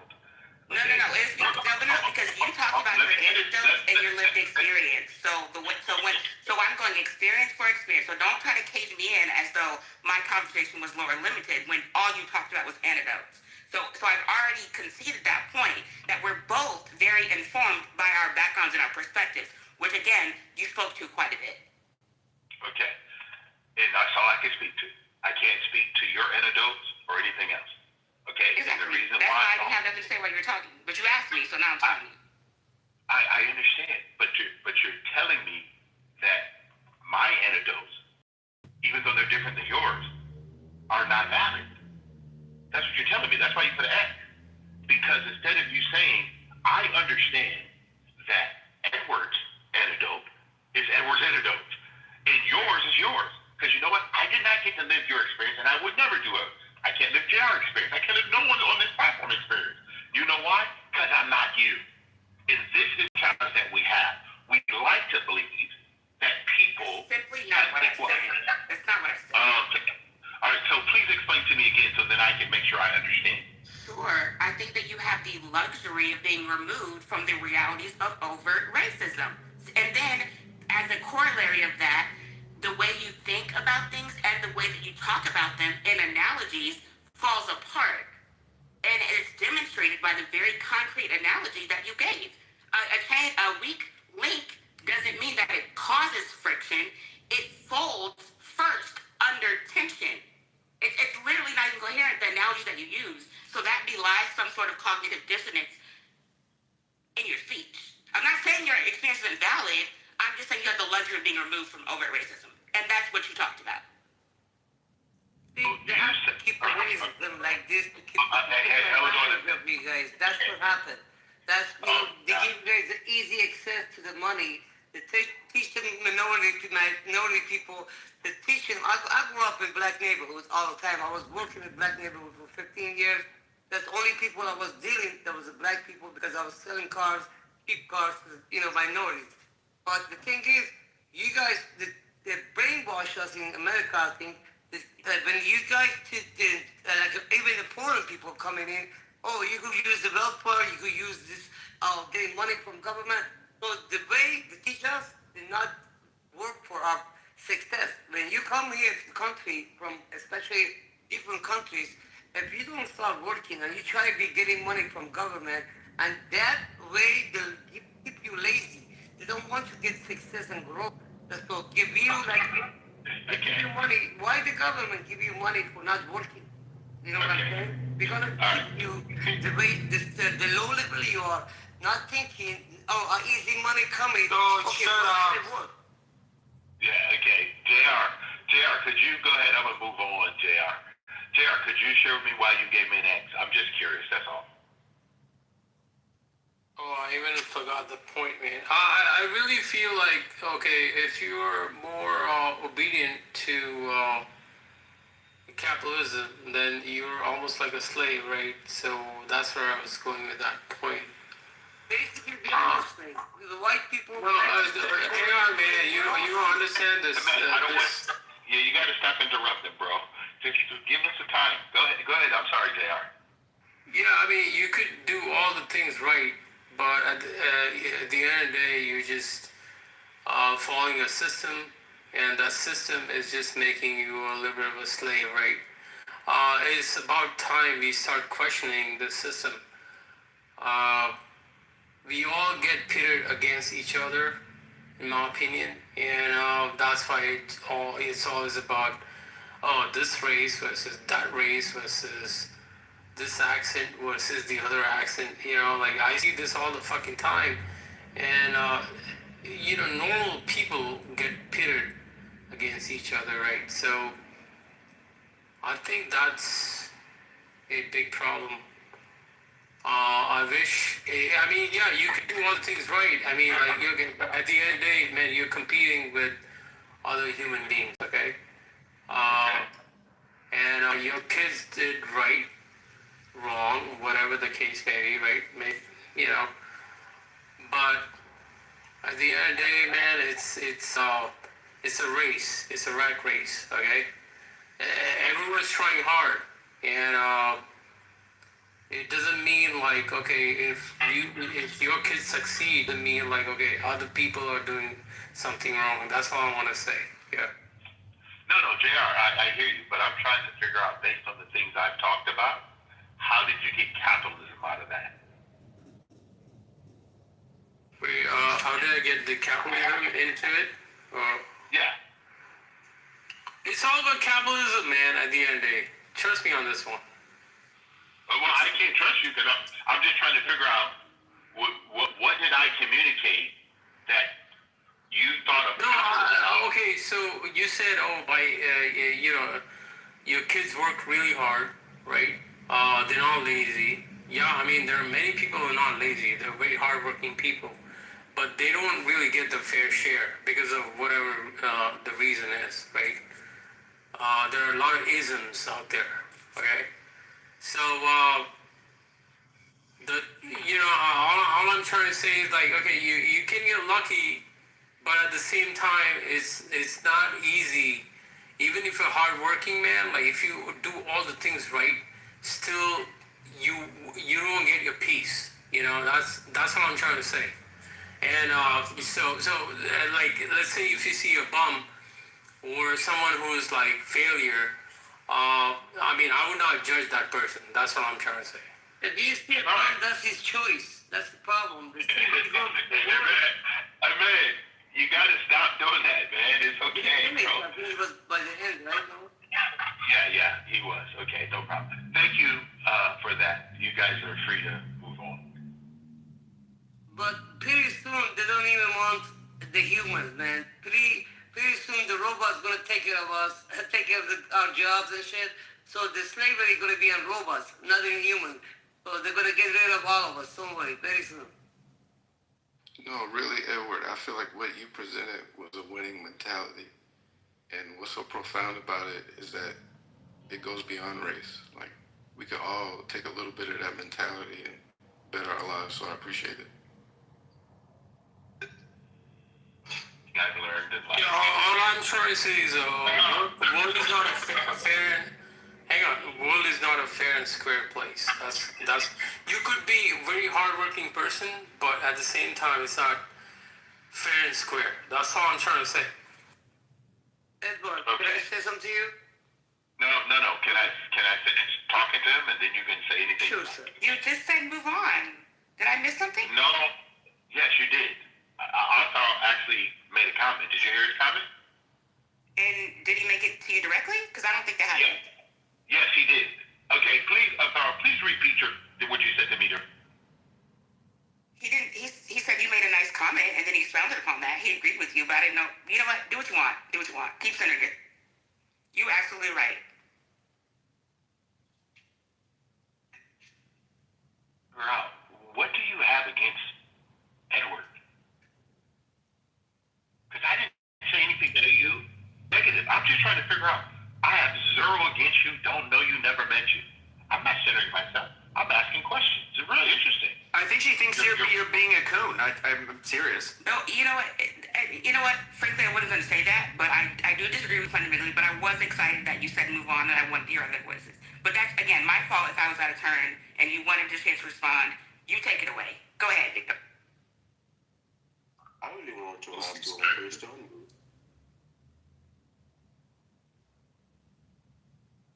I really want to ask you a question. Hello, me? Oh, miss. Yes, sir. That's why I married a white woman, Mr. Edward. Yes.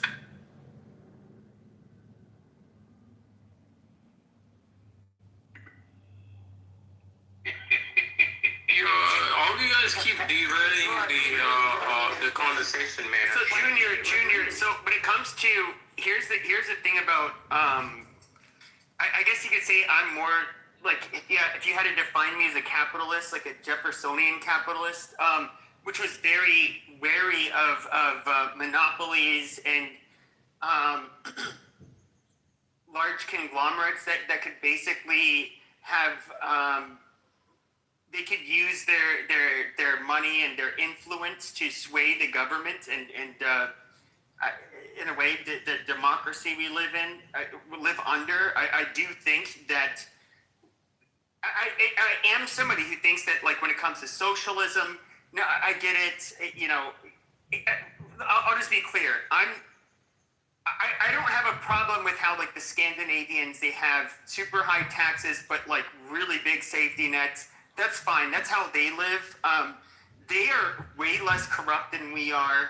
They're just much higher trust and altruistic societies than I think anywhere else in Europe or anywhere in the fucking world, including especially the United States. That I don't know that we could do that because we are a very corrupt group of people. That you increase taxes, that it's fucking wasted. There's fraud. There's nothing but abuse with their fucking taxes. And now, that's not what I would necessarily prefer, but I don't think I don't think it's like a morally a bad thing. Now, when it comes to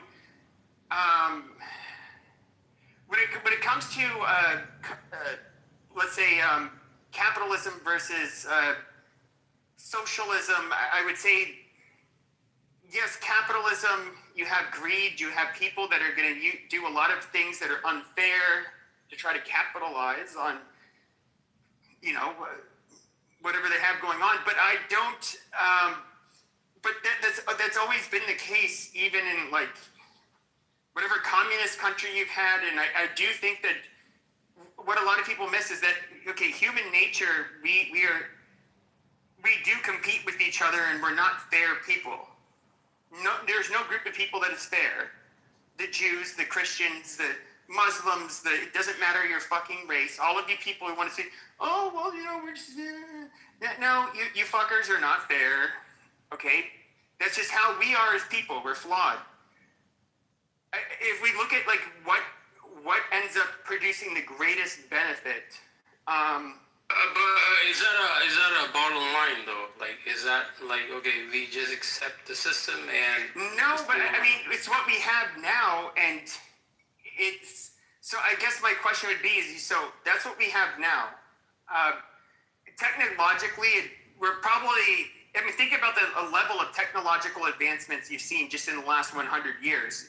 That's unprecedented throughout human history. What is going to happen even 50 years from now? I don't fucking know. Yeah, they all have iPhones, and I think a lot of people are isolated. There's a lot of depression problems. Suicide rates are going up. But that pales people in comparison don't bond. But that pales, yeah. Go on. But that pales in comparison to the what human beings were dealing with even 100 years ago. I mean, you could be the president's son. You got a foot infection and you fucking die. There's no antibiotics. You dying of starvation and cholera was the norm throughout most of the fucking world. The average life expectancy in Africa 100 years ago, I think, was in the 30s. Things have changed drastically under a primarily capitalist model. I would say the most violent, oppressive people or systems in this world throughout history, they were fucking communists. I mean, you can't really get around that. Yes, we've had groups like, you know, the Nazis, some fascism, which I think is more or less just a very reactionary movement that doesn't exist without wartime conditions. But, you know, can you make an argument, if we look at everything that was created from capitalism, everything that you see today, you have Africans on the internet that were dying of simple diseases that are getting, you know, basically sanitized water now that did not have access to it. You're getting, just think of how much under this, and I get it, yes, it is unfair. I agree with you, capitalism is unfair. But I don't see the other alternatives as being more fair. But with capitalism, like, you do get the best outcomes, and it causes the least amount of human suffering. And that's the only reason why communism has been tried time and time again. It's always fucking failed. There's always somebody who thinks they can have another reiteration of it where it's gonna work, and it never works. So why fucking do it? I mean, we're gonna talk about socialism and capitalism. I think communism is probably not really what a lot of people hopefully are looking towards. But if you want, we could define it too. But I think that if we're going to talk about those three things, we should probably define them so we can clearly identify different systems. Socialism means you're retarded. Capitalism means you're really retarded. That's the definition of socialism. I would like that. Get fuck this. I do quite often. Yeah, AI and job loss. Like, what are you gonna do with that? Like, let's say everyone loses their jobs. And I hear Pepe what he's trying to say, but look, are we optimizing? I mean, is the system actually really optimized, or is going to be a quick collapse, right? Meaning, like, AI, job loss, blah blah blah, right? Population is 8 billion people on the planet. We don't need a lot of labor. And then at the end of the day, the only people that actually benefit are all trillionaires, okay? People who Yes, I get that. Okay, so where are we heading? I mean, like, come on, this is... Okay, this is like an exercise people would have, or I would have, that, you know, other people have brought up. I didn't bring this up, but imagine you had extreme wealth disparity. Extreme. You had, but this extreme would be house would be a house that would be equivalent to $2 million today. But your neighbor had a house that was, I don't know, $100 million. And you had this extreme inequality where a bunch of people had these $100 million houses, and then you poor peons had $2 million houses that you would see. I'm using for today's, adjusted for today's, dollar. But everybody got access to go on vacations, to have great health care, to have whatever it is that you fucking want. Now, is that necessarily wrong? Yeah, does everyone have access to healthcare right now? Like, let's... No. I'm using a hypothetical. I use the hypothetical for a reason, with those parameters for a reason. Yeah, but that's what, 20 years, 15 years? No, it's a hypothetical. It doesn't exist. Yeah, that would be great. Let's just do a hypothetical. Can I do that real quick? So I think that is the nature of the question in the political climate right now. For some reason, a direct answer to the question, no. I don't think that's a bad thing. I think that in that hypothetical, it's a good thing because at those levels, again, if we're assuming the dollar's equivalent and at least quality to what, now, what it is now, everyone's basic needs are met and beyond that, right? And I think that's what people are vying for. But I do think there is... But AI will steal your job. Is that okay? Okay, but now we're using a hypothetical for my a last reason. point. Yeah, I do think that there is a segment of the population that thinks that's a problem, and that having everyone's basic needs met is a threat to another demographic who lives very luxuriously and lives in the $10 million homes. But I do think they can. Do you think they think it's threatening, or do you think that I do think that. Can I go? Sure. Hear the rest of the thought. Sure, but let her answer the question. So I don't look at it as them seeing people as a threat necessarily. I do think do I think people like Jeff Bezos, they're going to do whatever they can to remain the most profitable and dominate in whatever sector they're in. Right. Yes, and keep wages competitive, yet not pay them too much because that's going to cut into profits. And yeah, absolutely. Bezos is just people are jealous of that man. He sold books on the internet, and they thought he couldn't do it. Okay, Jesus Christ, this is not. We're talking hypotheticals. And yeah, we're not. Yeah, okay, God damn it, dude. Yeah, let's just get through this. So I do think you're right. I do think there will be. For there to be any hierarchy, I'm assuming this hypothetical has to function on some sort of mixed economy where people can be capitalists, like you're saying. They can have their own upper mobility and set their own goals and negotiate in business the way they want to do it, right? But there obviously is some sort of limiter. There's some sort of equalizer, right? So it's some sort of mixed economy.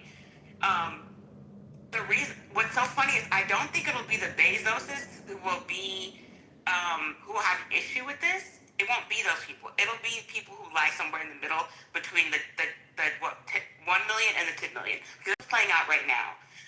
Which people are you referring to? I mean, just purely on class, or purely on socioeconomic class? Yes. Okay. Because this happens across racial groups and across other demographics, but purely on socioeconomic class, this is happening now. People are middle class, so regardless of whether we're talking about white working class, whether we're talking about the black elite, whether we're talking about high achieving, Asian model minority, it doesn't matter. The middle class always sees lower class as a threat because in order to maintain their status, there has to be somebody lower than them. I don't know if we'll ever get away from a place. The hypotheticals are pipe dreams. Come on. Why because it's a mental exercise. I'm trying to gauge her. No, but it's not really solving the problem. Yeah, hold on. The reason I asked her that question in particular is to see how much the inequality part matters to her, or how much she cares about the well-being of the population in general. That's why I gave a scenario where everybody's very well well off, okay, but there's disparities between the wealth of everybody. That's the only reason why. And yes, obviously they're not going to. Yeah, that's not going to happen. So I think I would have more to say, but I think I've answered that. I think that would be a perfectly legitimate and acceptable society. I think the issue now is there are literally people who do not have their basic needs met. And I think in a society where everyone has their basic needs met, they have a reasonable quality of life. Because again, we're talking about 1 million now and 10 million now. So everyone has you said they all have access to vacations. I think that's a very reasonable society that I'd be happy to be a part of. Well, I guess here's the question though. So JR has a lot of complaints. Yeah, let's hear now. Uh-huh. But JR, what do you think? What system? What form of system? Answer your question, Pepe, before you go to JR. Why do you believe that my Wait, for JR, just always think proxy server. Why do you believe that my intellectual property should be shared with anyone? I'm not a communist. I don't know what you're talking about. No, you just said equity. You guys want equity. I never said I wanted equity. What are you fucking talking about? Okay, you don't have to swear at me, Pepe. Okay. My bad. I'm a Christian man. My bad. No, I never told. I don't know why you keep saying that. You're a typical Christian boomer. Like you're just like don't say those curse words in front of me. No, I didn't say not say them in front of me. Pepe, you cuss every night. Yes, I said don't. I said don't cuss at me. That's all. It's a big difference. It's very. But I was cussing in front of you. To be fair, I wasn't cussing at you. I didn't say like fuck you. I just said fuck or something like that. Yeah. Okay, all right. So I'm gonna ask the question again. And I know you didn't say it, but you were having a conversation with Miss, okay, about if someone makes, she said $1 million or 10 million, what gives anyone the right to take the money that my wife and I earn in our life and redistribute it to other people? I don't think there's any God-given man. I don't think like in human nature there's that's socialism. Yeah, so I don't think there's any right that exists. The reason I brought up that whole scenario was it was literally an unrealistic hypothetical. It was just to gauge where her values were, not whether or not either of us thought that was realistic. I have a question. I don't know. I have answered. I've been waiting. I know you've been waiting, but you could still wait, okay? Because I'm speaking. You're so rude for someone who wants so much respect. But I'm assuming you brought that point up because I did read into I did speculate about what the economic situation might be in order to make that work. But I think Pepe and I realized that was not the central point of either of our arguments. So I'm happy to not argue it like Pepe is. Yeah, I'm not. Neither of us, I think, are. No, we're not interested in arguing that. That wasn't any of the central. I have answer for your question, Edward, and I have a question for you, if you want, about your point that you just mentioned. If it is, maybe there is a right. Maybe there is like a point of view that there is a right that the government can take some money from you and give it to the poor people if you are very rich. And this is like something good for you. Think about like think about the community, the whole country and the community. If they are not living in like such a good mental health, if they are not mentally in a mentally health status, you might be affected. Even if you are rich, you might be affected by poor people who are feeling that they are very poor and they are looking to their neighbors that they are very rich and they cannot live. You might be affected. Your children might be affected. So the government has the right not to take your money, but they should put like some kind of rule to make a minimum like right of life for each one in the country, and this is the responsibility. You already should elect a president and elect a government to do this job, which is everybody has the right to live a good life. so that there will be not a very big gap between somebody who's very rich and another person can't just live in the street. But what do you do with? But what do you do? How do you make it so the person? So you understand that like people exist spectrum. So you can have you literally have people that you can have like a brilliant, extremely brilliant sibling. Let's say it's your sister. Yeah, I agree. And then you can be around average intelligence, but then for whatever reason you have another sister that is, she's like 80 IQ. Kind of hard to do anything with that. And I don't mean this in, I don't mean this like in a mean way, but I literally. get your point. I get your point. Yeah, and so like, okay, so what do you do with the 80 IQ person that wants to, obviously they want to live like everybody else, but no, I didn't say that everybody will be the same, but there will be a minimum of limit. Everybody should have like a good life, but some people, if they are smart and they are very active and they are working very hard, they should be more rich than other people. That's normal. I didn't say that we will divide that. How? It depends. It will be a spectrum also, but not like now. Do you think the government now is? I have another question for you and Edward. Do you think the government now? I've been waiting. One second, Stevie. 1 second. Do you think the government now is caring about the people, caring about how the people is living to be living in a good life, or what do you think the government now? They only care so much as they only care, in my personal opinion, they only care so much as it will affect their voters and whether or not they'll vote for them. So they care about if the people will be silent. If they are just silent, just don't protest or don't turn against them. That's it. Even if they the system is all working right now, man. Hold on. So how do you pronounce your name, sir? Ziad. It's written in Arabic. Let me check. Yeah, Ziad. In my username, you can call it Ziad. Okay, Ziad. Okay. So I'm gonna ask you a question. Okay. Do you think that the government have my interest in mind more than I do? I can't tell this. I can't answer something around you, but I can give the answer in average. I can maybe about you yourself, or on average about the people in the country. No. I'm gonna be very specific. Do you think that a government anywhere has my interest in mind better than Edward? I didn't get your question clearly. I'm gonna say it again. Do you think I have my interest in mind better than someone else that don't know me? Do you think there's some person out there who thinks they know Edward and know what's best for Edward better than Edward? Edward.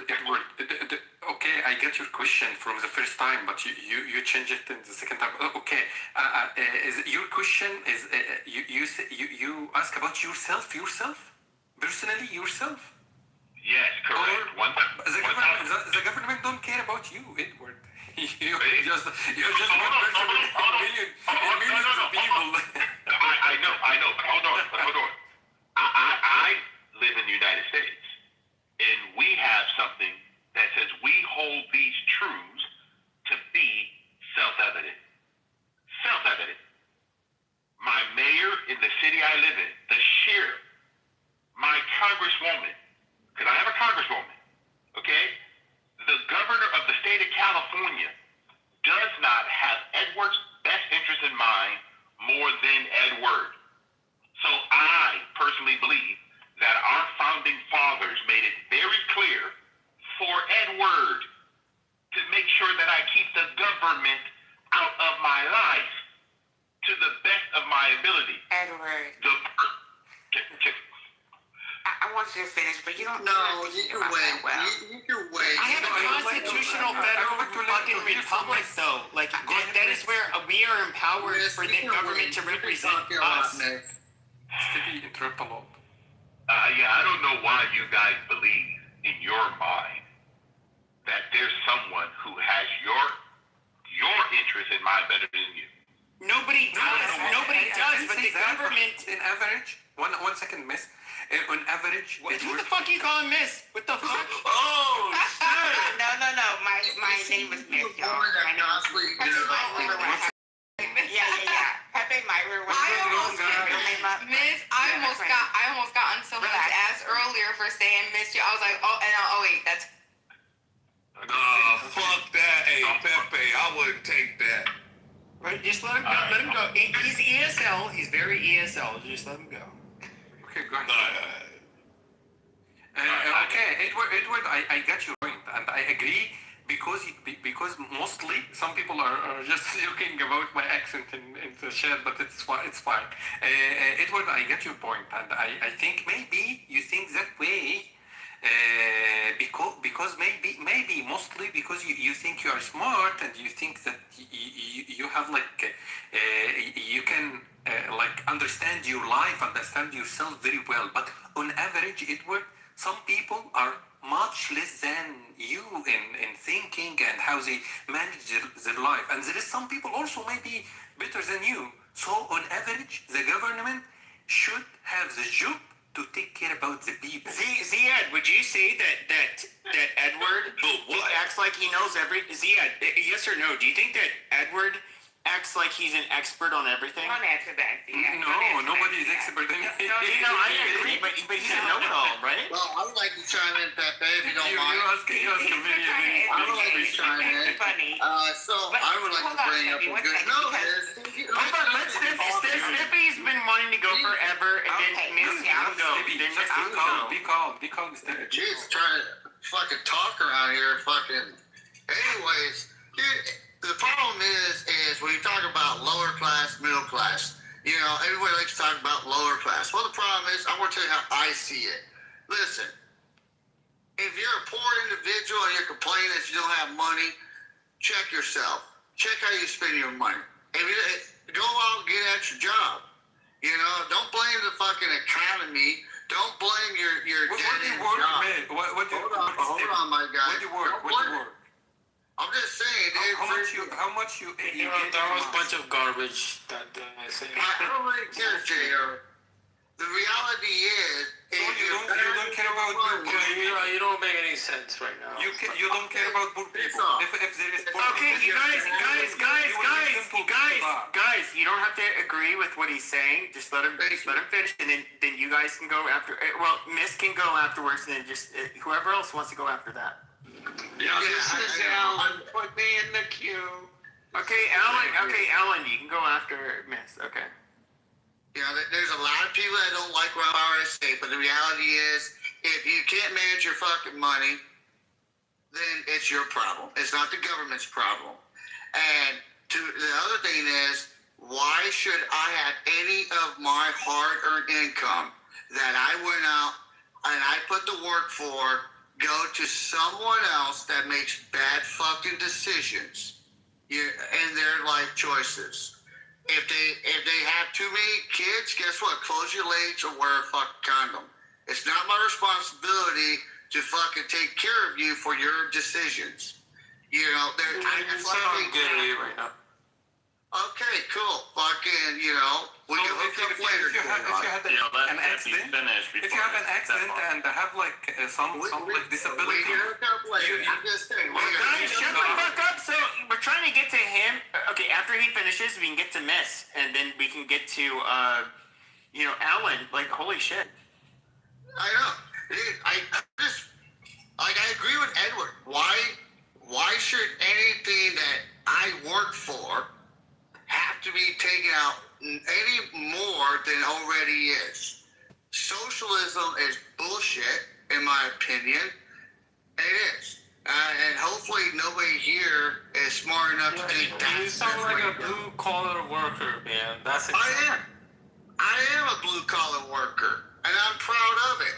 You know, and why? Because, you know what, that's what runs the world. Blue-collar workers run the fucking world.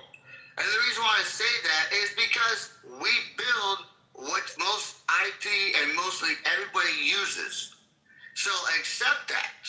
Just accept the fact that blue collars are, yes, it's the most underrated work in the world, but yet it's the most profitable. But the reality is, you know, if you're poor, check your finances. Make the adjustments that you need to. And if you have to, better educate yourself or learn a trade. You know, if you're poor, it's because there's a reason.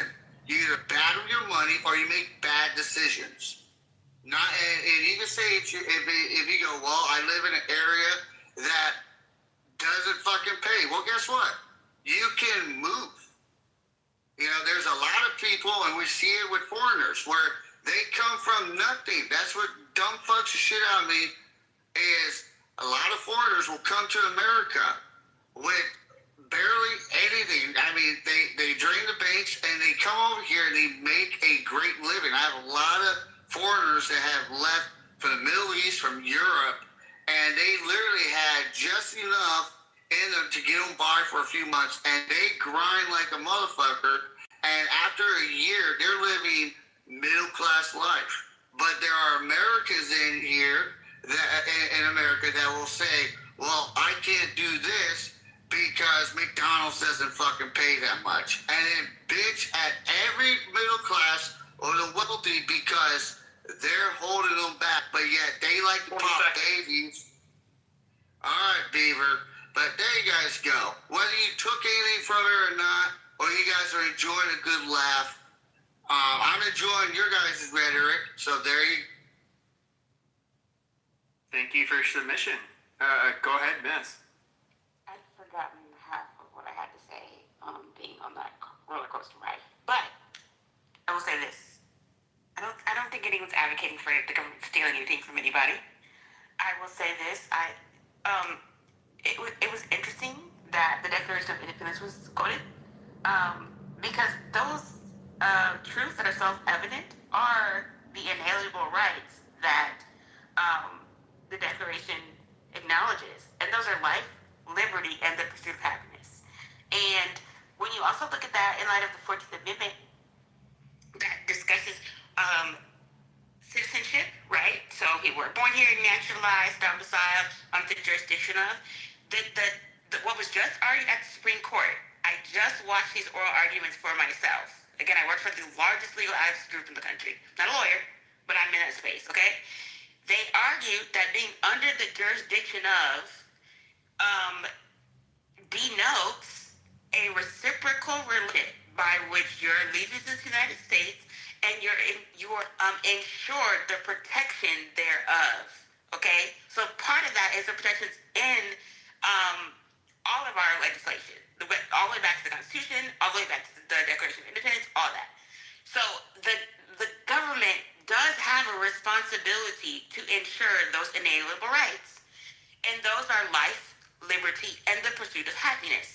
Someone working at McDonald's who cannot afford basic needs, food, water, clothing, shelter, is a lot less likely to be positioned to pursue happiness without assistance. So I just think that it's interesting that you quoted Edward, the Declaration of Independence, and tried to argue that protects the government from being in your affairs or whatever. And I think it does allow you freedom, of course. But I mean, all this was instituted on no taxation without representation. So if you're under the jurisdiction of your state and your country, which it sounds like you want to take part in, then your argument falls apart, especially when you cite the Declaration of Independence. I forgot what else I wanted to say, but I'll land there.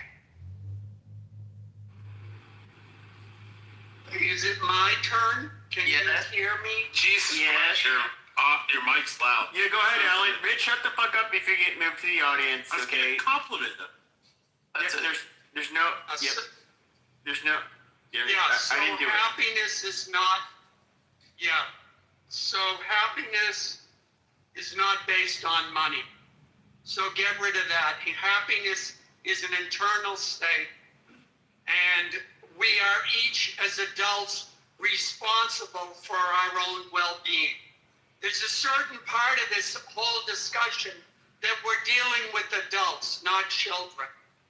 Adults make their own decisions. They make their own choices. Some of them make good choices. Some of them make bad choices. Your bad choices are not a mortgage on my future or my own financial, physical, or emotional well-being. So let's start with that basic fact. Now, if we're discussing Marxism, putting aside the fact that Marx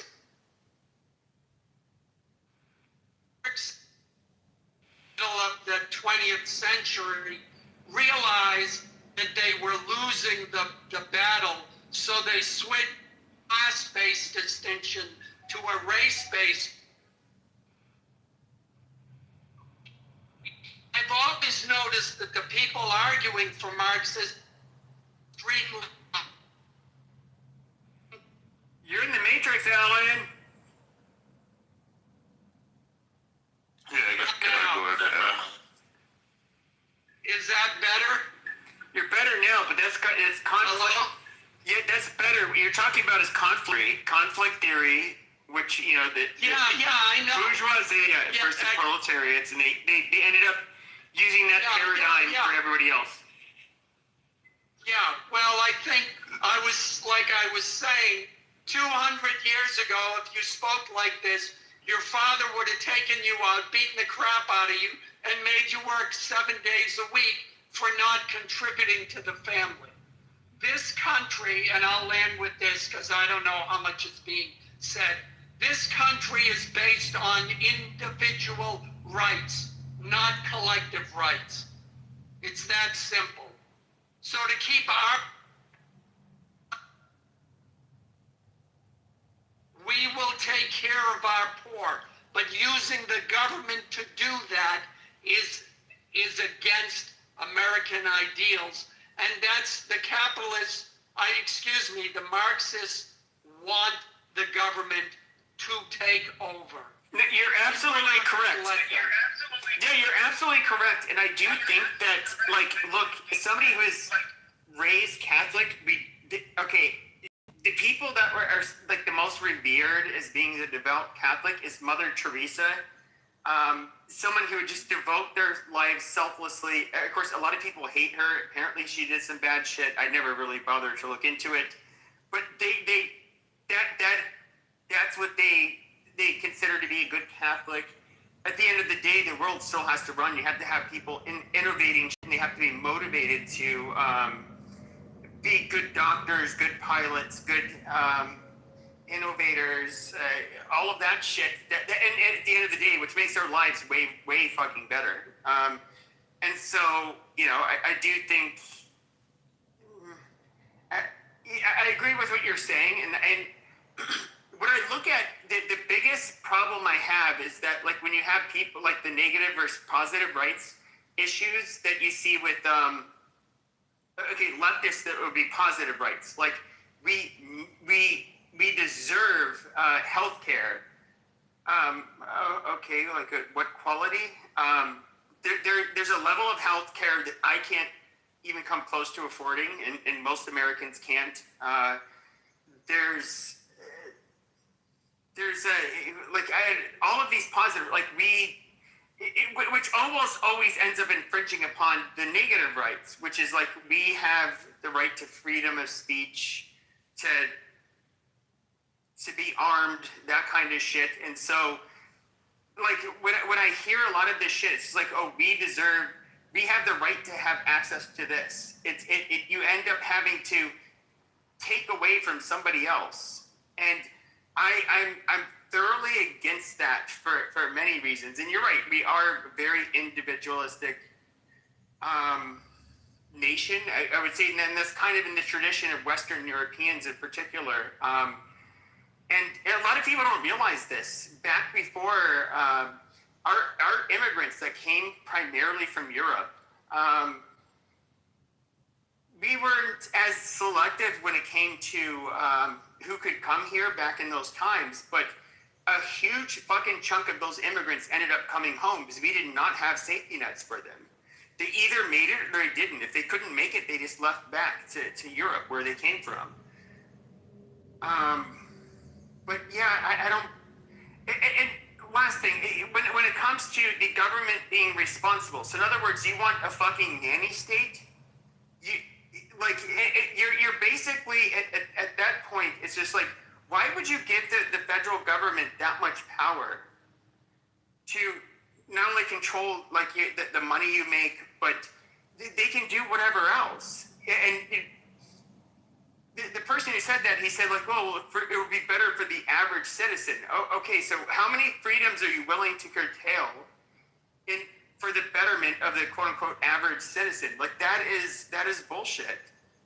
And it's not what America's ever been about.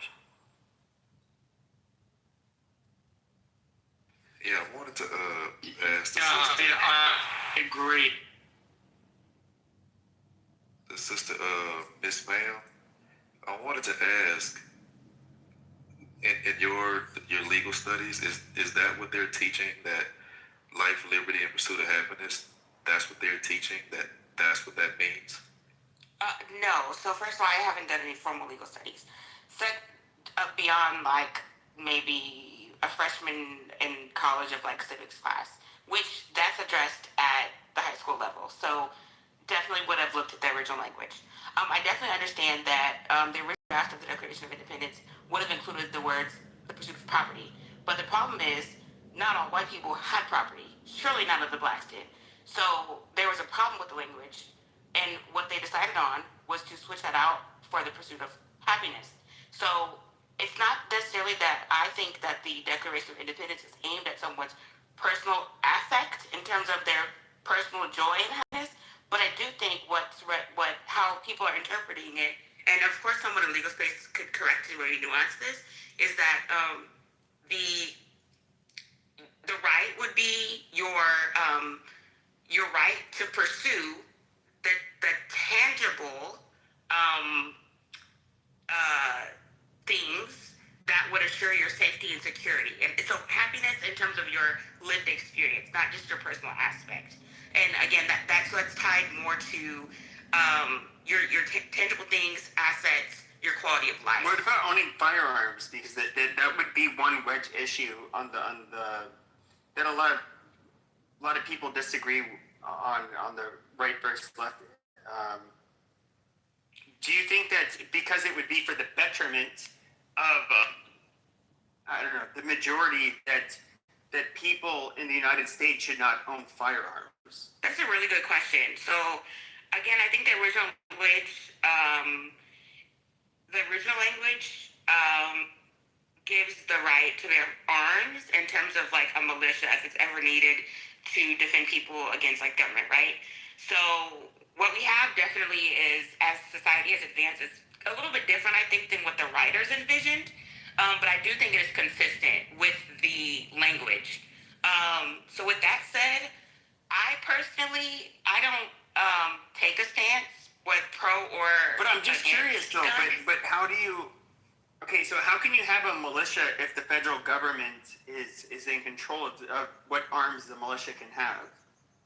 Well, that's the thing. I don't think it was ever intended to be the case that the government was in control of a militia made up of the people. It was intended to be that the people had the right to form a militia to defend themselves against federal overreach if it was necessary. Sure, but that would mean you would have to have guns that are not right. That the feds cannot basically say you can't have. Okay, so you want me to answer it purely from modern day context, basically, what you're asking me to do? Well, sure. Well, no. I mean, back then, guns killed people. They kill people today. Right. Guns are bad. Right. You know, according to a lot of lefties, and yes, guns do cause a lot of harm. I'm not denying that. But at the end of the day, if we do have these guns to resist against tyranny,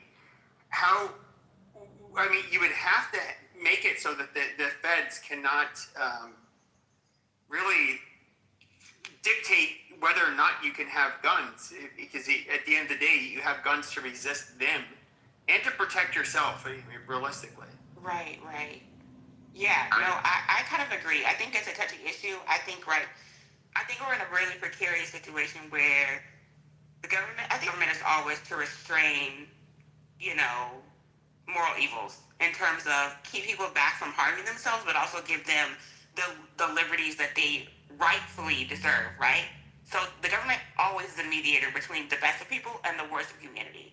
And I think what we're tapping into now is the government doing a good job as that type of moral mediator? And of course, people would probably push back on this language, but I think the overwhelming, consensus, right? Well, I don't even know if there is a consensus, but there is an ethos where people want the right to bear arms with no checks in place. And so people would say that the government is trending in the wrong direction in terms of mediating that issue. No, I'm not one of those people who says no checks in place. I do think there are weapons that civilians should not be allowed to own. Just because I personally don't trust them with them. The general public with. I mean, me having a negative or negligent discharge into my neighbor's home, that's gonna probably result in me getting my guns taken away, and it will suck. But the chances of somebody dying or getting hit are pretty small. But if I own a shoulder-fired, rocket launcher, and there's a negligent discharge, so that's a whole different story. I do think there should be, some limits. But I think the reason that we run into problems with that is because if we have the right to bear arms, and if arms are initially intended to, again, protect personal property and also defend yourself against government overreach, federal overreach, then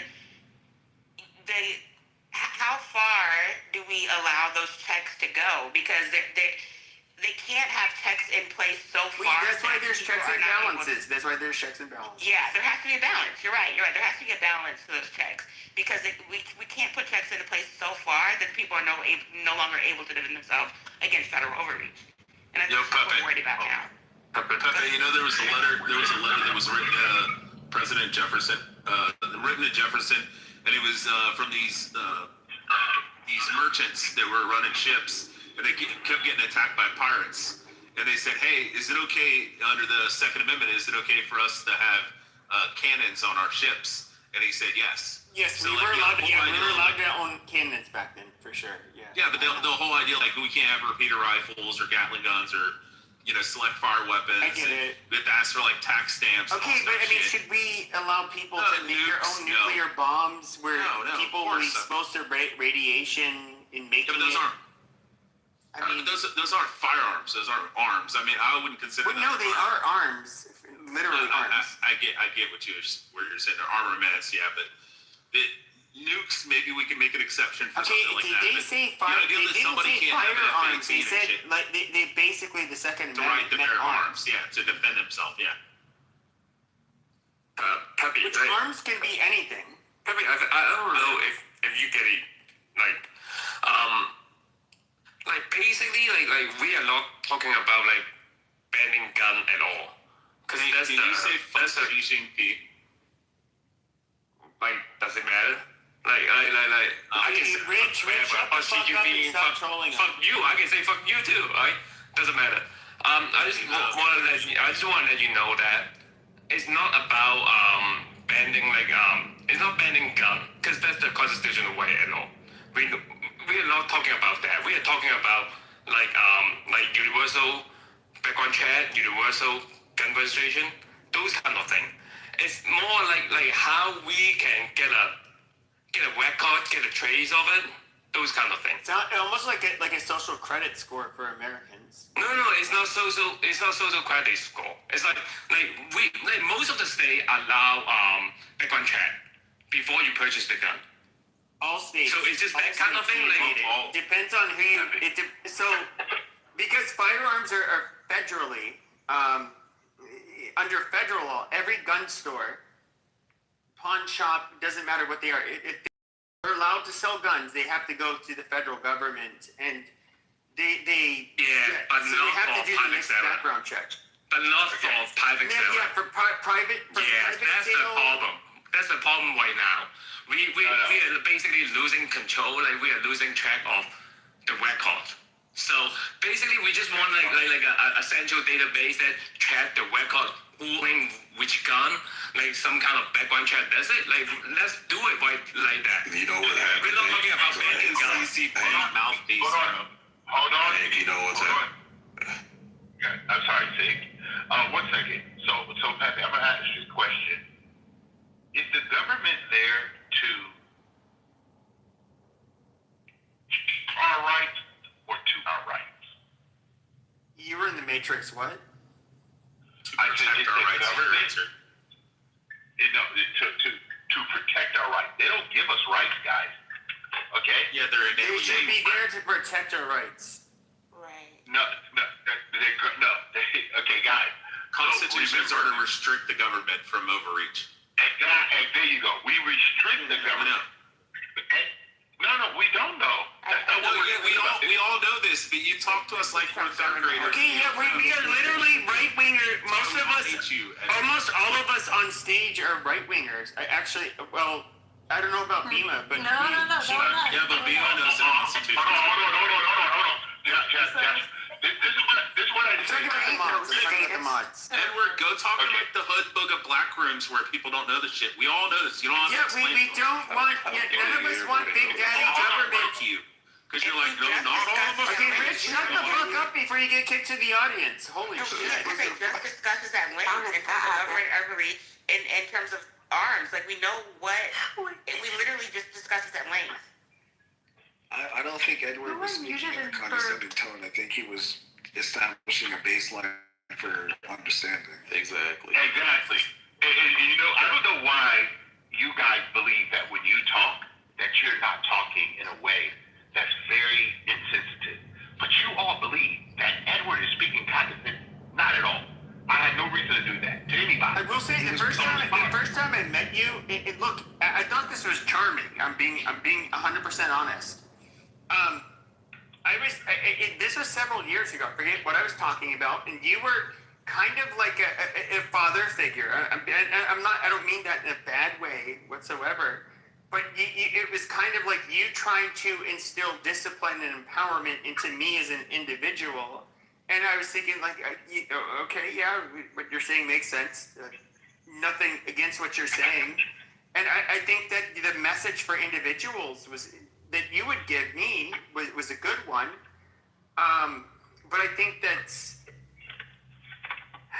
when we try to extrapolate this to like a conversation regarding the whole fucking country and things like rights, that's where it's kind of gets lost. Like I don't want to being a nanny state. But Pepe, I hear you, but Pepe, you and I have conversations back and forth, right? As individual people, we're not having a group conversation. We think we all are, in my observation. Okay, I can only talk about my observation. But this is what when I come and speak, everybody gets to speak and say whatever they want, right? No matter what. No one's being condescending. No one's cussing anybody out. Everybody just having a conversation. But the moment Edward says something, it's condescending. It's not correct. It's this and that. Welcome to being a boomer. That's how people are. No. It's what you said earlier, Pat. Established we're having an internal conversation, and so to keep beating that horse is crazy. Like it's kind of crazy. I know, Miss. I know. I got it, Miss. I don't know why, Miss, you have such a challenge. You have zero mic control, but it's okay. I got it. And you believe that I'm supposed to be polite to you. You literally just did it right now. Before I did. 3 people pushed back before I did, but I got it. Okay. Yeah. Make it personal. 3 people pushed back. I will make it personal because you're Am I talking the only independent / left-leaning person on stage? Okay. No, you're not. So hold on. So since I do have the opportunity to speak in another space on a consistent basis, I'm going to give you my understanding. Okay?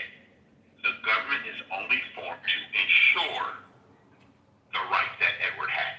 They do not come from the government. Okay? I have a right to bear arms, which I do, and the government can't do anything about it. But let me guess, you're a law-abiding Californian that has guns that are compliant and quite frankly, yourself. Well, they don't limit my ability because I have an arm that will fire if you come in my home. Okay, sure, but here's the funny thing is that I had a CPU. It lasts, but I'm just too lazy to use it. But if I want to, I can go with a nice 30-round banana round magazine taped with another one attached to it, and on an AK-47, drive around with it in my fucking car, no permit needed, and I'm not gonna do anything bad with it, but I can protect myself with it. Like, I literally have that right, and I can carry. I think you guys are limited to 10 rounds when it comes to carrying a fucking gun, which is fucking retarded. And the reason it's retarded is even the police officers in California, they carry 17-round magazines generally with several backup magazines. They realize that it's okay. Amazing. So Pepe, listen to what you just said. This is what we mean by the government overreaching, right? Absolutely. California, they're doing. Yeah. So this is why we want to push back against people who are elected officials that believe because they're elected officials, they have some authority over the people. Okay? We have the only constitution in the whole world that has limited government in it. We want limited government because our founders thought that we can govern ourselves. That's what they thought. So the overreach that I personally believe, again, only for Edward, is that people believe that the government should come and help them when they make bad decisions or poor decisions. And I just want to say hello. I'm going to land on this. Hello, Sig. Hello, Matt. Hello, Beaver. Just wanted to say hello to this. I know Sig wanted to speak. I got a wrench for y'all on clock. Hold on, Truth. I wanted to address something Hank was saying. Hank, about the registry. So you were advocating for a gun registry, correct? Government sponsored gun registry. Yeah. Basically, I'm agreeing on both like universal gun registry and universal like background check. Okay. Wait, what was have you? He said government. Yeah, he's a Chinese communist support. If he's I'm Chinese. I'm Chinese communist. Yeah. So are you aware? He's so stupid, man. What did he say? He said government. So are you aware of what's going on in Canada right now as we speak with that registry that they drafted into law, Hank? I'm not aware of it. What's going on? Okay. So right now, Canada has a government-sponsored central database for gun owners. They did what's called a mandatory buyback, where the government said, hey, every citizen needs to bring their guns, and we're going to purchase them for whatever price we deem necessary. Whether you pay $2,000 for your gun or $5 for your gun, we're going to give you the value that we think is adequate. So if you pay $2,000 towards a gun and they wanted to give you a $150 Visa gift card or gas card or something, by law you have to do it. And they had less than 20% of their residents turn in guns. Or it might have been less than 5%. It's below 20%. I know it was a really, really low number. And government was upset. So that central database that they've had for years ago, ordering their police to go door to door based on this registry and now confiscate the guns. And the police is saying, fuck no. Police is saying, fuck no, because now you're pretty much signing us up for a suicide mission. We go knocking on people's doors and demanding their guns. They're going to use those guns against us. So, the central database that you're advocating for, Hank, that this is the reason why governments use it. And every single dictator that we've seen in the past historically that handled a central firearm database, this is exactly what they've done with it. They've used it to go door to door to confiscate guns from its citizens. Lex, we don't need the database. It's not going to solve crime. It's not going to, if anything, it's like, first of all, people don't really commit crimes with their legal weapon. Like, that's so fucking rare. That's usually some dude, spazzing the fuck out. This was stolen. Come on. No. Most of the reason, no. That's not true. that's fine. Who just said that's not true? What? So, Hank is a proud and open supporter of the Chinese. It's fine. Just shut the fuck up, Rich. Can I respond? Can I respond? Yeah, go ahead. You can check the last couple mass shooting. Most of the last couple mass shooting, they use the gun, the legally purchased. That's not typical gun crime. Most typical gun crime is like armed I'm talking about mass shooting, man. Like look at all those mass shooting. So with mass shooting, hold on, real quick. With mass shooting, sure, you take the gun away. Now they're just going to come up with. I'm not talking about take the gun away, man. I'm talking about universal and universal Asian gun in Tokyo. Listen, if you take their guns away, the people who do mass shootings would just make these or get illegal weapons. Or I am not talking about owning a gun is a gun away, man. Hang on. Owning a gun is Owning a gun. Did he say registry? Wait, owning a gun. Owning a gun is a sitting time bomb, man. Why you guys No, it's not. The data shows. Why do you guys are demanding funding? Hold on, just real quick. Hold on. The data shows guns have actually prevented more crime than they cause. A, guns don't cause crime. If that was the case, then countries without guns would have no crime. B, when that crime does occur, how are you supposed to defend you and your family? Garbage. You don't trust your government. See, honestly, the conversation's dead because this is America. I'm American. It's in our Constitution. Fuck out of here. Go to your country. Our Supreme Court. It's a Congress, bro. Yeah, and our Supreme Court has ruled that the police are they're not obligated to prevent a crime from occurring, or to protect you from a crime occurring. You give them a call, they show up, and so. At the end of the day, like, owning a gun is, I don't see why, I can kind of see why people are against it. There's a lot of people that, okay, so the one critique which I would agree with the left regarding is that when it comes to how available guns and ammunition are in the United States, it makes it very easy for bad actors to, end up possessing one. And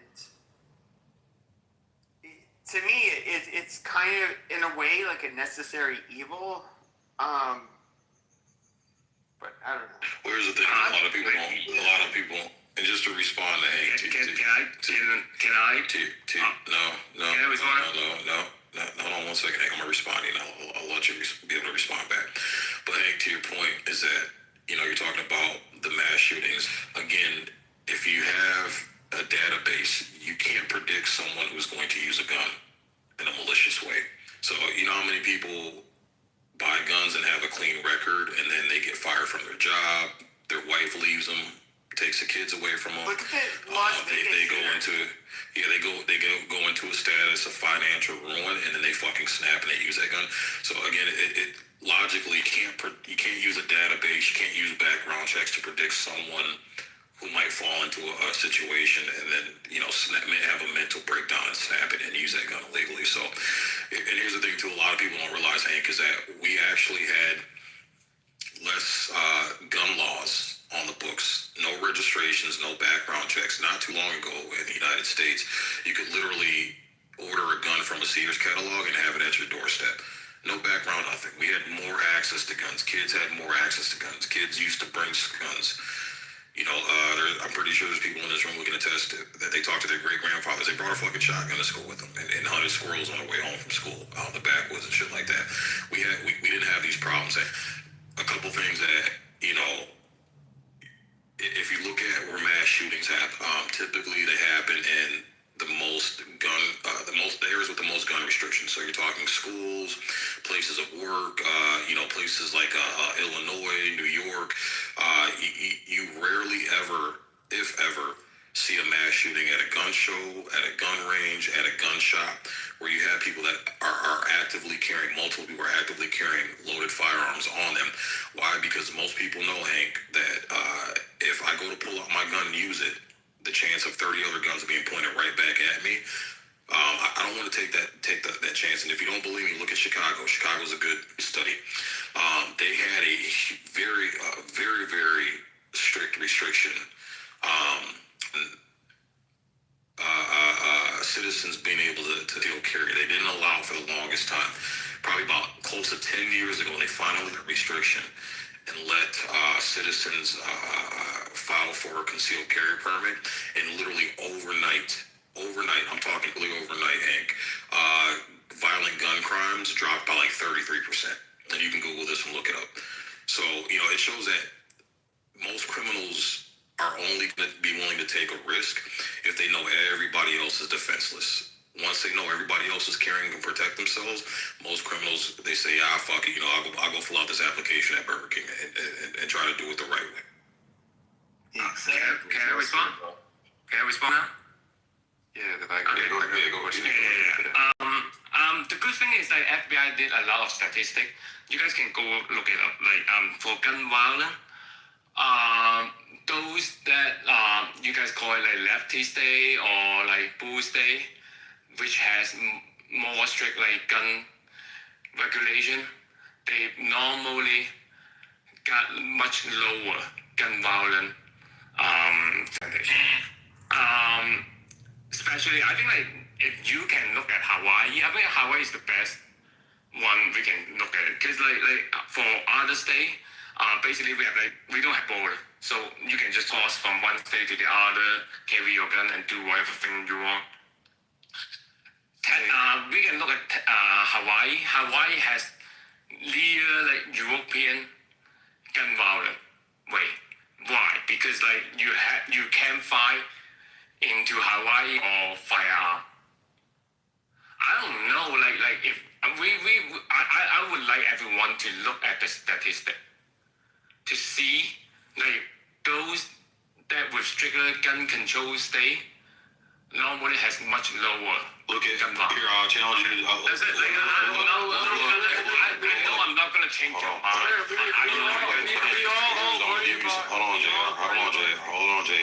Hold on. So I'm gonna give you some homework to do, Hank. What you're saying is a lie. So I've been a certified firearms instructor, NRA certified CPL instructor. I got over 2,000 students under my belt for the past 10 years. I've read every single one of those FBI studies. What you're saying is not true.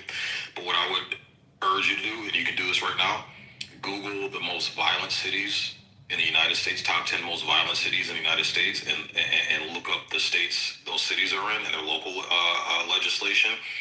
And what you'll find is those 10 cities have and those states have very, very strict gun laws.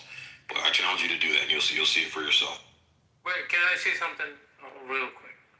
We all worry about a civil war in America. We all do, okay? When that shit happens, it's gonna be like fucking.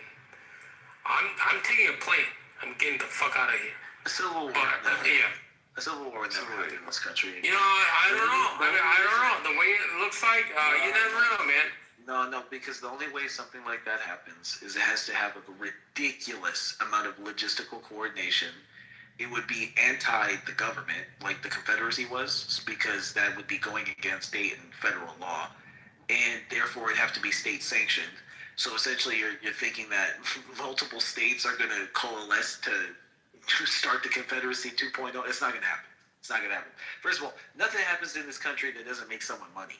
That would fuck everybody's money up for a long time. And there's no perceivable guaranteed conclusion. There's no perceivable outcome.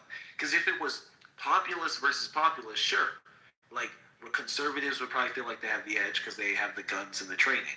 Realistically, it'd be them against the U.S. government. And it'd be like southern state military against northern state military. First of all, that'd be horrible for the country. It'd be bloodshed. No one wants that. It's not happening. No, wait, Jan 6th was a really good example. Jan 6th. Remember Jan 6th was a protest gone violent, which is common to happen. They definitely did try to seize the Capitol. They definitely did try to do a little something funny. That's not the same thing as a civil war. That's more like when George Bush stole the election from I just blanked on the dude's name. It was only violent on the government's behalf as well. Like, it's just a bureaucratic kind of, because realistically, they weren't going to take the White House literally by force. If the government wanted, they would have sent in troops. It'd be over in a second. Okay, a bunch of people yelling, drunk. Oh, they're all obese. Like, did you see that protest? Those are middle Americans. They're obese and out of shape. They're not a threat, right?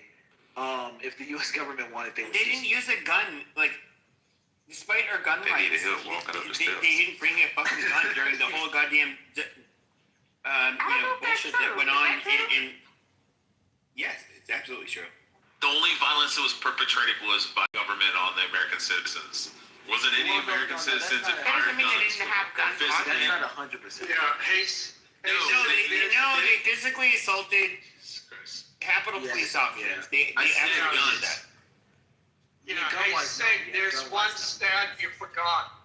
There's one stat you forgot.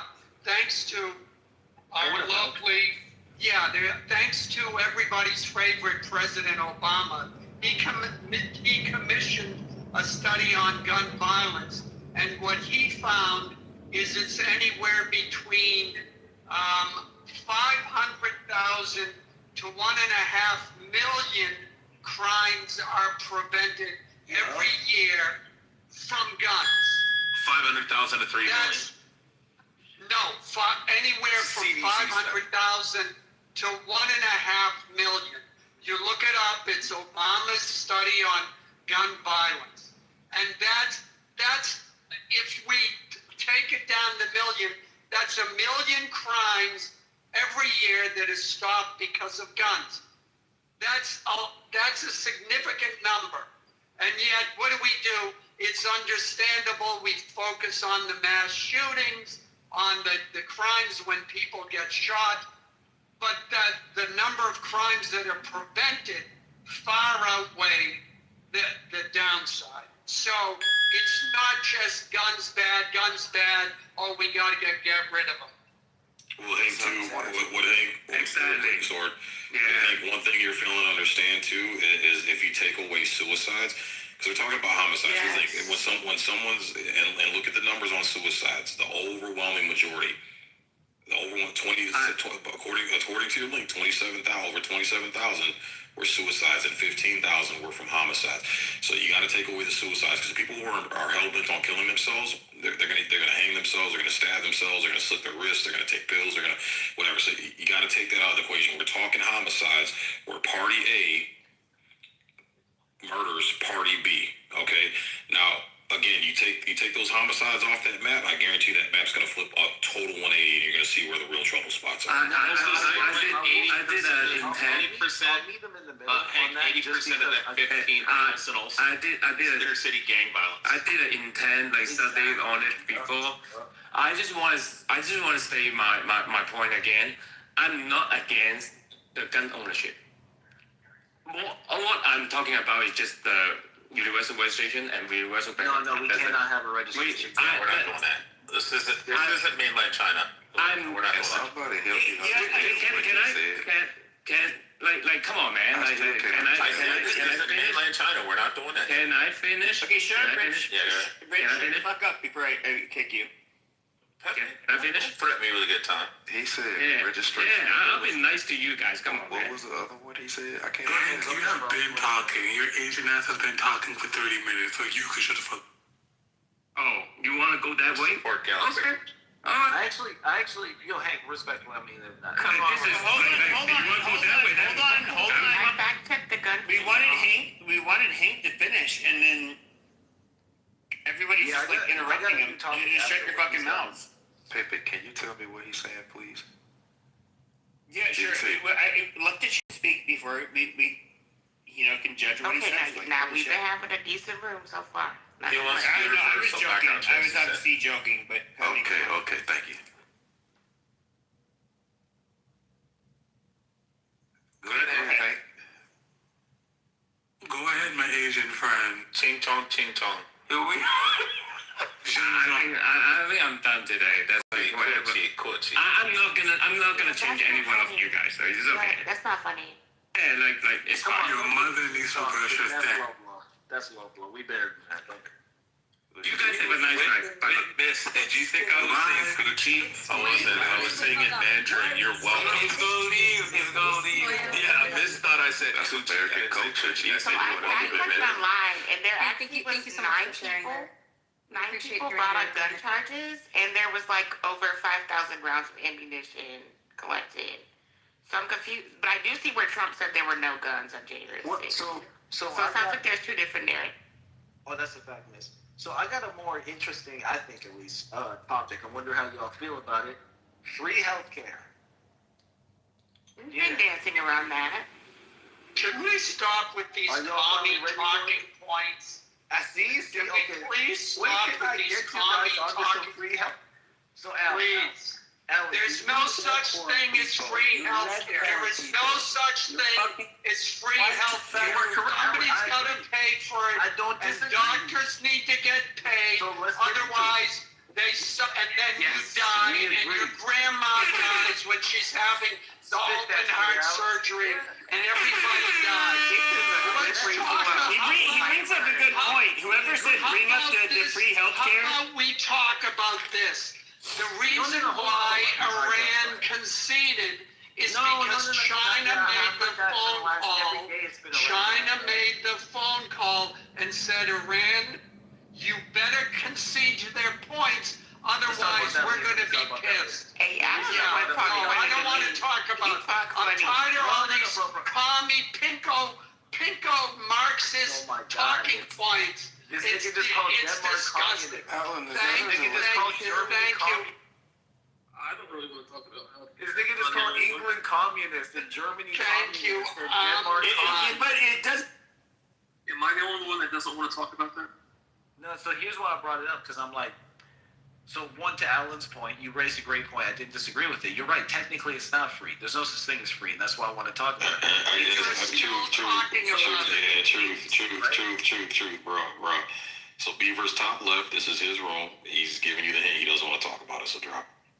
Hey, Truth, how you doing, by the way? Hope things are good. Guys, let's just go ahead and change the conversation. So now that we're all up here, how do you guys all feel about, a lot of you were being called, here's the thing, I don't hate Israel and I don't hate Jews. I really don't. Never hated them. But we ended up going to war, and then this is not to take anything away from Trump. Trump gets to make his own decisions, and he made, in my opinion, a very stupid decision to help Israel attack Iran. Now, I personally, I don't see how actually change the outcome without having a full-scale invasion, which Americans, they don't have the appetite for it. He knows that his voting base doesn't have the appetite for it. So he ended up, saying like, oh, we won a decisive victory. Cool. No, but in reality, you didn't. They can shut down the Strait of Hormuz. They can do all of the shit that they're doing. To me, this is why I did not want this to happen. I thought this was like a no-win for America, and so. So did he when he campaigned in 2016. Remember that shit? Bro, I really stupid people. But even when it comes to, to be fair, we had this flawless military operation in Caracas, Venezuela, where we took Nicolas Maduro, into custody, which, he's an absolute piece of fucking shit. A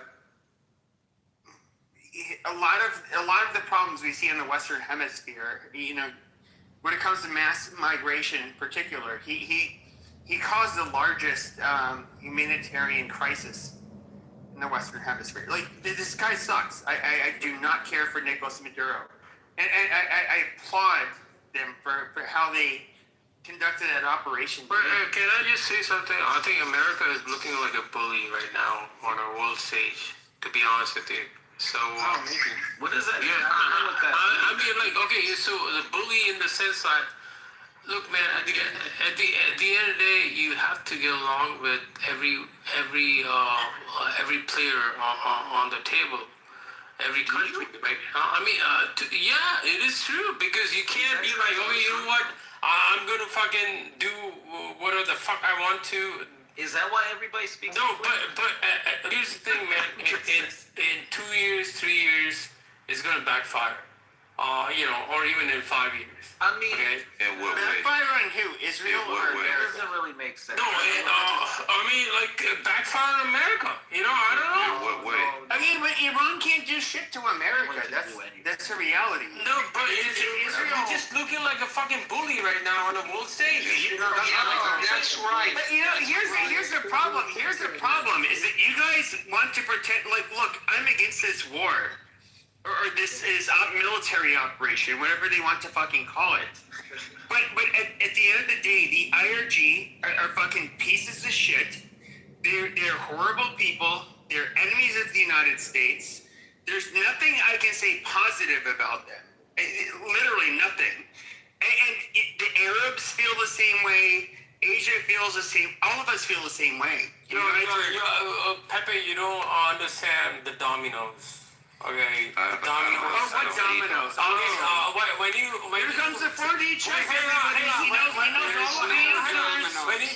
When he choked the Hormuz, okay, what happens? Gotta order a cheese. Literally, that is why. That is part of the reason why I said what Trump did was stupid. China starves. That's what happens. You know what happens? So real quick, if right? they Because I don't even necessarily agree with the war. I'm worried that Trump will not come out of this on the other end. I just don't see a path. Do you? It's anybody? No, yeah, he's shot the Republican Party. If they choke but realistically, I think if they choke the channel, China loses. Exactly. That's what everybody's missing. Exactly. If we bomb Carg Island, they lose. If they force us to bomb it, they lose. If they cut it off, they lose. No matter what, China loses, and then China can't power its AI. Will they know though? Will people realize which this is in time? trying to beat the Oh no, they know it now. Our voting populace will know that by the next presidential election. The whole exercise, but at the same time, nah, bro, I think we're fine because between the Western, we already have oil reserves. There's the Venezuela Connect. We already get oil from Brazil. So adding to that, Trinidad sells us oil. A lot of people don't know Trinidad is actually a major oil producer. So we're fine on the Western Hemisphere. There's really nothing. 70% of Asia's oil comes from that. Asia's cooked. Now, that's sad for our ally Japan. That's a realistic scenario. Australia. But outside of them, we don't really care about the Asian Pacific. Like, that's not our problem. No, when you sound so selfish right now, man. We do care. No, okay, we can look at the large military presence we have in South Korea, in Japan, which, by the way, these guys are our allies. South Korea and Japan. No, I'm dead serious. They are our allies, and so do we really want to make their lives harder? No, not really. It's not in their best interest. We don't care. Okay, but they're our allies, and I do care. Nah, you don't. Trish, can you stop ankle biting and stop You're fucking you retarded. Oh my God. 55% of China's. I'm telling you right now, nobody cares about Japan. Look, so there's virtue signaling, which is cute, and we can all do it. And I can say, oh yeah, of course I'm a human with functioning empathy, and I'm not happy to hear about people suffering. I'm being matter of fact. I'm saying people don't care. You don't. That's why it's called virtue signaling. Right? When you wake up and you drink your coffee, you're not like, oh man, those fucking poor Japanese, man. Like, you don't care. Now, if it's in conversation, yes, you can logically conclude that that is an undesirable reality. But when people are talking about geopolitics and these major life events, it's like, no, the average American's not giving a fuck about how the average... the only country that matters, okay, cool, yeah. It's not JR. It's not about me only focusing on my people and being selfish. It's about me being matter of fact. You can ask me my opinions, and I'm actually fucking ideal. Fucking Alan just called me a communist. I'm an idealist. I'm being matter of fact, and I'm talking about broader geopolitical consequences. Downstream of hurting China, we're going to hurt Japan. But you can't really hurt China without hurting Japan in regards to fucking global oil levels. Like, what? And when it comes to the West versus Asia, we're fighting for global hegemony. Like, this is a lot on the line. Do you see what I'm saying? What's the connection So with China and Japan? In the big scheme of things, when the top guys, when the brass is having these kind of fucking high level discussions, trust me, they're not losing sleep over Japan suffering. When this much is at stake, we're talking about the next 20 years, the next 50 years. I don't know if you know about China's 100-year plan. So no, we just kicked China in the nuts hardcore. That's part of why we did Venezuela before Iran. That's why he said Cuba's next.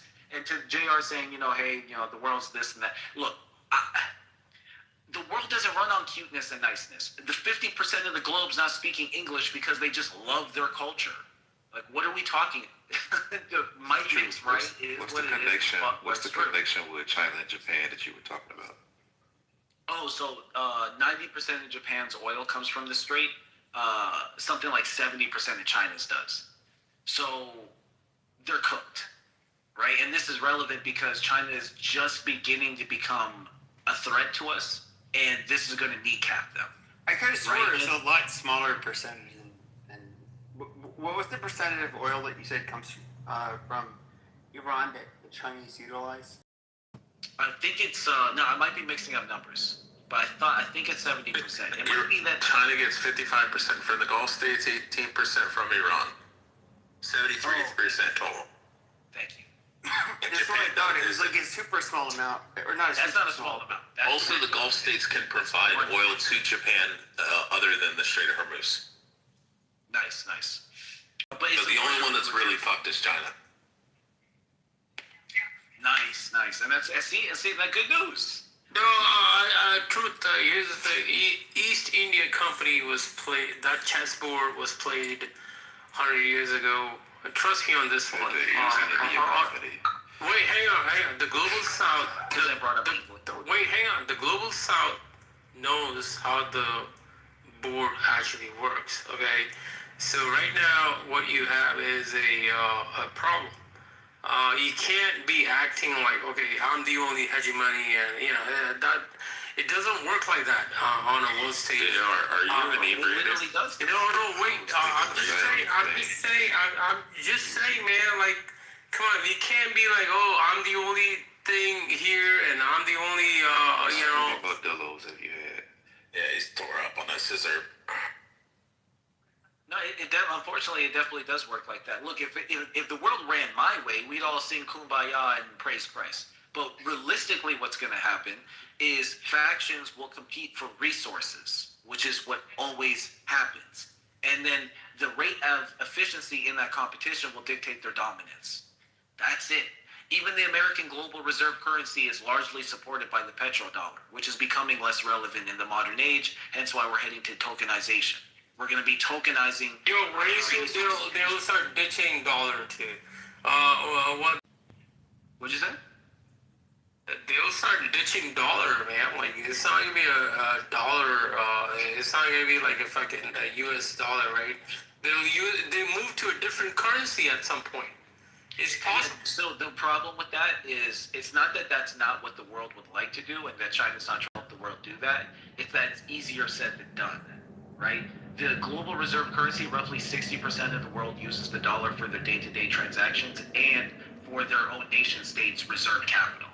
And the reason for that is because the dollar is easily acceptable and tradable.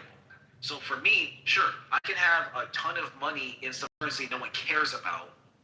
Where's my incentive to keep it there? I can't go abroad and spend it, no one wants it. What does everybody want? They want a fucking dollar. And so that's such a giant mountain of an established status quo. You don't just overturn that overnight.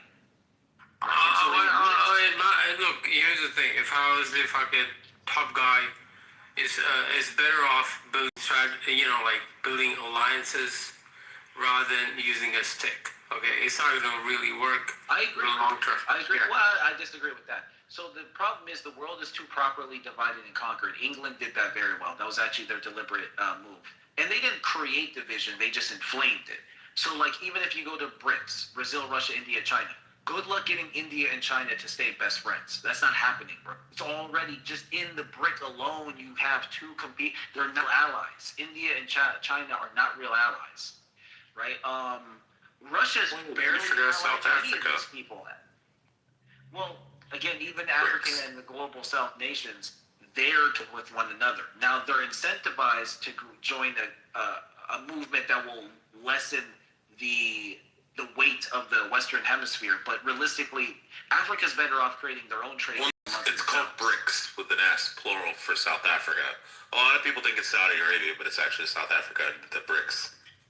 Oh, yeah. But what I was just saying in reply to that was saying that Africa's better off creating its own, like Gaddafi wanted, creating its own trade union and then currency downstream from that, similar to the European Union and the euro.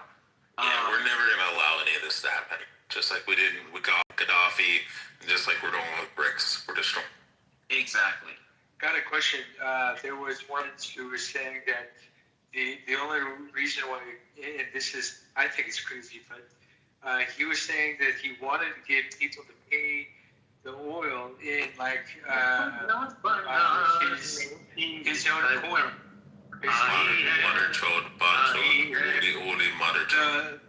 The World Liberty something, whatever his coin is that they're trying to do with, they're trying to make it like a retail POS system kind of thing. And now, I mean, as crazy as that sounds, I don't know if that's even, worth doing on the oil part, but, it's something that it was mentioned, so I don't know. I mean, I didn't know what to think of that, because I was like, that just sounds crazy. I mean, here's the thing. I don't know what truth is smoking on, man. Like, either the kind of dependency you have on the East. Okay, let's just go with fucking Tesla. Okay, Apple computers. The amount of Indian fucking CEOs that run top 7 companies in U.S. You cannot be tethered, or you cannot. That's by design, bro. That's my design. It's not gonna work. It's not really gonna work. You're in a pipe dream right now. No, it's not gonna work. Microsoft invited you don't understand what you're saying. So the West is actually really classist and it's sick, right? This is why they don't invest into their own countries and educate their own populace. Instead, they'll go educate foreigners and get them for half price. This is why Microsoft invested into India. This is why we do the joke of the telemarketer calling up going, "Hello, my name is Bob." Right? And it's like, come on, man. That's not the only thing they do, man. Come on, man. Come on. You get I'm not making fun of that. No, wait. Hang on. Look, you can make fun of the accent. I know exactly how they work. Trust me on this one. Hang on, man. Here's the thing, right? Some of these people can't do the work that we can. Okay? It is 110%. What? No, it is true, bro. You're like, I don't know what world do you live in. These Indians are incredibly intelligent. What are you JR, who do you say when you say we? No, I mean, look, I'm not even gonna get into that right now because it's not. You said they can't do the job that we can. Yeah, I mean, like some of the jobs are. Yeah, but what do you mean when you say we? Do you mean Americans or? Yeah, because you have a kind of an accent, so that's what. Yeah. So where's your family from, or where are you from? Here's the thing, right? So here's the thing. So some of the things, some of the people that can do, even in Bangalore, we can't do that shit. It is a fact. Oh, you do mean? Hang on. And so why is it that? This is kind of racist. It's not racist, man. I'm just speaking facts right now. Okay, why you so why are all these companies going to like other parts of the world? Because it's fucking cheap. Yeah, no, it's not about cheapness. It is about it. It's 53 peso. Hold on, it's 53 peso for each US dollar. Like the majority of fucking call center jobs are actually in the Philippines. Wait, you must be black. They're not even in India. Oh wait, are you black? That's what you said. No, because you know what? No, it's not. Truth is black. I'm not black. No, I mean Nick's black. Truth's black. I'm not black. He's Jewish. Yeah, I'm a Jew. It's not Jewish, man. Like, come on. I can just tell from the accent he's fucking black guy. No, he's okay. Oh shit, he's racist. Wait, why am I racist right now? Okay, why? Yeah, see, I'm what the fuck? Galaxy, I'm black. You would be and was. Yo, I'm gonna use the whole and was shit. Yeah, hang on. And was. All these. I'm gonna use and was. So much say. Okay, why are all these people, top 7 tech companies are not black? Okay, why are they I'm Jewish, I'm not black. Wait, what? What the fuck are you talking about? No, you're making the conversation. I'm Jewish, I'm not black. I don't know what you keep referring to black. Yeah, that is just random as fuck. Yeah, truth is black. You can hear the black saying. You started it. I'm trying to give it back to you. Yeah, truth is black.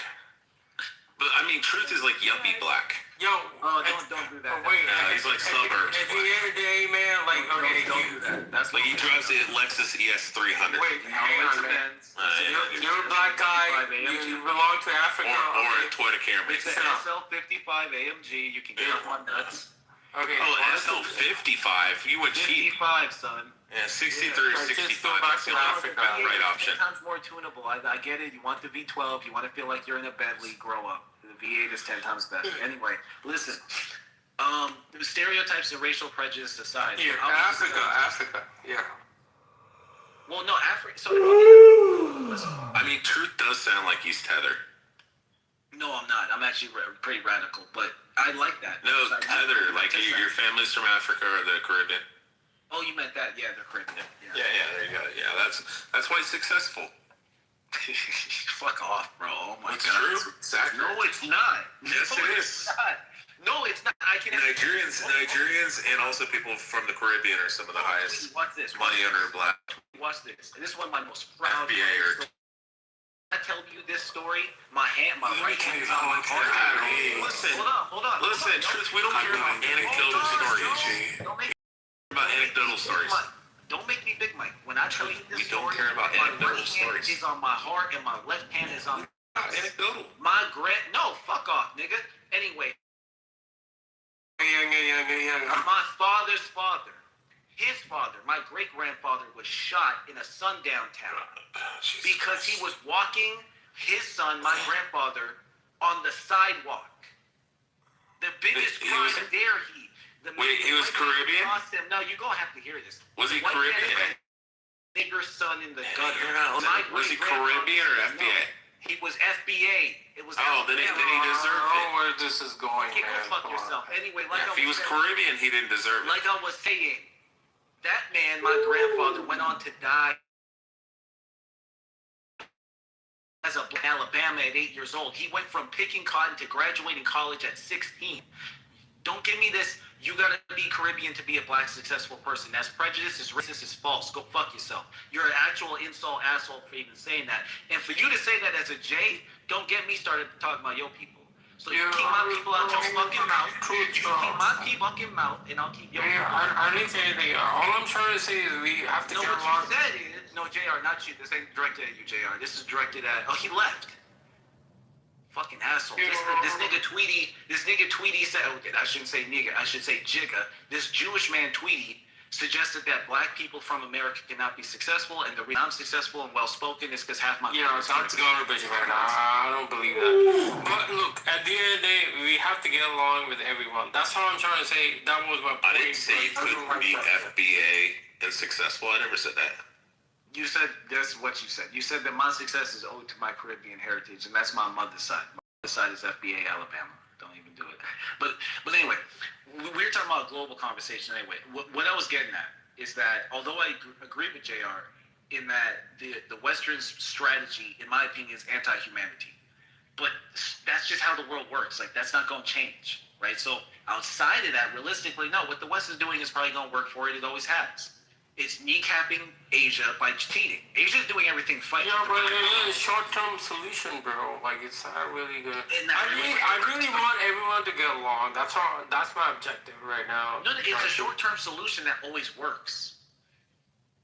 Think about it. They genocided. They literally kept doing peace treaties with the Native Americans. America violated 347 peace treaties with the natives. It worked. Those evil, psychopathic motherfuckers and their short-term solutions, unfortunately, keep winning. Even when it comes to utilizing East Asians. Look, they make them house niggas. Hang on. Do you want to be North Korea? Do you want us to be North Korea? I mean, come on. That's what's coming down to right now. India will never become North Korea. U.S. I mean, like, come on. No, the US would never So become which North mod Korea. That kicks doesn't me? even make sense. What are you Am talking I gonna have to clip all 4 mods, or is somebody gonna fess to it? Yo, he left. That's because man, somebody paying him to do that, man. He agent for real. But yeah, America will never become North Korea. That doesn't even make sense, bro.